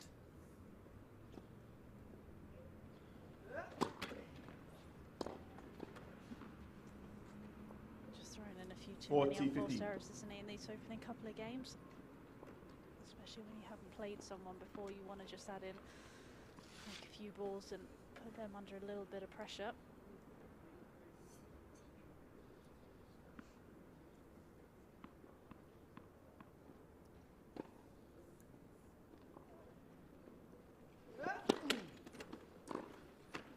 Game Reid. Gordon Reid holds on and extends his lead to Reid 2 leads love. by 2 games to love.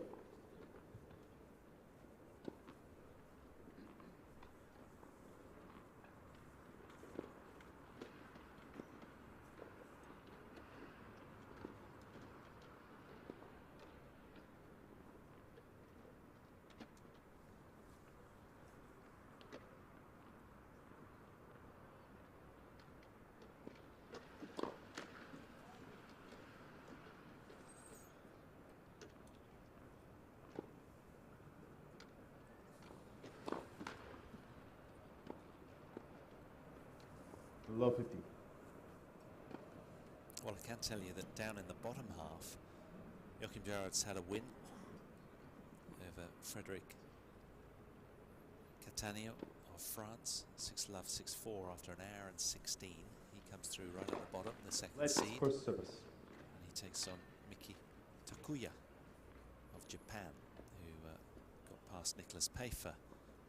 Having won the first set, Pfeiffer, the Frenchman, the third seed, elected to retire, not feeling very well after an hour and 3 minutes.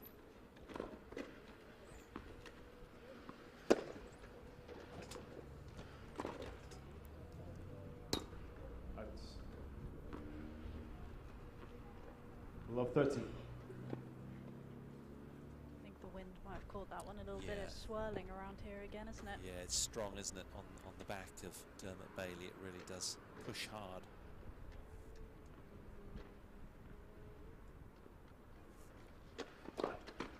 Fault.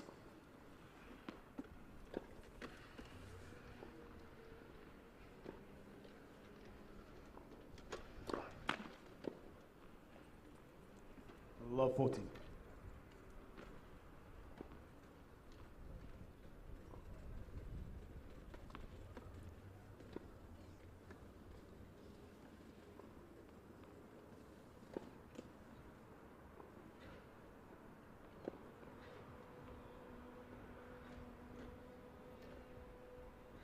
He's just finding it tough to settle out here at the moment.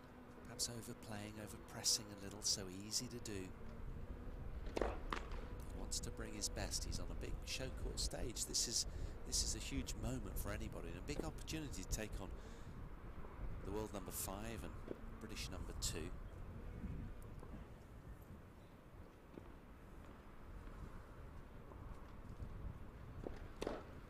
Fault.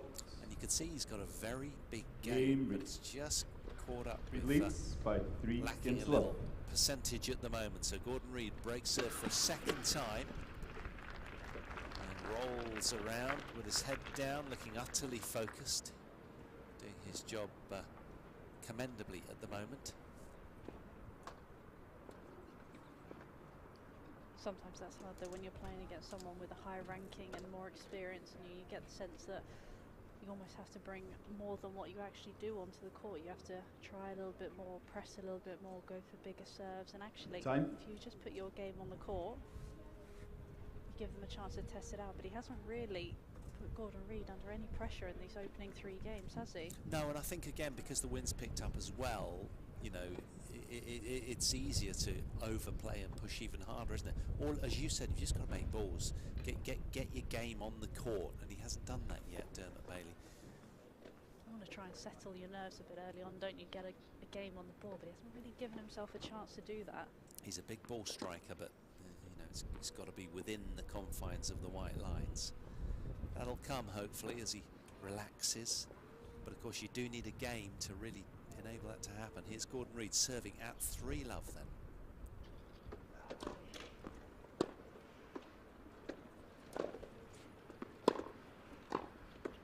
Oh, a keen forehand volley there. What a follow-up that was. Pouncing all over that. 50 love. Gordon's really not going to let him get a sniff though, is he, now that he's got that advantage in this opening set? Players like him don't give it up easily. Yeah, it's such a good all-court game as well. There's not many weaknesses, is there, for Dermot Bailey to pick holes in?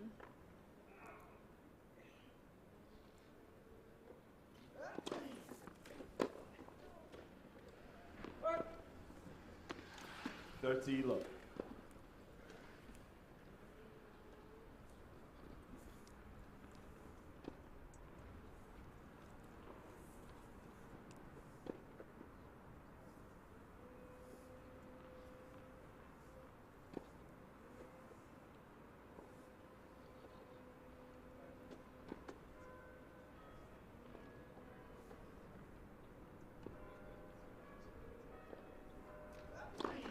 Fault.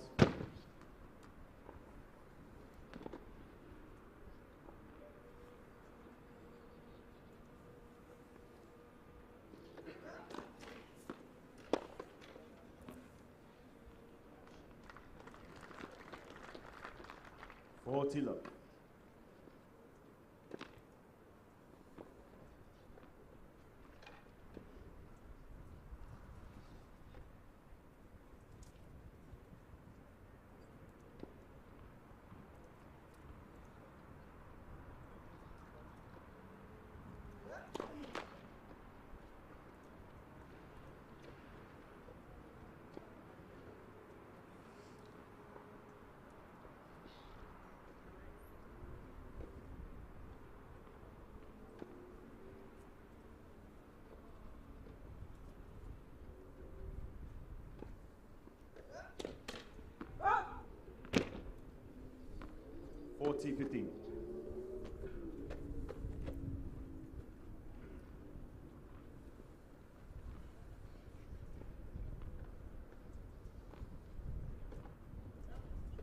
Yes, a British Open finalist is Gordon, who'd dearly love to go one better the way that Alfie Hewitt did last year in routing Shingo Kunieda 6-3, 6-2 in the final.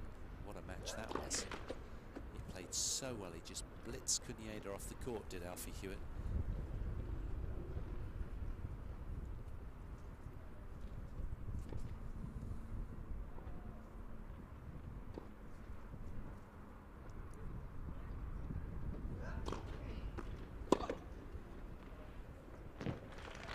That's more like it. A measured return from Dermot Bailey. 40-30.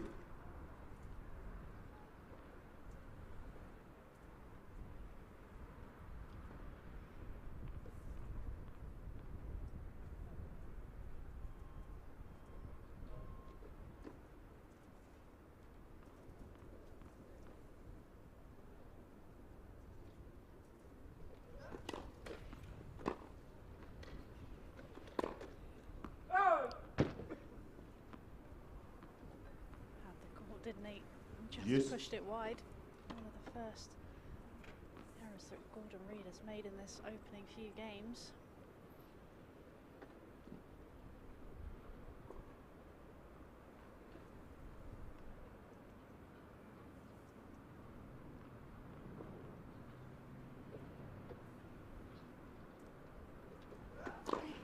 Let's first service.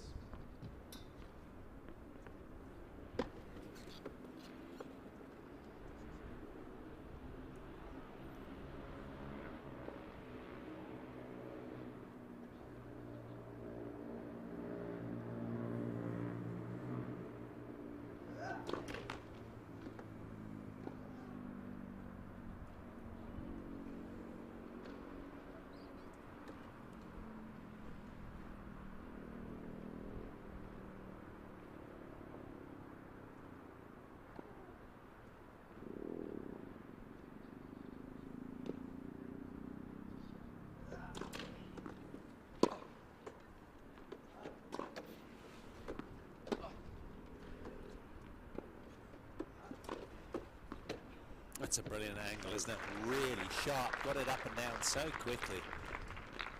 Advantage Reid. You thought the space was down the line as well, didn't you? But no, Gordon Reid found an inch to hit into.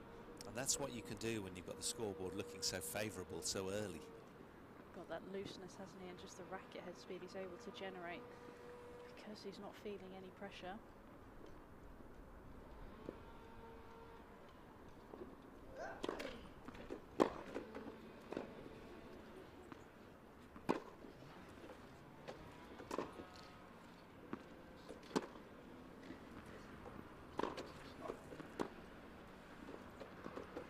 Oh, nicely put away. Reid. Compounding his advantage and pressure onto Reid leads by 4 games to love. his British teammate, Dermot Bailey, right under the cosh right now, staring down the barrel at love 4 already. It's been Gordon Reid who's far more secure and all round just playing to a much higher percentage level right now. Just got so many weapons on the court, hasn't he? The forehand and backhand can do damage, but then he's able to use the slice and the serve and finish balls at the net as well, and use the drop shots and the hand skills that he possesses. There's so many ways that he can win points out there.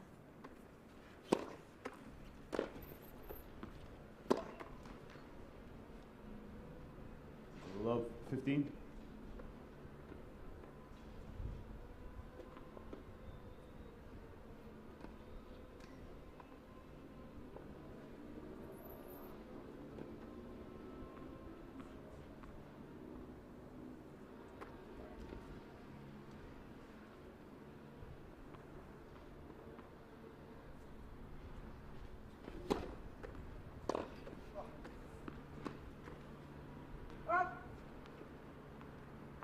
Love 13. And I feel a lot of sympathy for Dermot Bailey right now because he's, you know, he's so keen to make a good impression, I'm sure, that he just, you know, you just get days like that, don't you, where anything but happens, and it's so hard to make an indent some days. This is such a big moment for him. And that's That's a lovely return. And that's where it's important though, when it's kind of matches like this and Love you're playing 40. someone who's high ranked, there's going to be nerves, and it's always important just to try and get one of those early games under your belt just to settle those nerves. And it just really feels like he hasn't, and the sort of snowballs kind of picked up, and the nerves just get worse and worse. 15-40. Well, that'll help, won't it? On cue, the ace spike down the tee. I mean, that's what he's all about. He's a gifted young player. And that's a frustrating thing I think he'll feel about being out here right now. He's not really showing what he can do.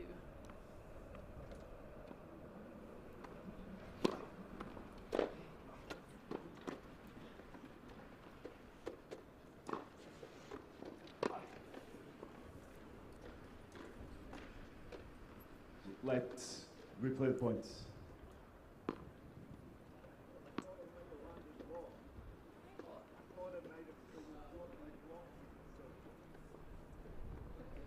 Yeah, I think the umpire was obscured by Gordon there a little bit. He thought Ladies and the gentlemen, I ball was might have landed long. blocked from seeing the ball on the baseline, so we replay a point because I thought it might have been out. There you go, so you're going to replay the point.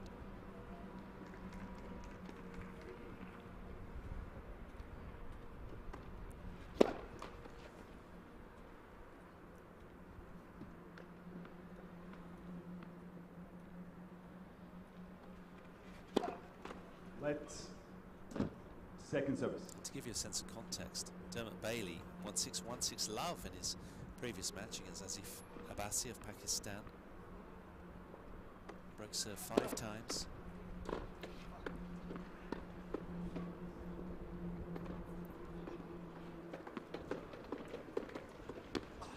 That's masterful control from the British number 2. Game read.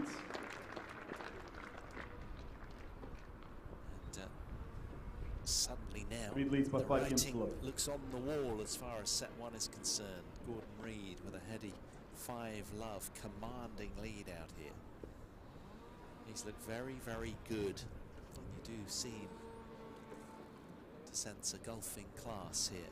So many matches played. We saw that on his biog as he came to the court, and when you pretty much double that with all of his doubles experience as well on the biggest of Grand Slam stages, here's a man who's uber experienced, a Paralympic gold medalist.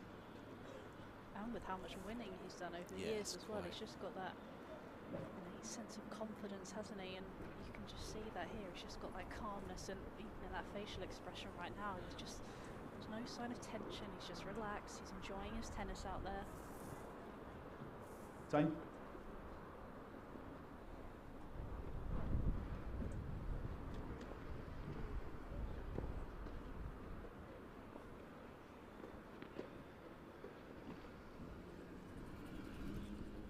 So there's 55 or 56 world ranking spots between these two, favouring Gordon Reid.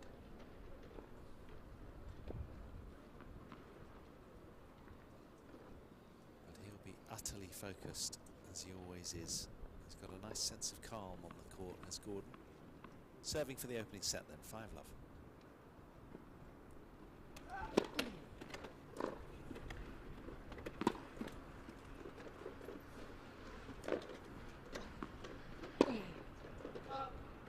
Love 15.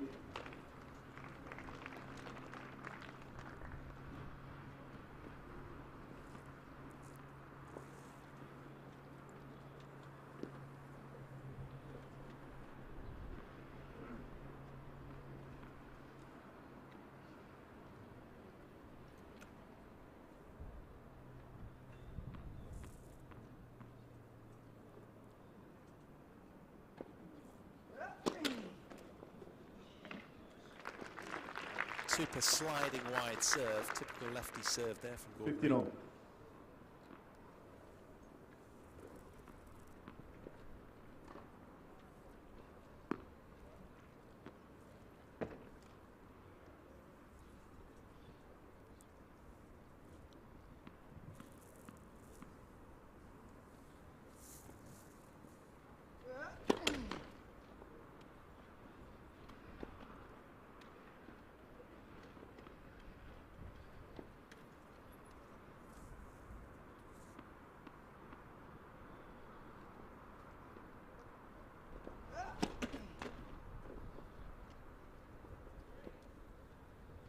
15-13.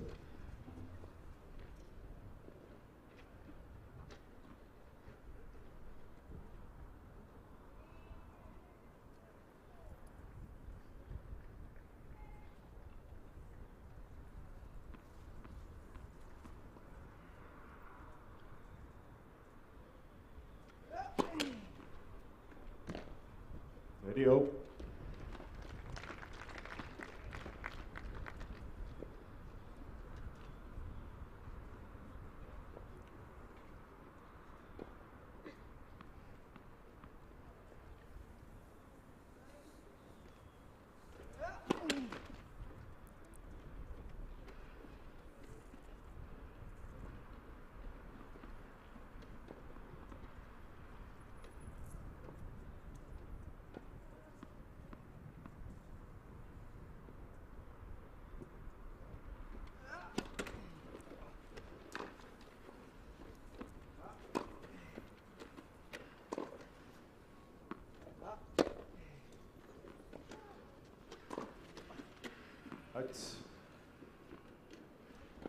40-13. So here's Gordon Reid there with a set point.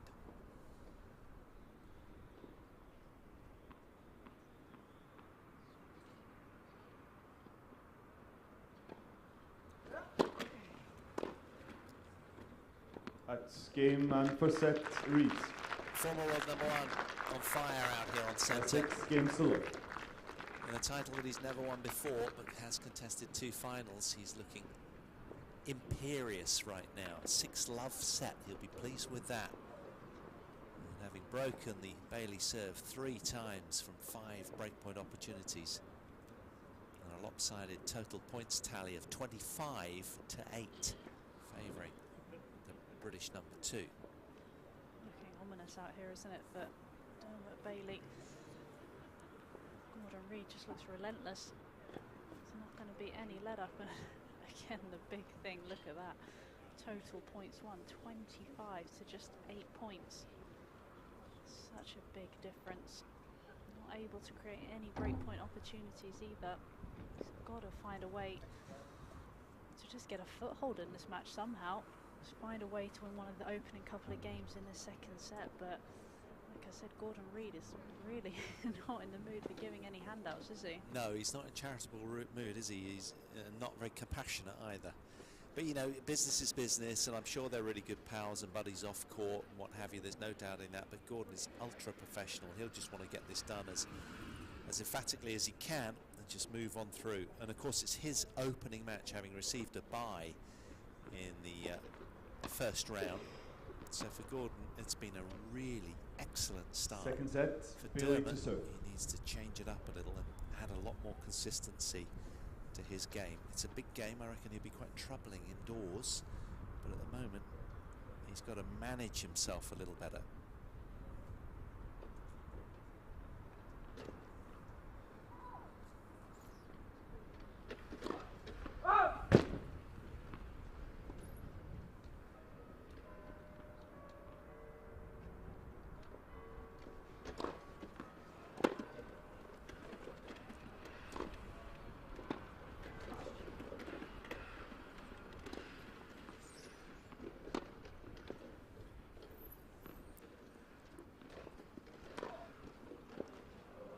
I think the wind got hold of that and just pushed it back into the court a little bit Love more 15. than Dermot had imagined. Did look like he just misjudged it. I don't know whether he pushed back too far and then the ball didn't come through quite as much, but that's what happens when you're not quite thinking as clearly, and there's a tension, you know, judgment can be called into question a little bit.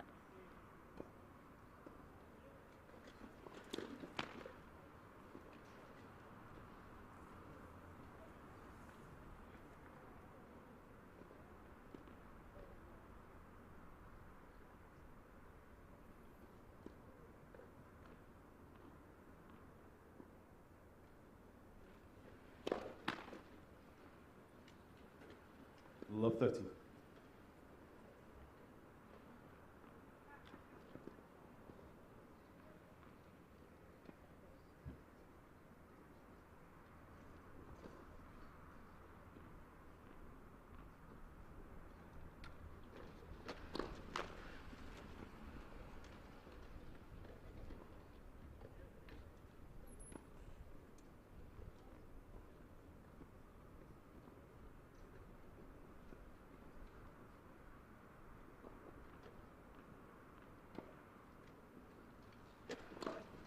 Left, second service.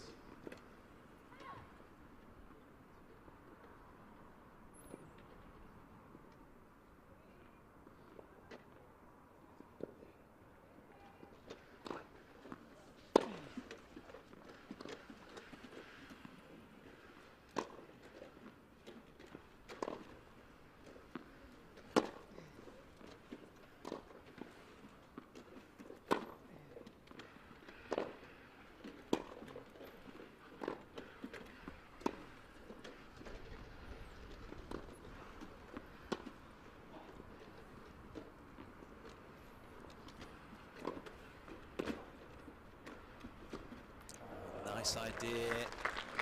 Couldn't quite clear the net with the final drop volley off the backhand wing, but it was cleverly engineered. Gordon Reid showing all of his defensive prowess.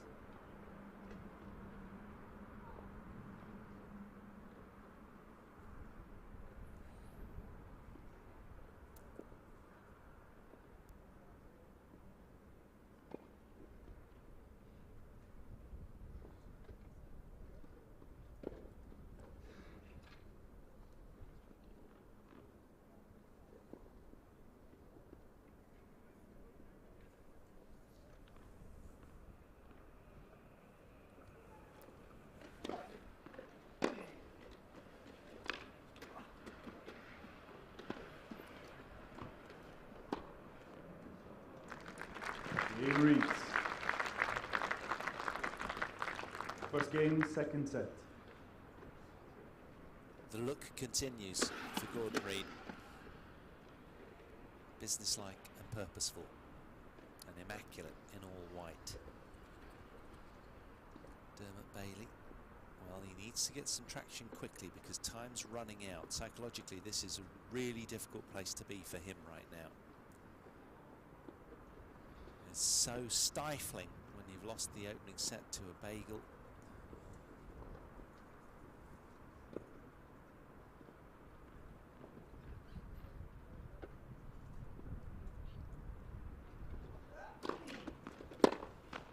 If you were Dermot Bailey's coach though, and you had the chance to speak to him, what would you tell him to do?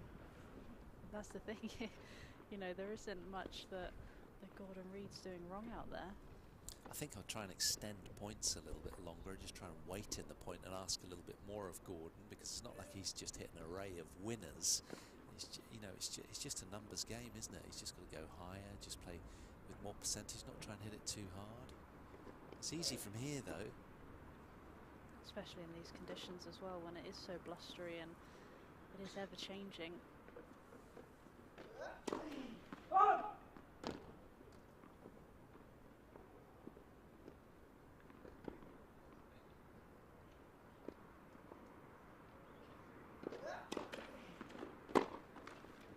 Doesn't quite look like he's got his timing either, and especially with the way the points are going, they're so short, there's hardly any rallies to find your rhythm.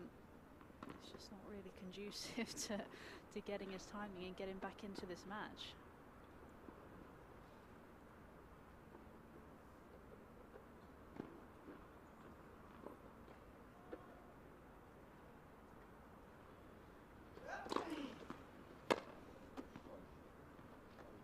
Love.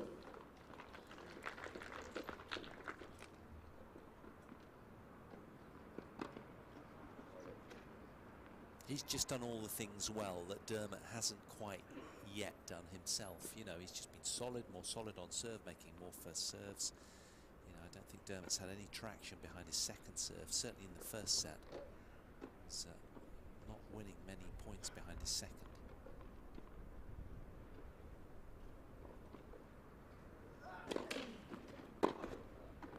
That's better. A lovely return off the backhand wing from Dermot Bailey, and it gets a generous hand. 40-15. That's one of the big things though, when you go out onto the court, you just want to try and do the basics well to start with, and then you can build after that. But at the moment he just hasn't really done the basics that well so far.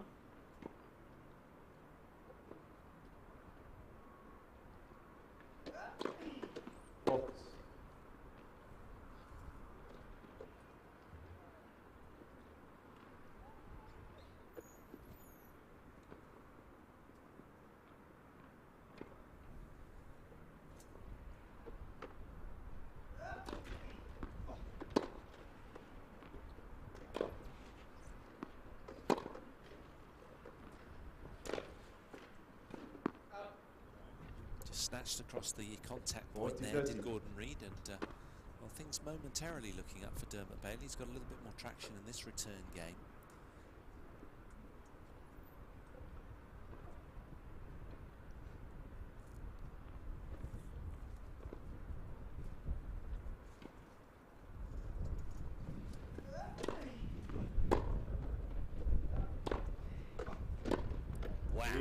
What a backhand that was, right out the top drawer for Gordon Reid. He's just doing so well at keeping his opponent at arm's length and managing him with authority. It's an 8-love stranglehold out here on centre. You don't see that too often, but I think it pays homage to just how good Gordon is.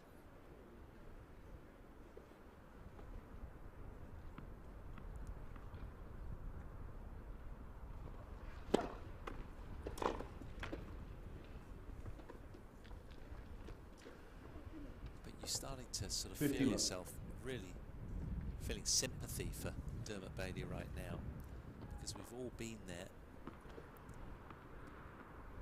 It's not a very enjoyable place to be. No, it's not, but we all know how quickly tennis can change around again. Gets a game on the board, starts building a little bit of momentum, and then anything can happen. It's looking unlikely at this moment in time.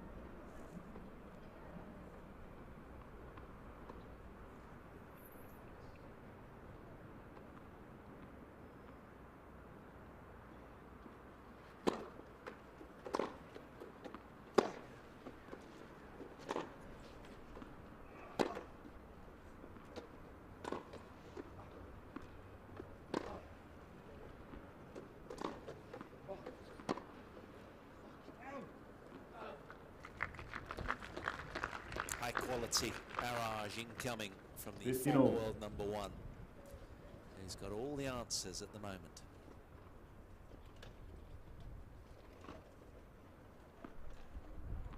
Very up together. He's been smooth and like a well-oiled machine.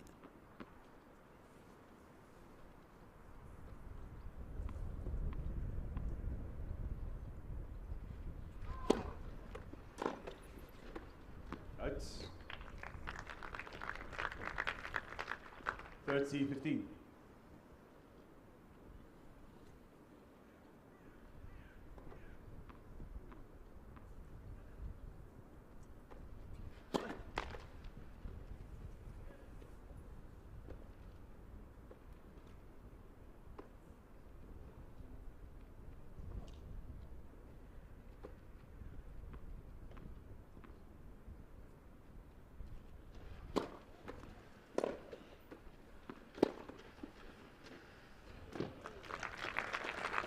Nicely done. Took it nice and early off the backhand to Dermot Bailey. 40-15.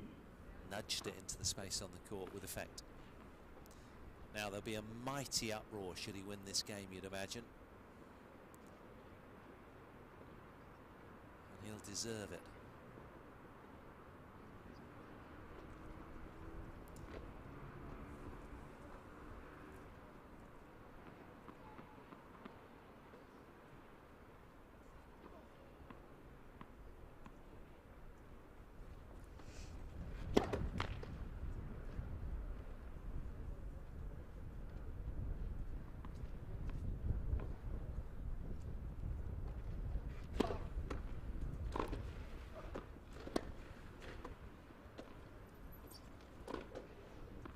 It's just the perfect setup around that forehand, wasn't it? It dropped far too short from Dermot Bailey. He's aware of that. He was slapping himself with irritation after that point. But still, the world #61 and British #3. There's another game point. Fault.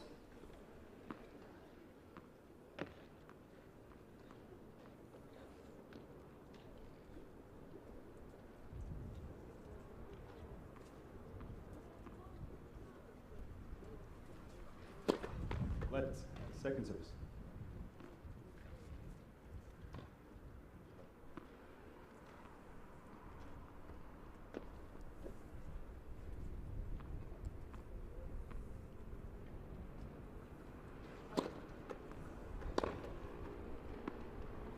Yes. Oh, an impeccable length forehand return from Reed. I'm sure Bailey was wishing the wind could have picked that up and just pushed it long. But still, the weight goes on to get his first name on the board.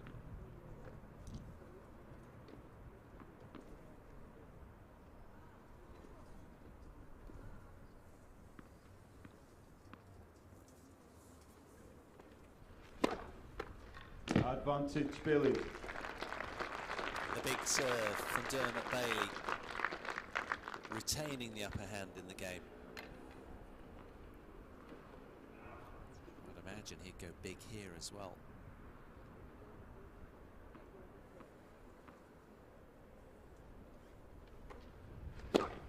Odds.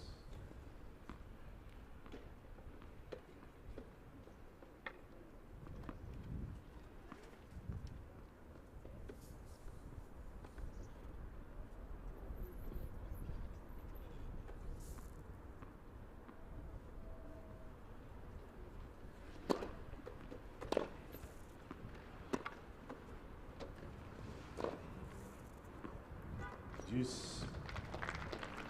Big game psychologically, this one. You can almost sense the pivot under the match right now. Gordon Reid doesn't want to allow his opponent any traction here, because he knows he might get on a bit of a run.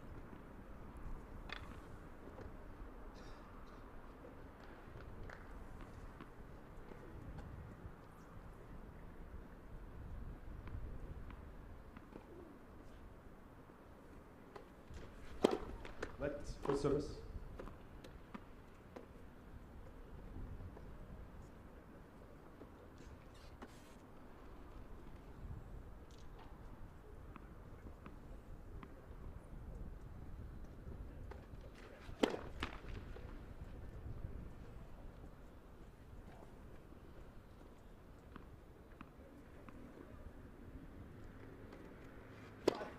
Let second service.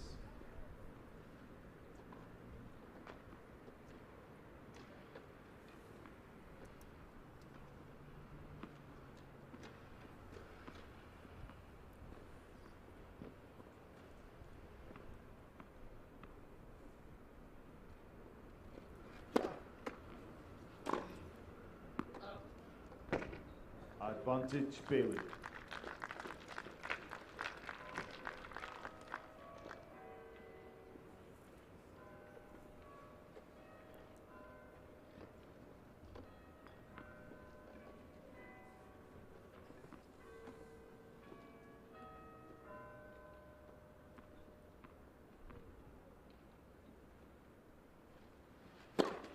Odds. So tough to hit aces from the seat when you're low.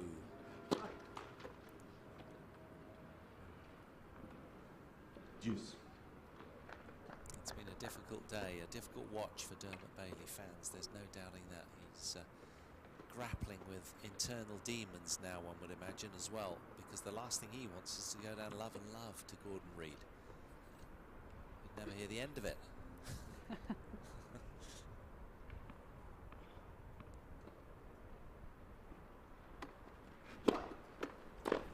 It's a good serve. Really deep in the box, loaded with spin. Rifled off the ball, that one.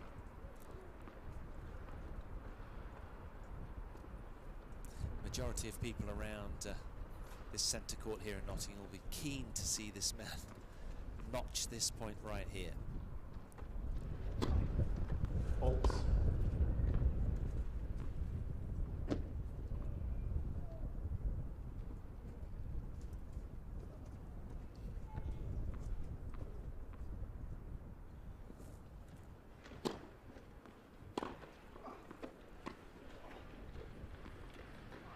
That is fantastic.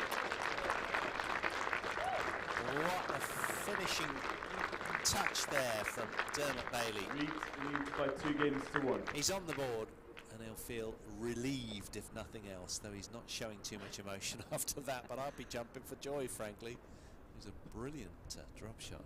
I was going to say, he wouldn't give away any emotion in his face, does he? You'd have thought there might even be a little smile, but no. No flicker. Not even a little bit, but the crowd got behind him, and hopefully that will just inspire him a little bit more.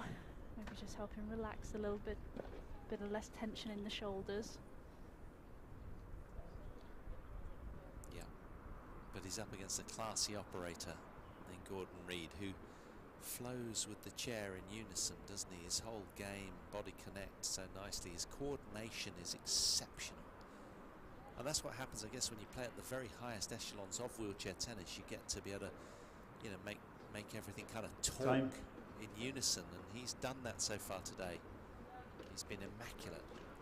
And the one thing I think I like the most about watching Gordon Reid out there is just the variety he's able to bring. You know, it's not just the power tennis that we often see, but he's got a great backhand slice. He's able to use the drop shot. He loves coming forward, and it's really nice to be able to see that variety. You don't know what you're going to get from him, and I'm sure as an opponent it's pretty tough to play against, because you literally can hit every shot in the book. Yeah, it must be quite unnerving. So here we go then. Set 2-1.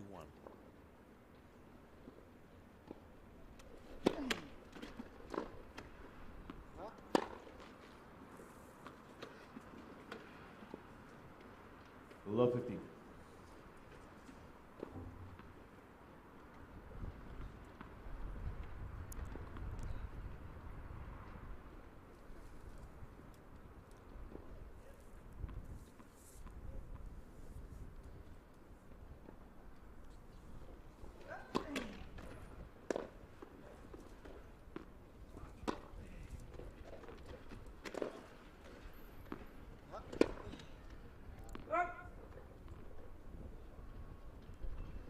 Love 13.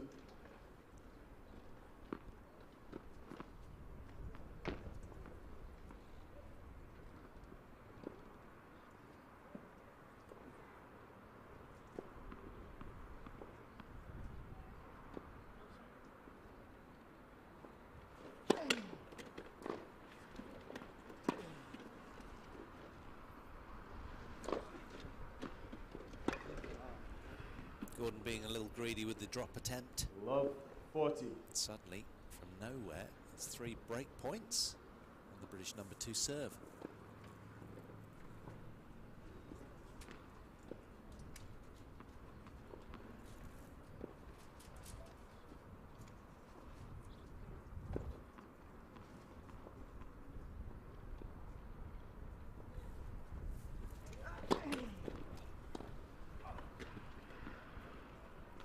How many 15, times 40. do we see this though, when someone is winning easily, won the first set 6-love and is 1 or 2 love up in the second set, and all of a sudden the opponent gets a game on the board, the momentum shifts and the outlook of the match completely changes.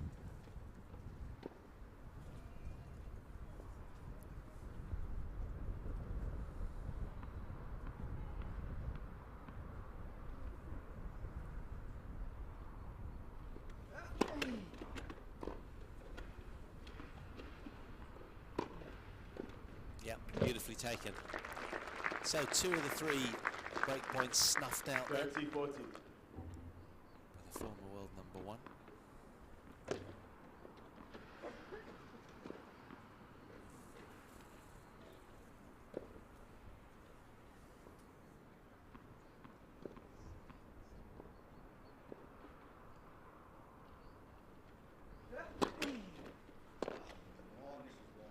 Juice.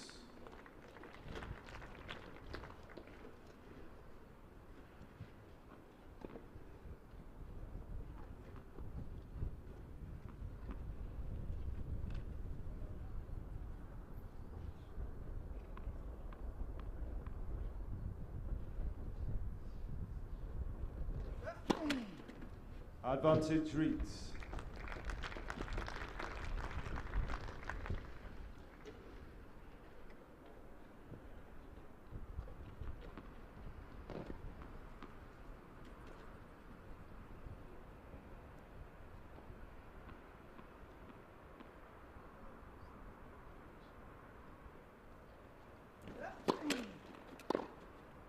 Game reads.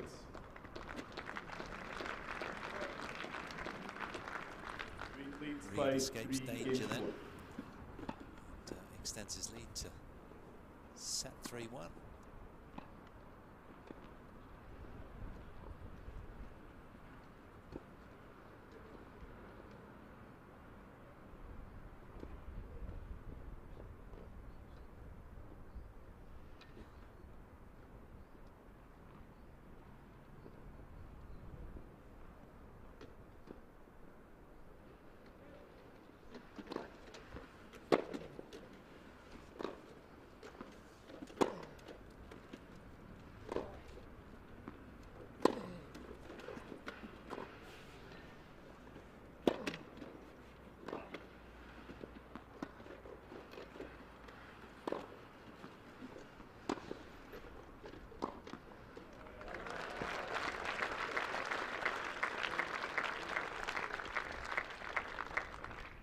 Love.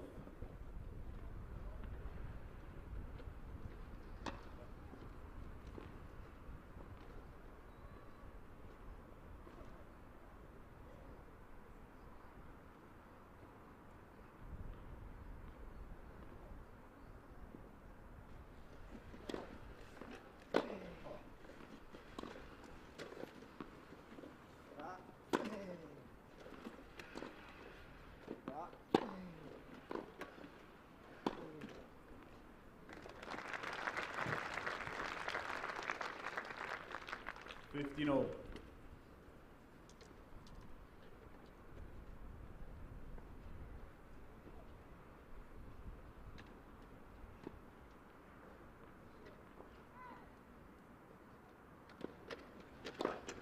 Fault.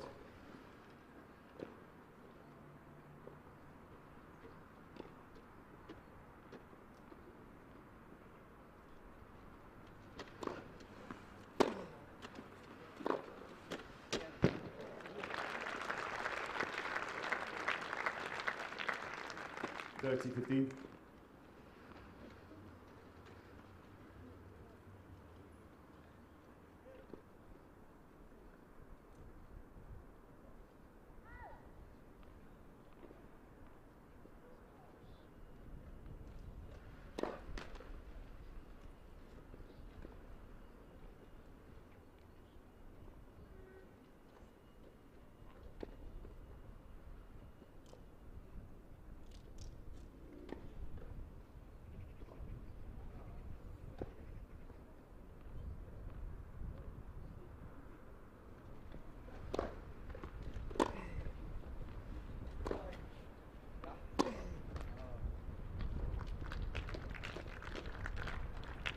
$40-15.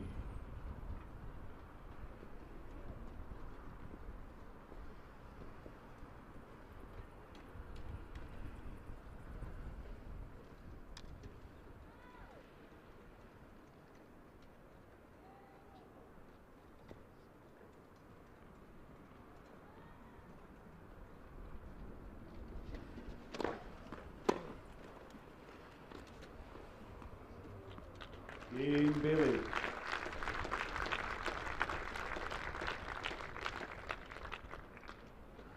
Reed leads by 3 games to 2. So good game there from Dermot Bailey, just staying in touch.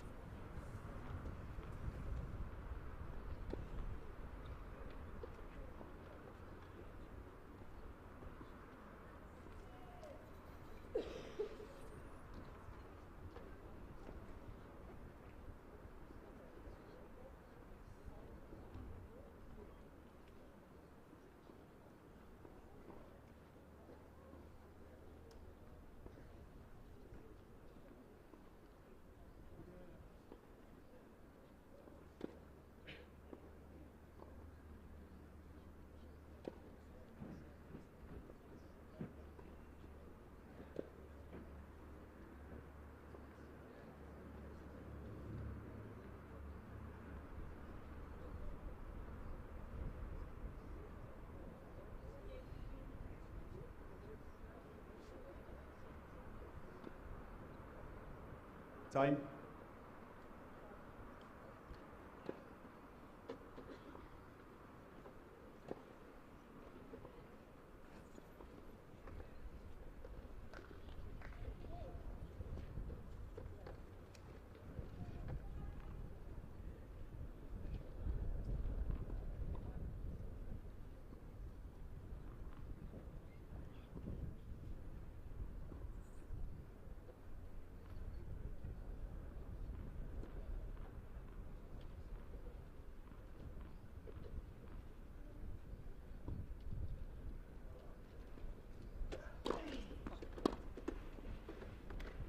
Out. 50 love.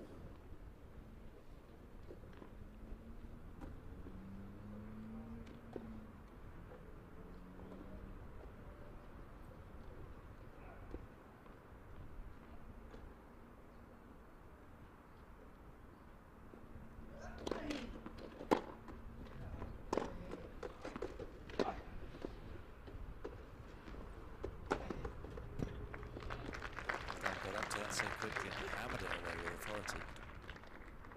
30 love.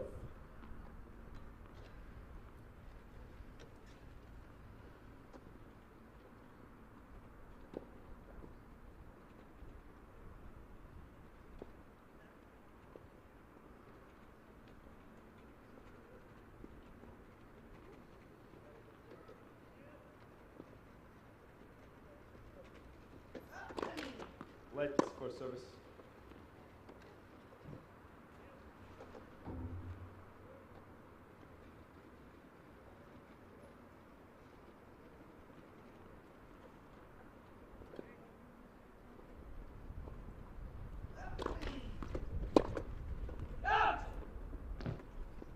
To love.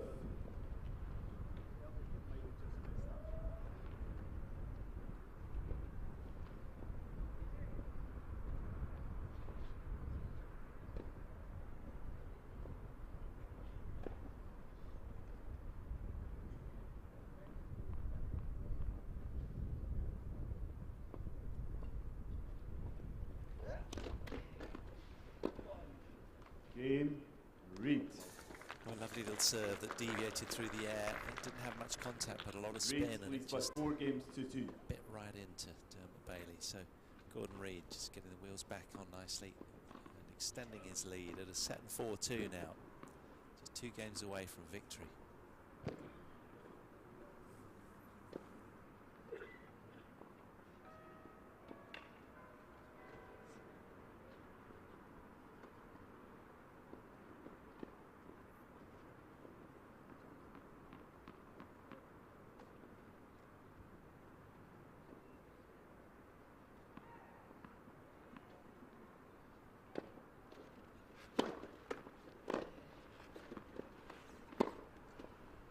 Out.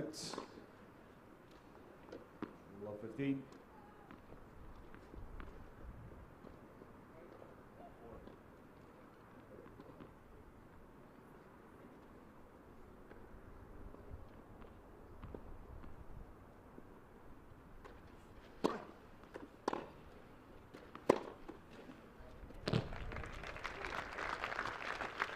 Scorching backhand there 15 from all. Dermot Bailey.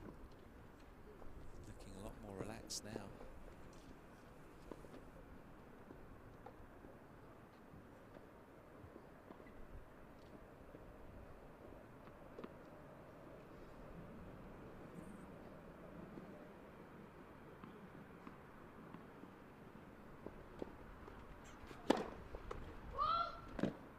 Correction, ball's good.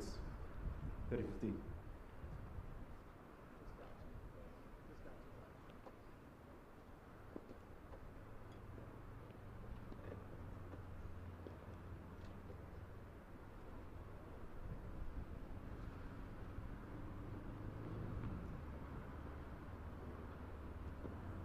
Wait, please.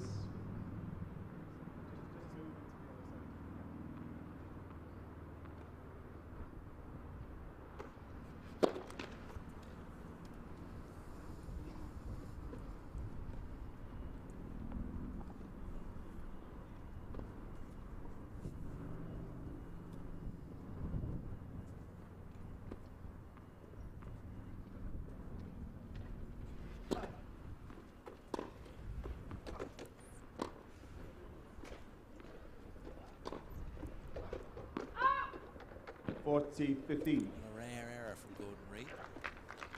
Unforced, that one will be logged as, I would imagine. And he's been pretty up together today, to say the least. Very fluid with his performance. Just the wind took it, didn't it? You thought it's on the right target and then just pulling it wide.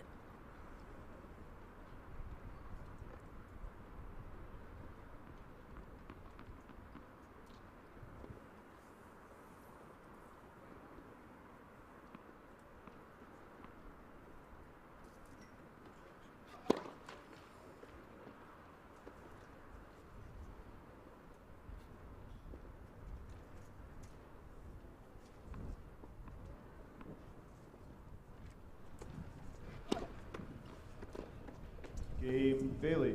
Bailey holds on and is determined to extend his stay here in this one. Reed leads by 4 games to 3. But it's still Gordon Reed with a 4-3 lead in set 2. A really encouraging passage of play for Dermot Bailey.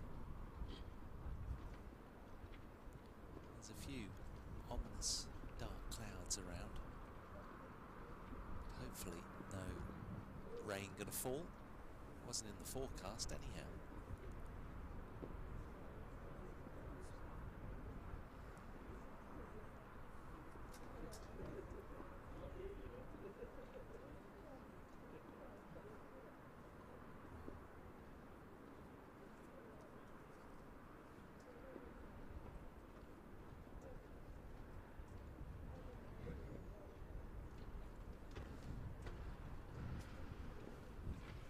Time. There's the church at the top of your picture that's been chiming every now and then.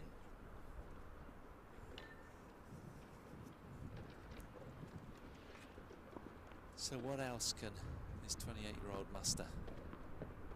We've seen glimpses of brilliant play, but it's all been a little bit too sporadic. Done well in the second set though, hasn't he, to turn it around? You thought it might just get away from him, but he's just found a way to get a foothold.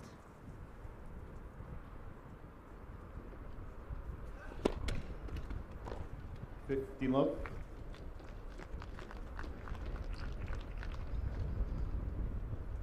Gordon's clever though, because he's been blending sort of spins and cuts on the ball where it's just made sort of for difficult timing challenges for his opponent today. He's used the wind to his advantage. He knows how to play in it, doesn't he?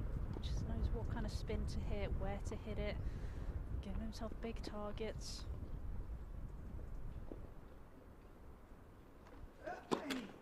Faults.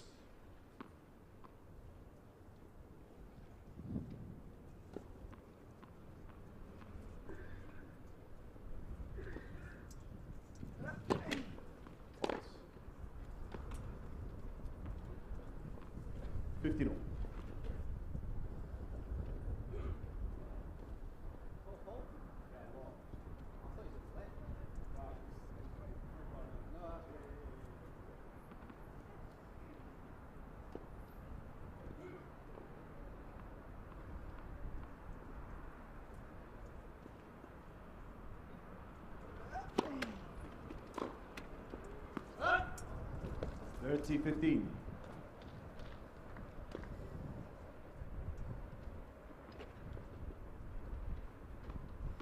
Looks very relaxed now.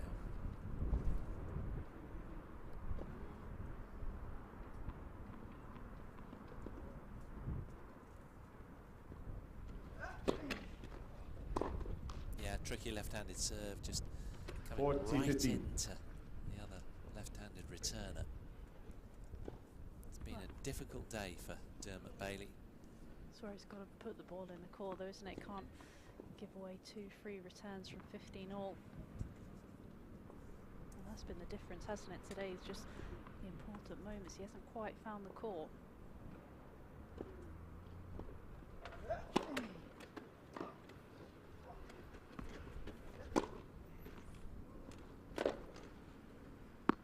Game reads. Another game that the former world number 1 notches. Leads by 5 games to 3. And he's a game away from a berth in this year's semi-final, where he'd take on Martin de la Puente of Spain as the 4th seed tomorrow. Can he get across the line now?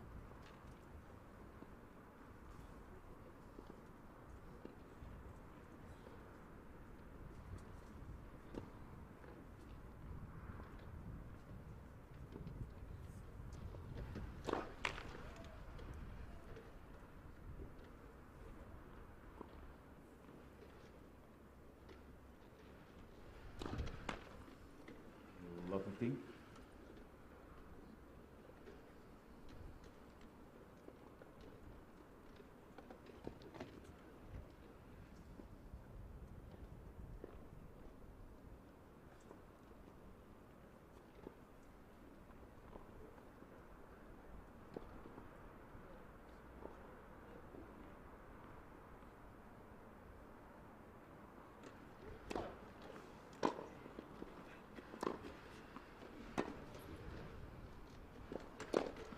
well taken, keenly dispatched. That's the aggressive style of tennis that he can play. But as you mentioned before, he just hasn't done it quite enough.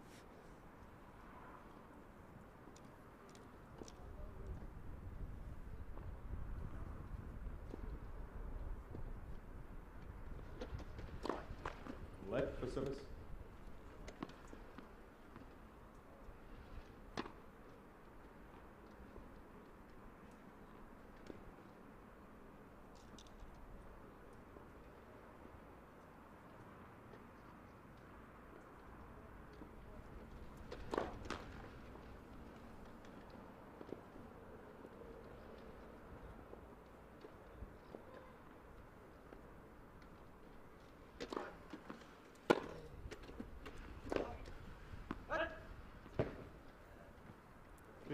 And that really for me has just been a little illustration of what we've seen a lot of throughout this match, a little microcosm of it really, just too many unforced errors from Dermot Bailey, who struggled to live with the high quality of the former world #1 and current world #5 in Gordon Reid.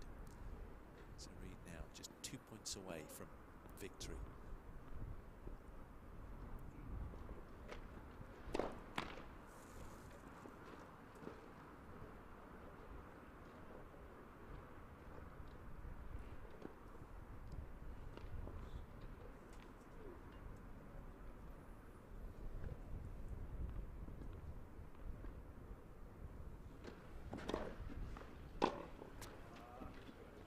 Serve, skidding through the service line nicely. 30 all.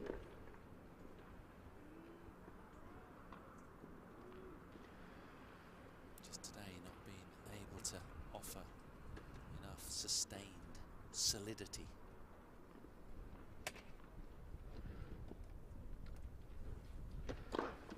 Fault.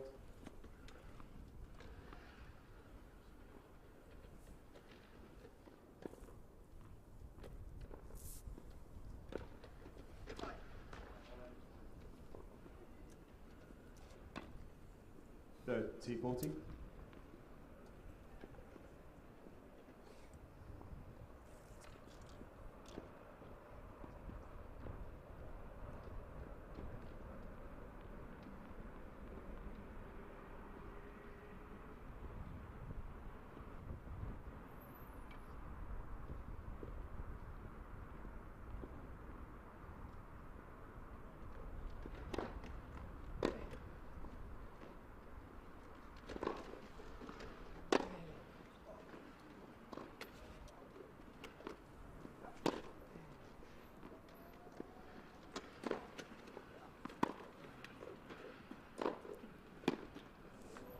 To finish with a flurry, didn't he? It's a very solid point from Dermot Bailey there. That's a pretty impressive Yes. passing shot as well, wasn't he? Picked it up off his toes, managed just to dip it down at Gordon's feet.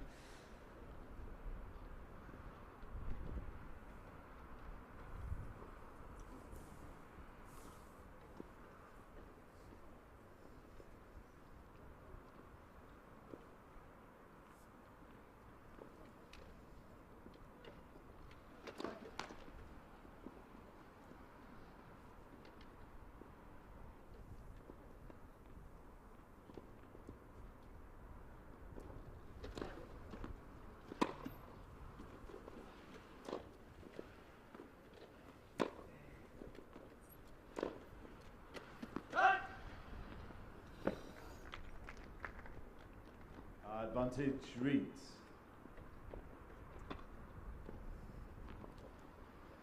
So a second match point opportunity then for the British #2.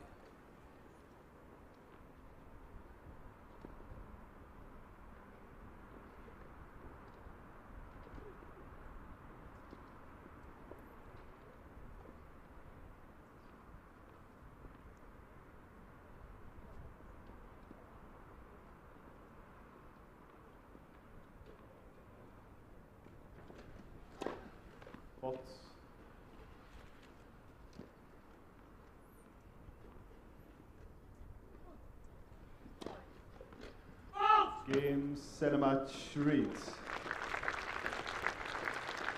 He sets the love 6-love, 6-3. Finds a way through in some style. Former world #1, easing through, completely directing affairs out here at centre. That was a really solid showing from Gordon Reid, who makes his way through to tomorrow's semi-final, where he'll take on the Spaniard De La Puente, the 4th seed. And for Dermot Bailey, well, it just never really knitted together for him, did it, today? Just wasn't able to quite get going, was he? And Gordon was just far too solid out there. Just the serve was such a big difference as well. Just how effective it was and how able he was to hold his service games and how easily, and then how much pressure he was able to create on the Dermot Bailey serve. I'll be very happy with this day's work. Looking forward to taking that momentum into tomorrow. Yeah, and 30% more first serves in as well, so a really good performance from Gordon Reid, and I'm sure we'll be hearing from him imminently.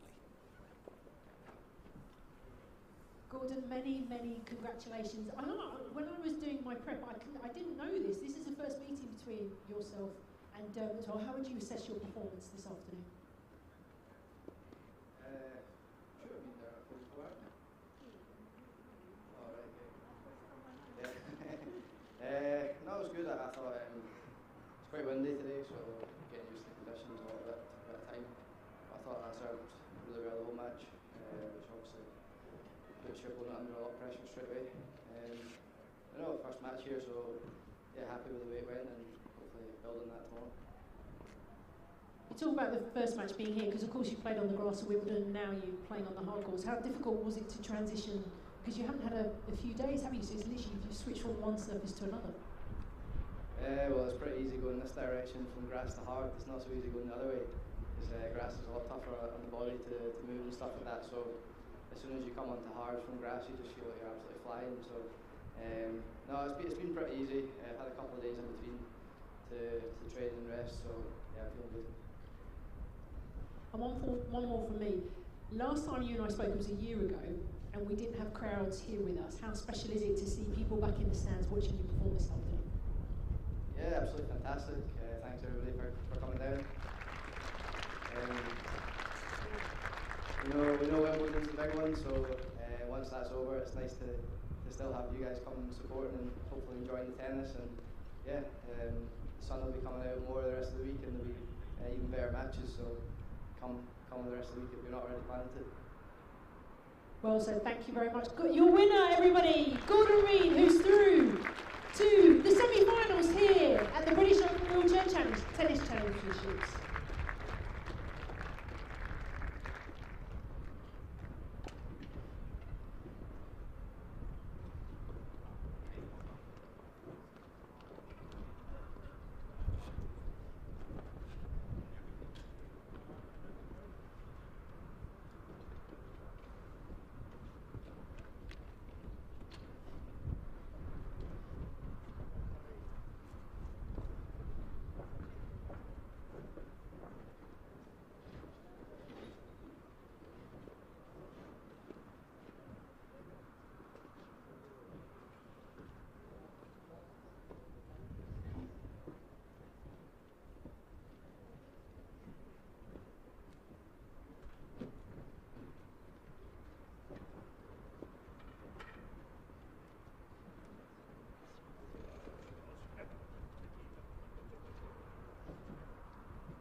welcome to the British Open Wheelchair Tennis Championships. Our final match here on centre court today is the quad doubles semi-final between Andy Lapthorn of Great Britain and David Wagner of USA and their opponents Donald Ramphadi of South Africa and Koji Sugeno of Japan.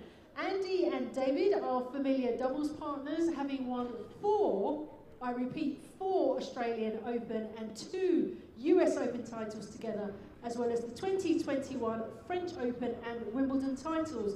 However, this is the first time playing here together at the British Open, where they've often been opponents in the singles and the doubles. Donald and Koji's doubles partnership began in Australia this year, and they've partnered each other at the Australian Open, the French Open and Wimbledon. They have yet to beat Lapthorn and Wagner after 3 semi-final meetings so far this year, including at Wimbledon last week. Centre court, please show a huge welcome for our quad doubles semi-finalists.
David Wagner.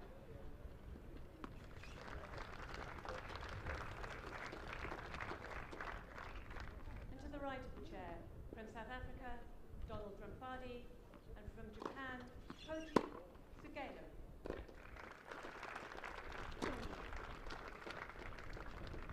Ramphadi Sugeno won the spin and chose to receive. 30 seconds.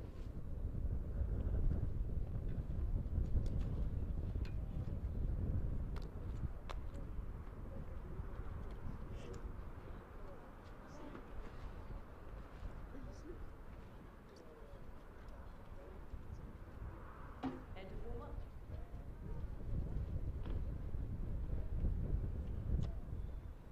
First set. Andy Lapthorn to serve. Ready? Thanks. Fault.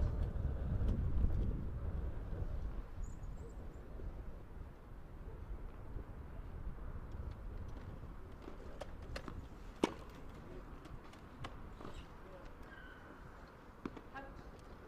Love 15.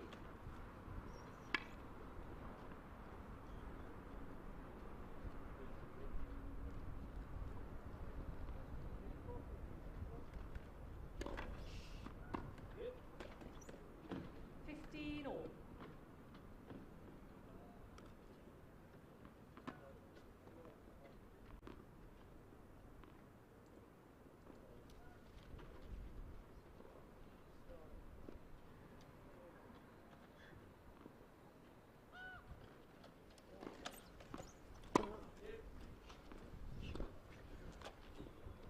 $15.30.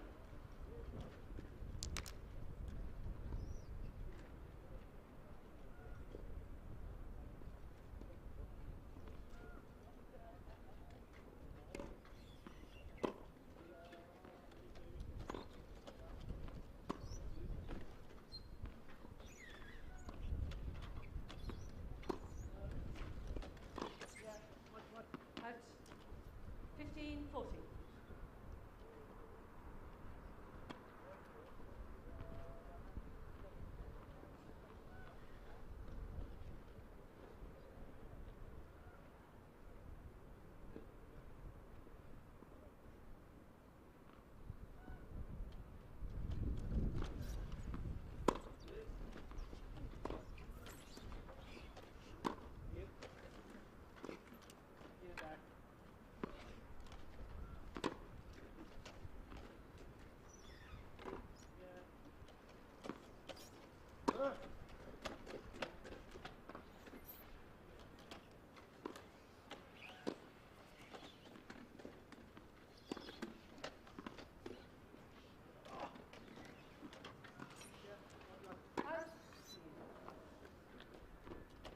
Game.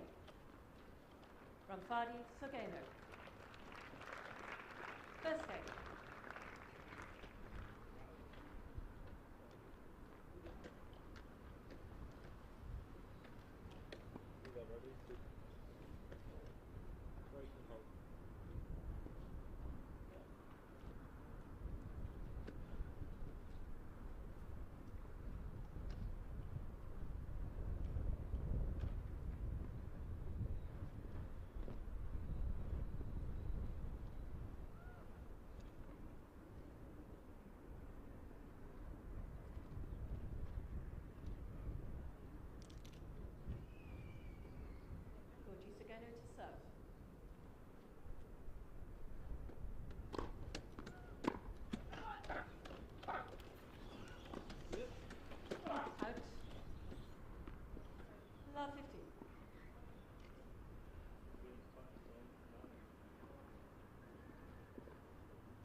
Lapthorn Wagner. 1 game all.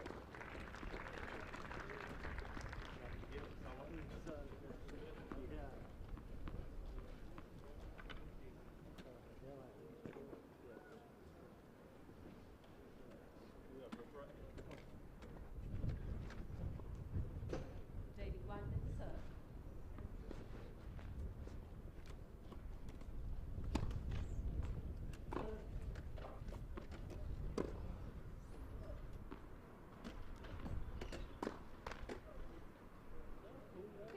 Love.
Good. Good. 40-50.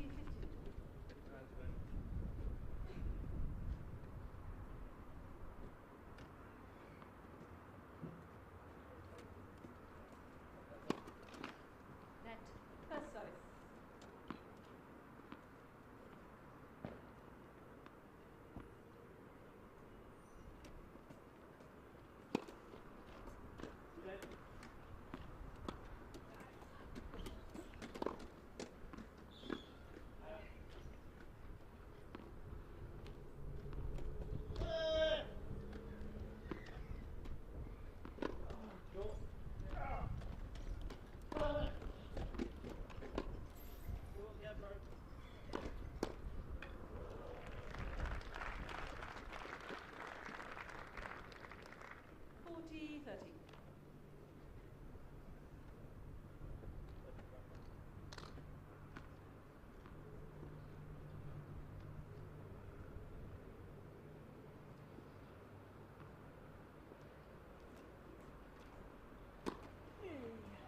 David?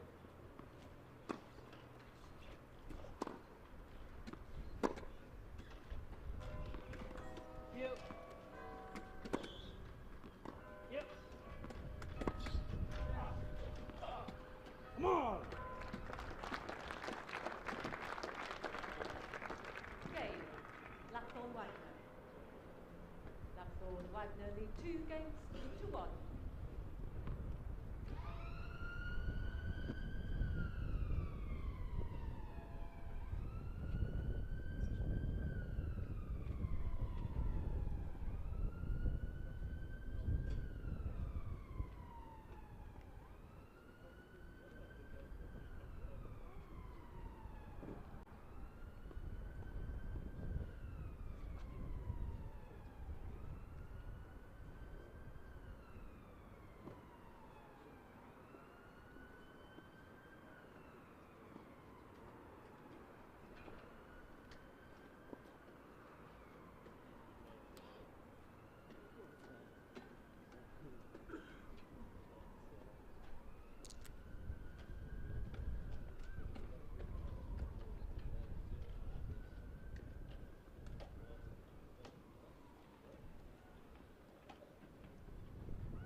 15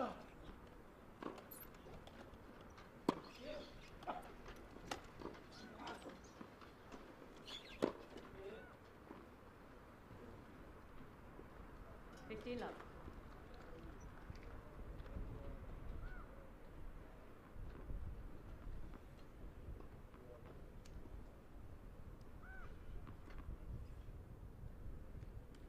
Love.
Jay, say, come on. 40-30.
advantage, Wagner.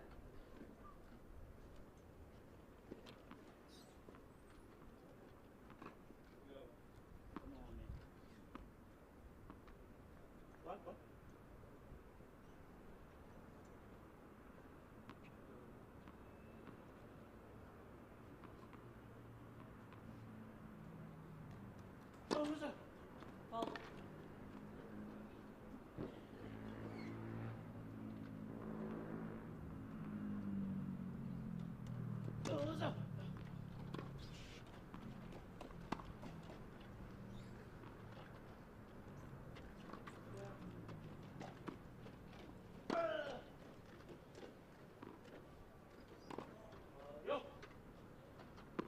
Out.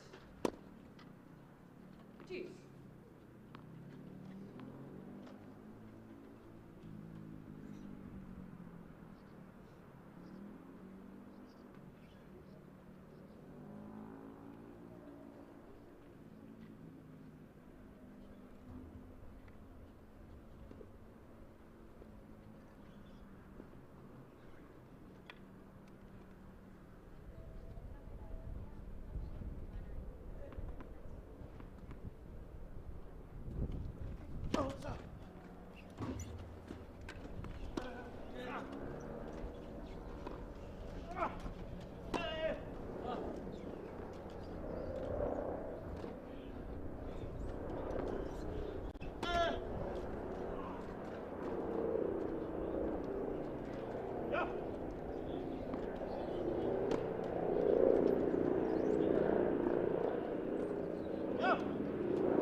Advantage, Ramphadi.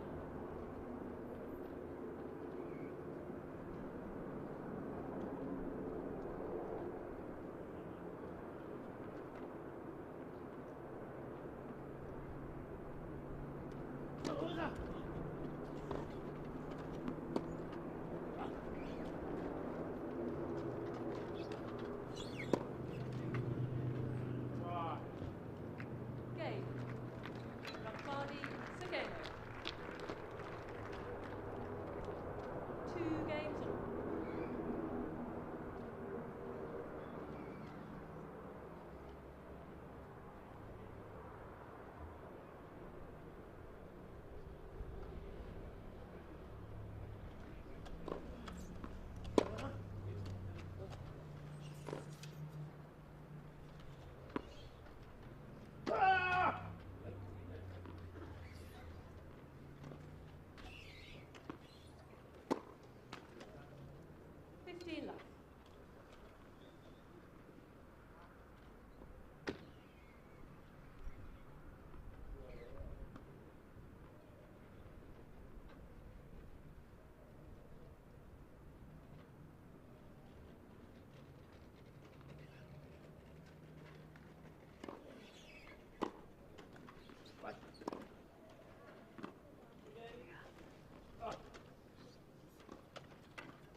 Kiss.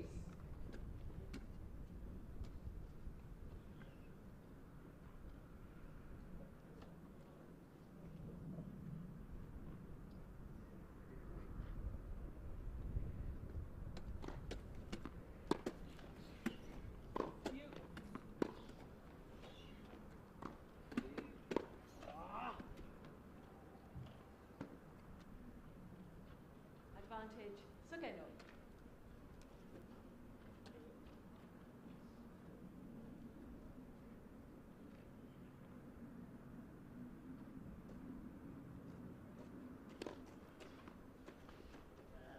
Game, Ramphadi, Sugeno. 3 games all.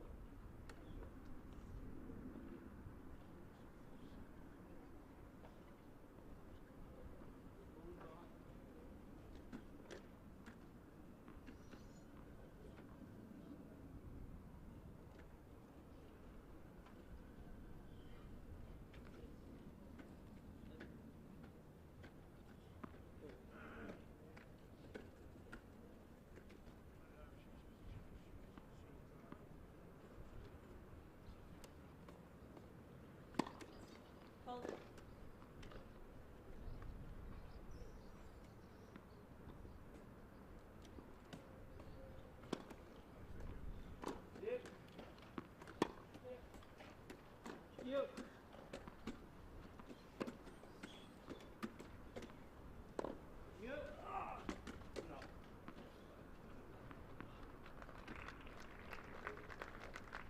Love 50.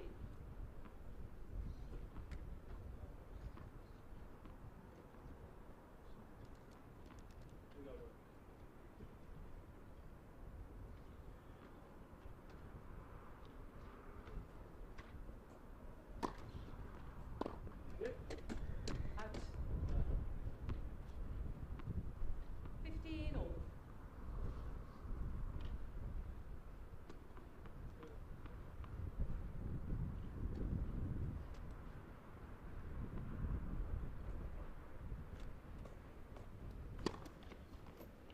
Yep.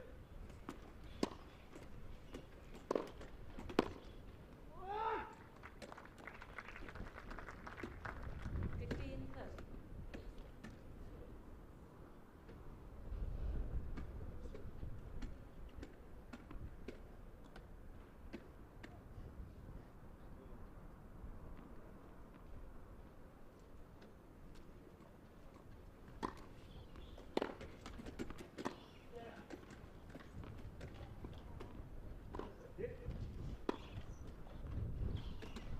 Yep.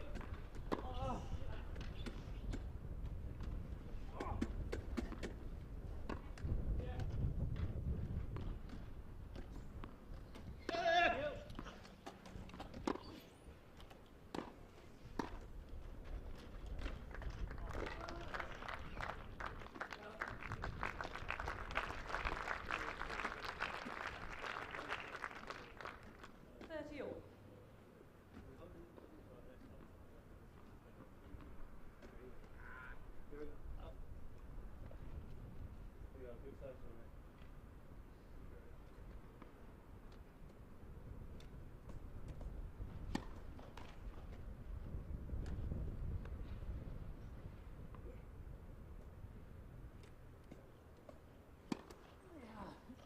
David.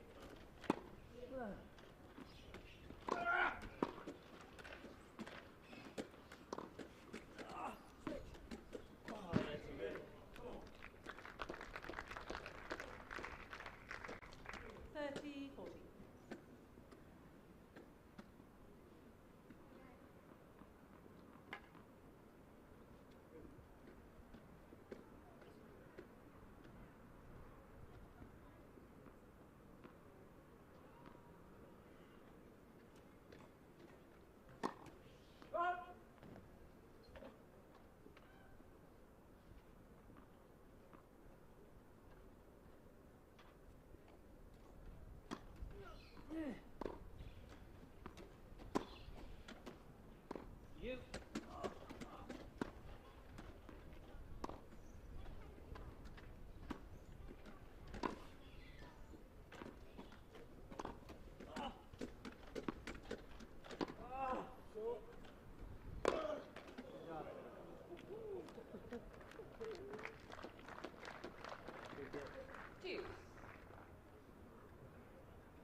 advantage, Wagner.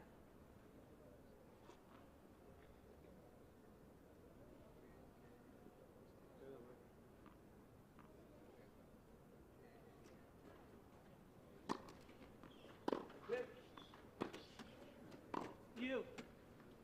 Out. Great hold, Wagner. Game. Lapthorn Wagner.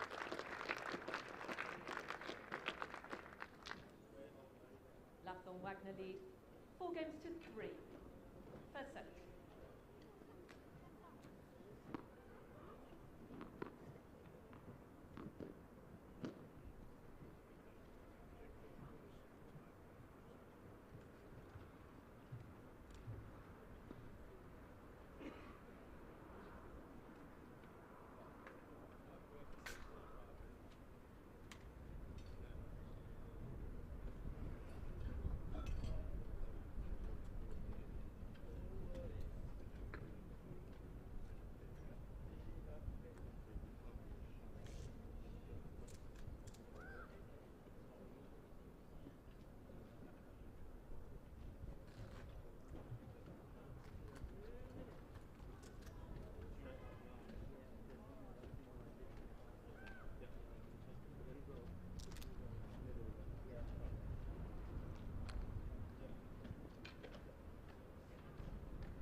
Fault.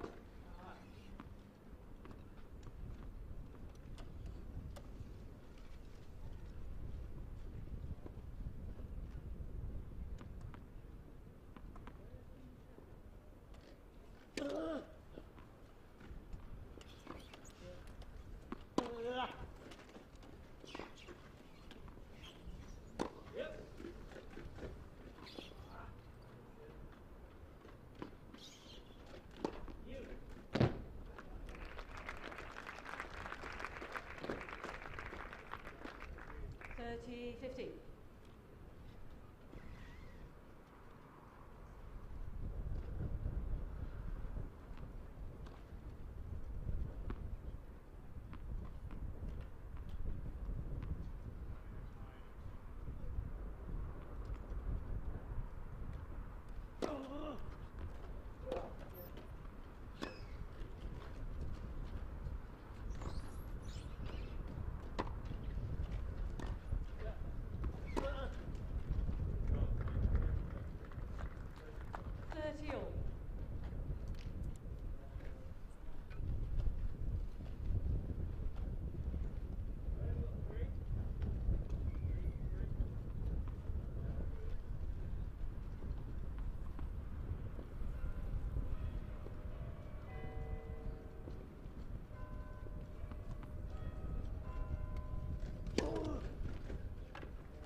Fault.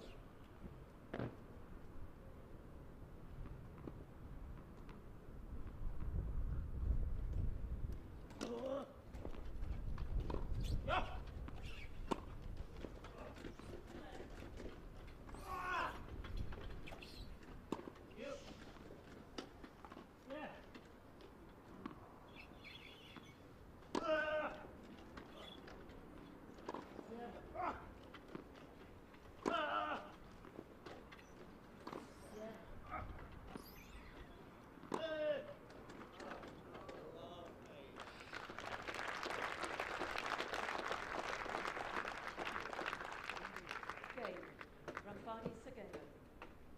4 games all.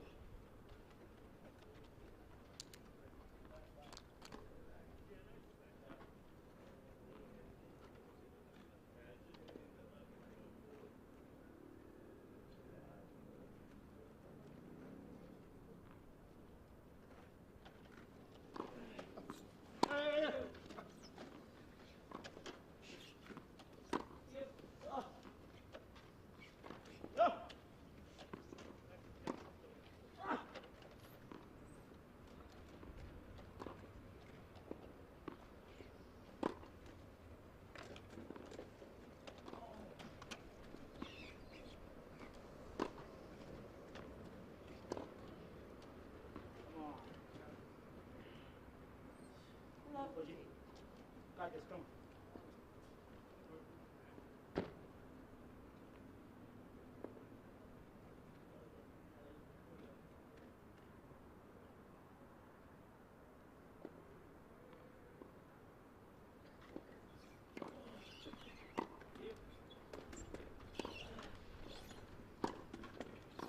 Yeah. You.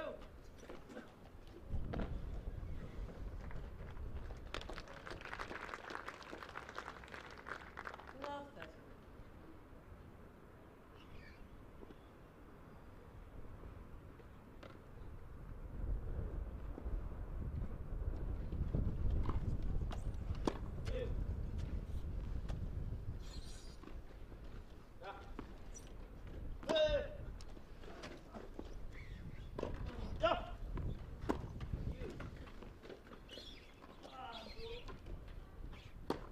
Come on, Koji.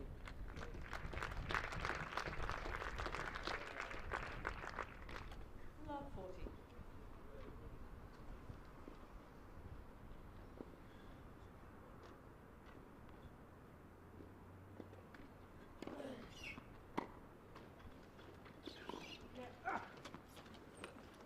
You.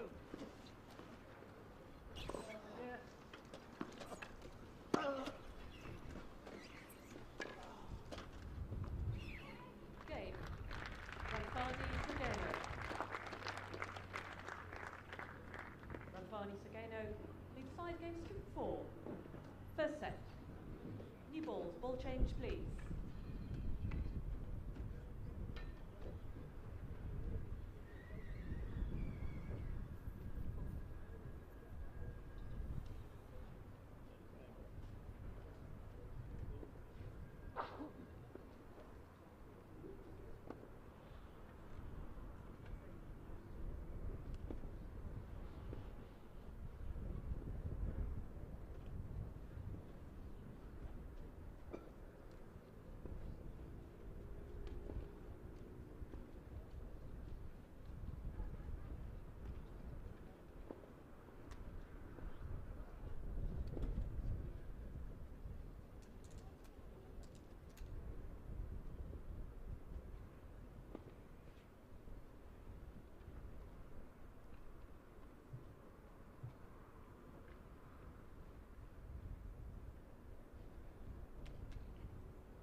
Heads up. Sorry.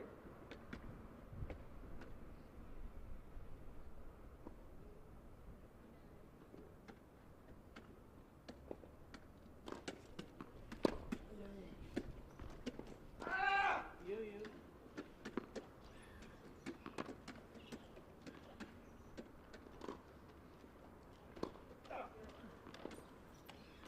You.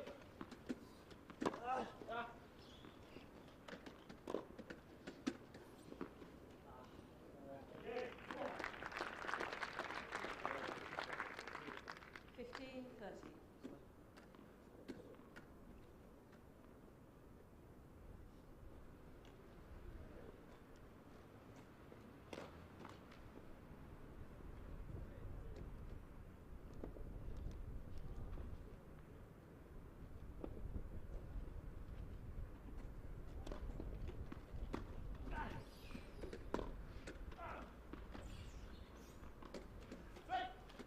Out. David. 15-40.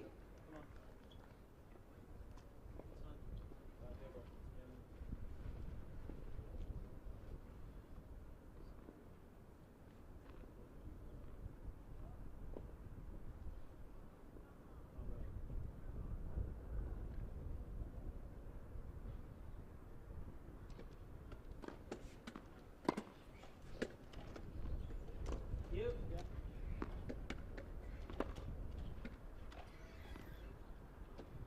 You. Two.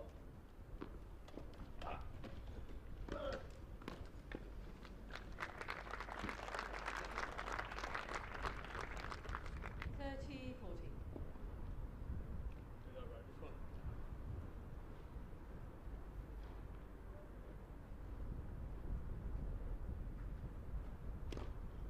Hold.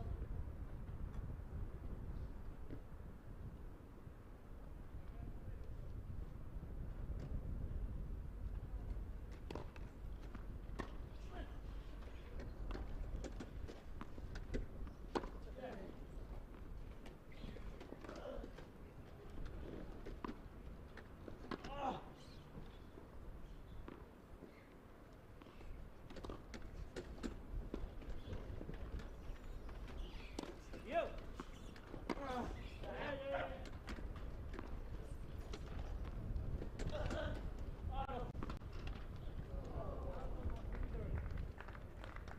Deuce.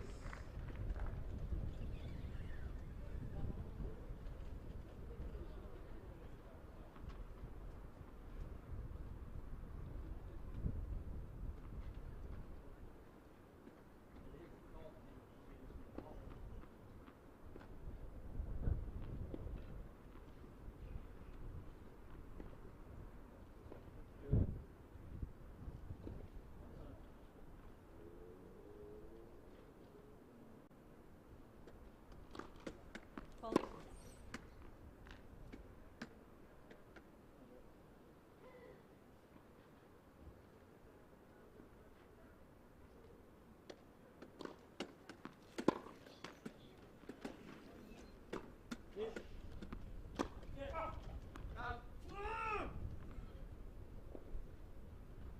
Advantage.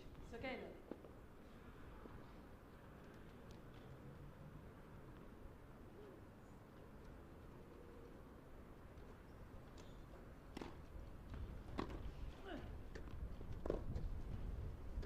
Got one less. Come on. Deuce.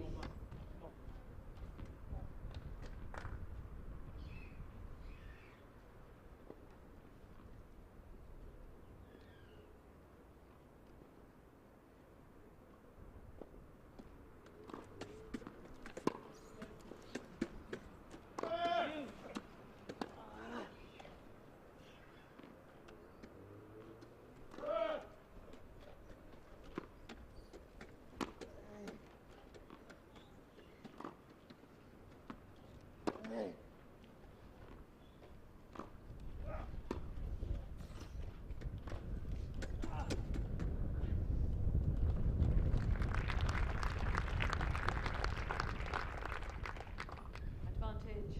Sagalo.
we go. You. You.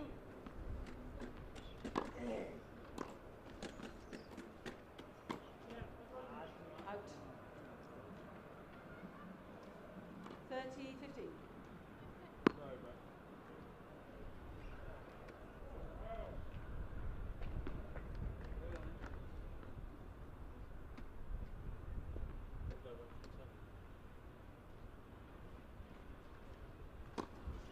Great serving. 40, 50.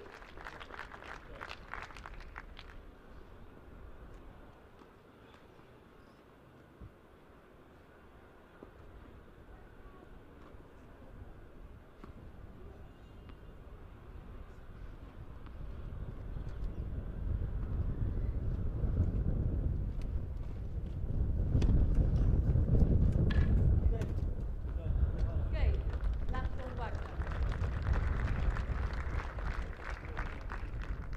Lapthorn Wagner leads 6 games to 5.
La 50.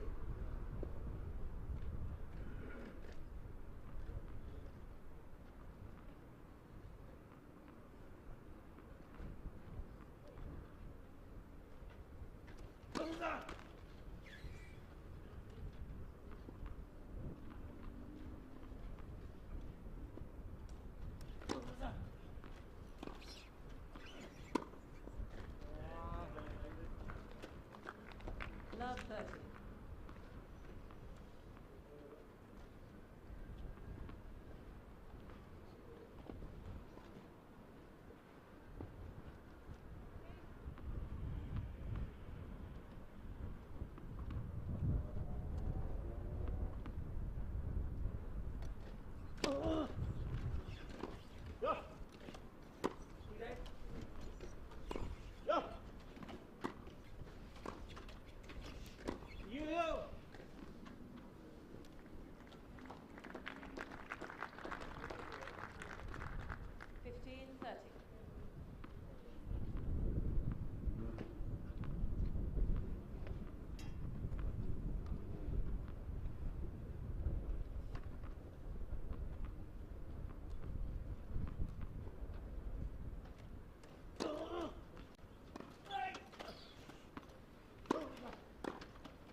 second set.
Fault.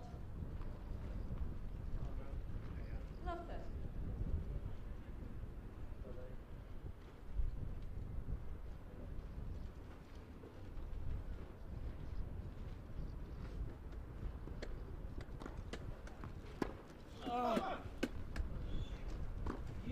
Yeah, that's a shit plan. Sorry, David.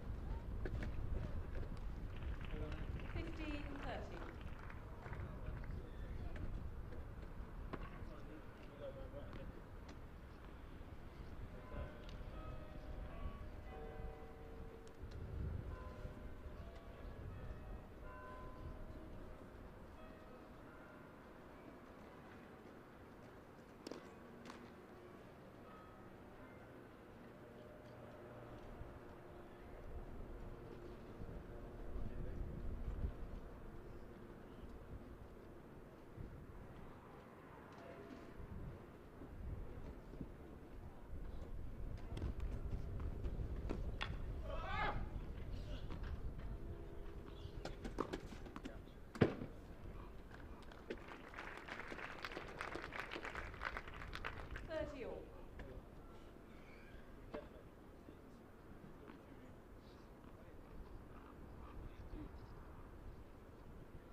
All.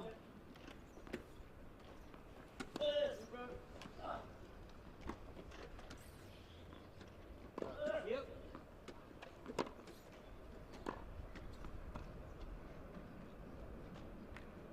40, 30.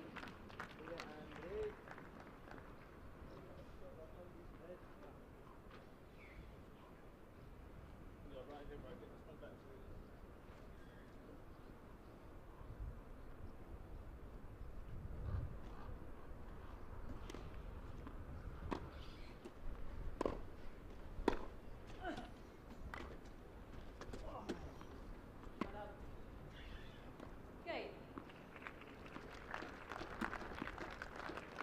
Ramphadi Sageno. Ramphadi Sageno with 2 games to love.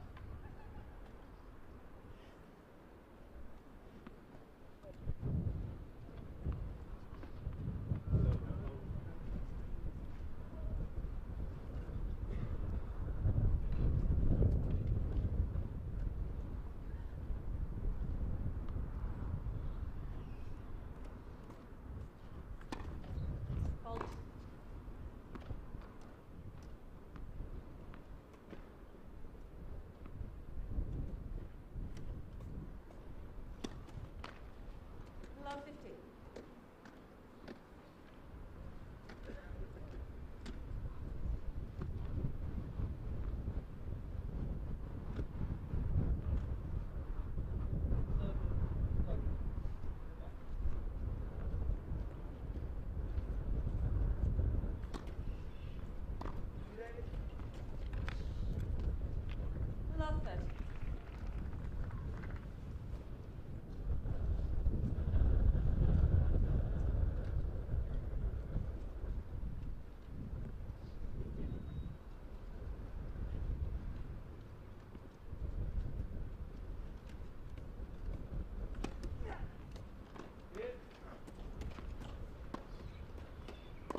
Ramphadi, Sageno.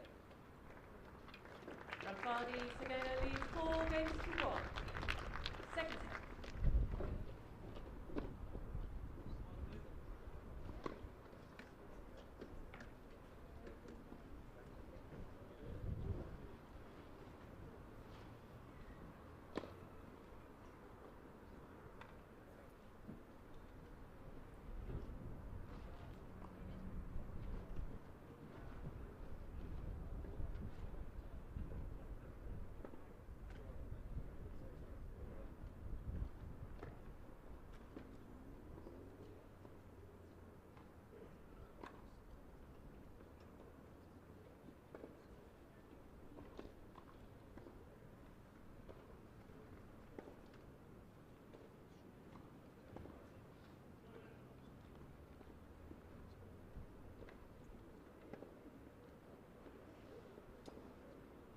Time.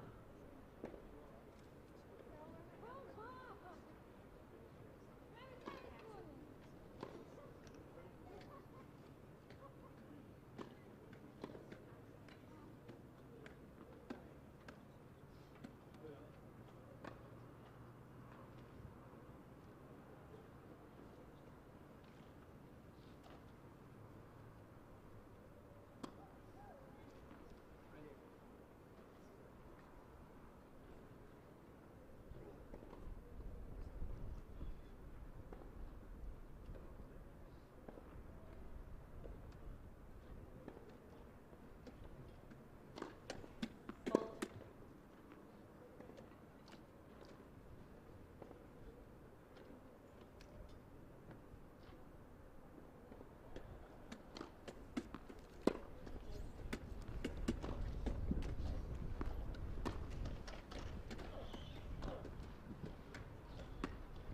Love.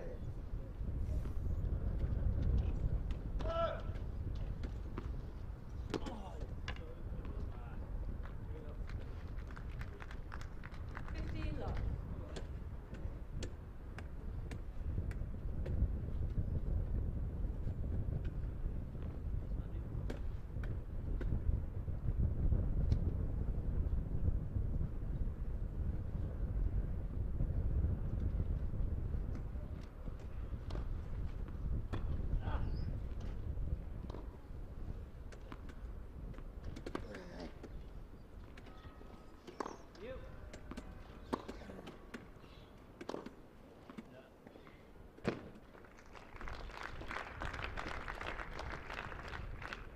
30 love.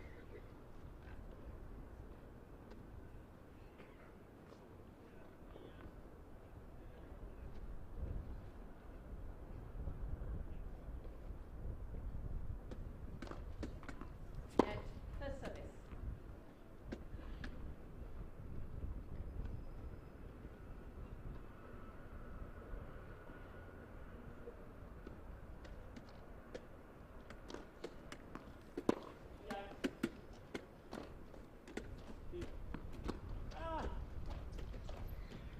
You.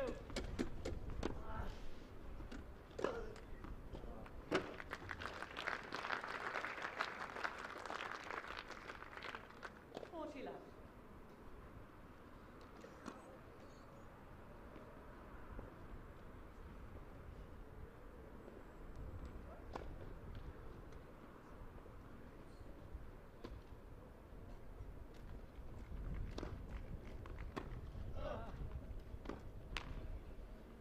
Forty, 15. Come on.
Advantage, Ramphadi.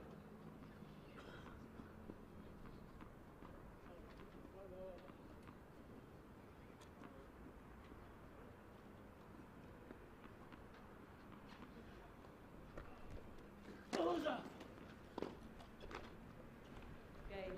The second set, Ramphadi, Sigeno, by 6 games to 2. One settle.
a 10-point match tie-break will now be played to decide the outcome of the match.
on, man.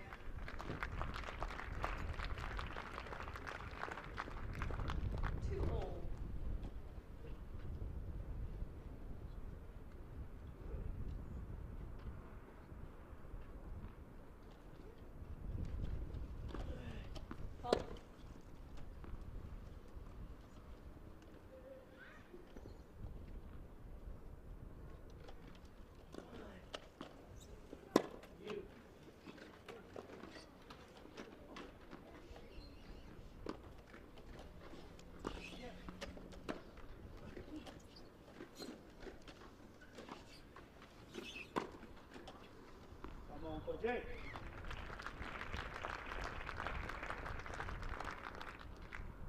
3-2. Ramphadi, Sagalo.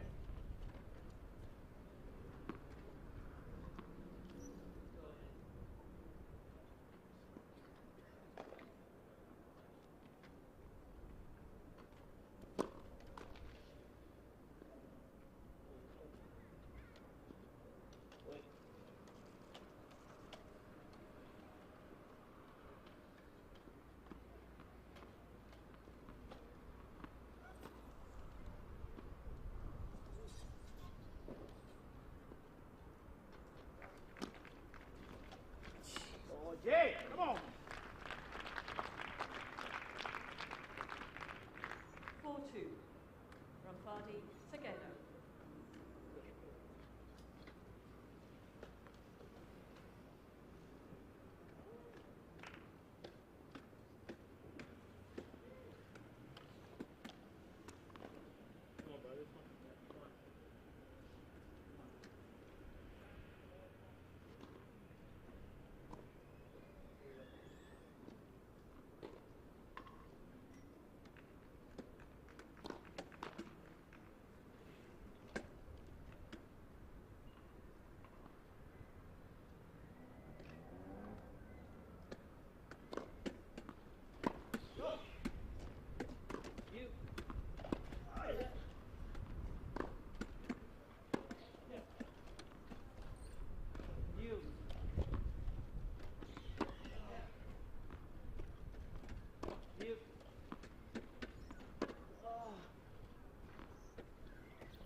Ramphadi, Seguelo. Come on, bro. Good job.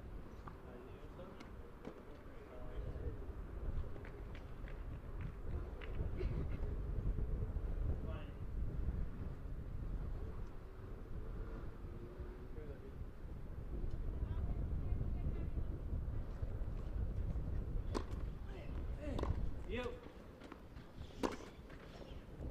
Come on.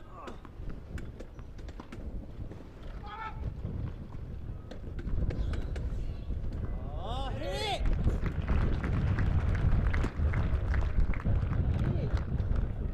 5-3. Ramphadi, Seguelo.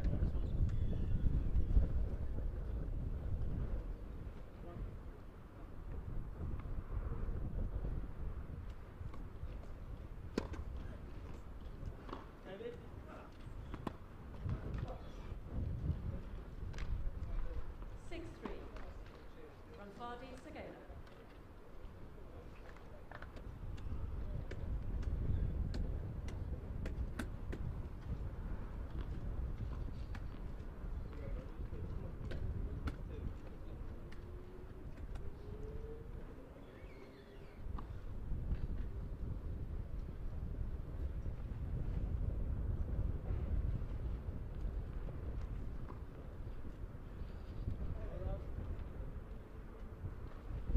Please.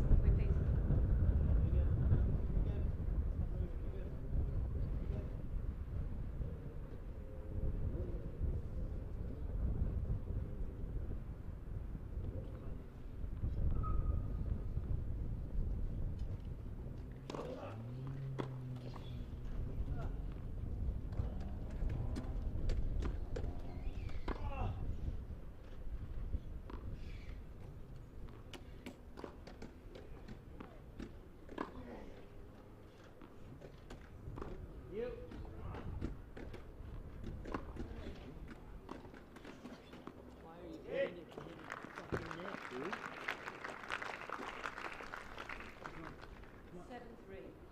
Ramphadi, Seguelo.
big smiles, because this is huge. Donald, Koji, you have knocked out the top seeds in the quads doubles final here in Nottingham. Please, everybody.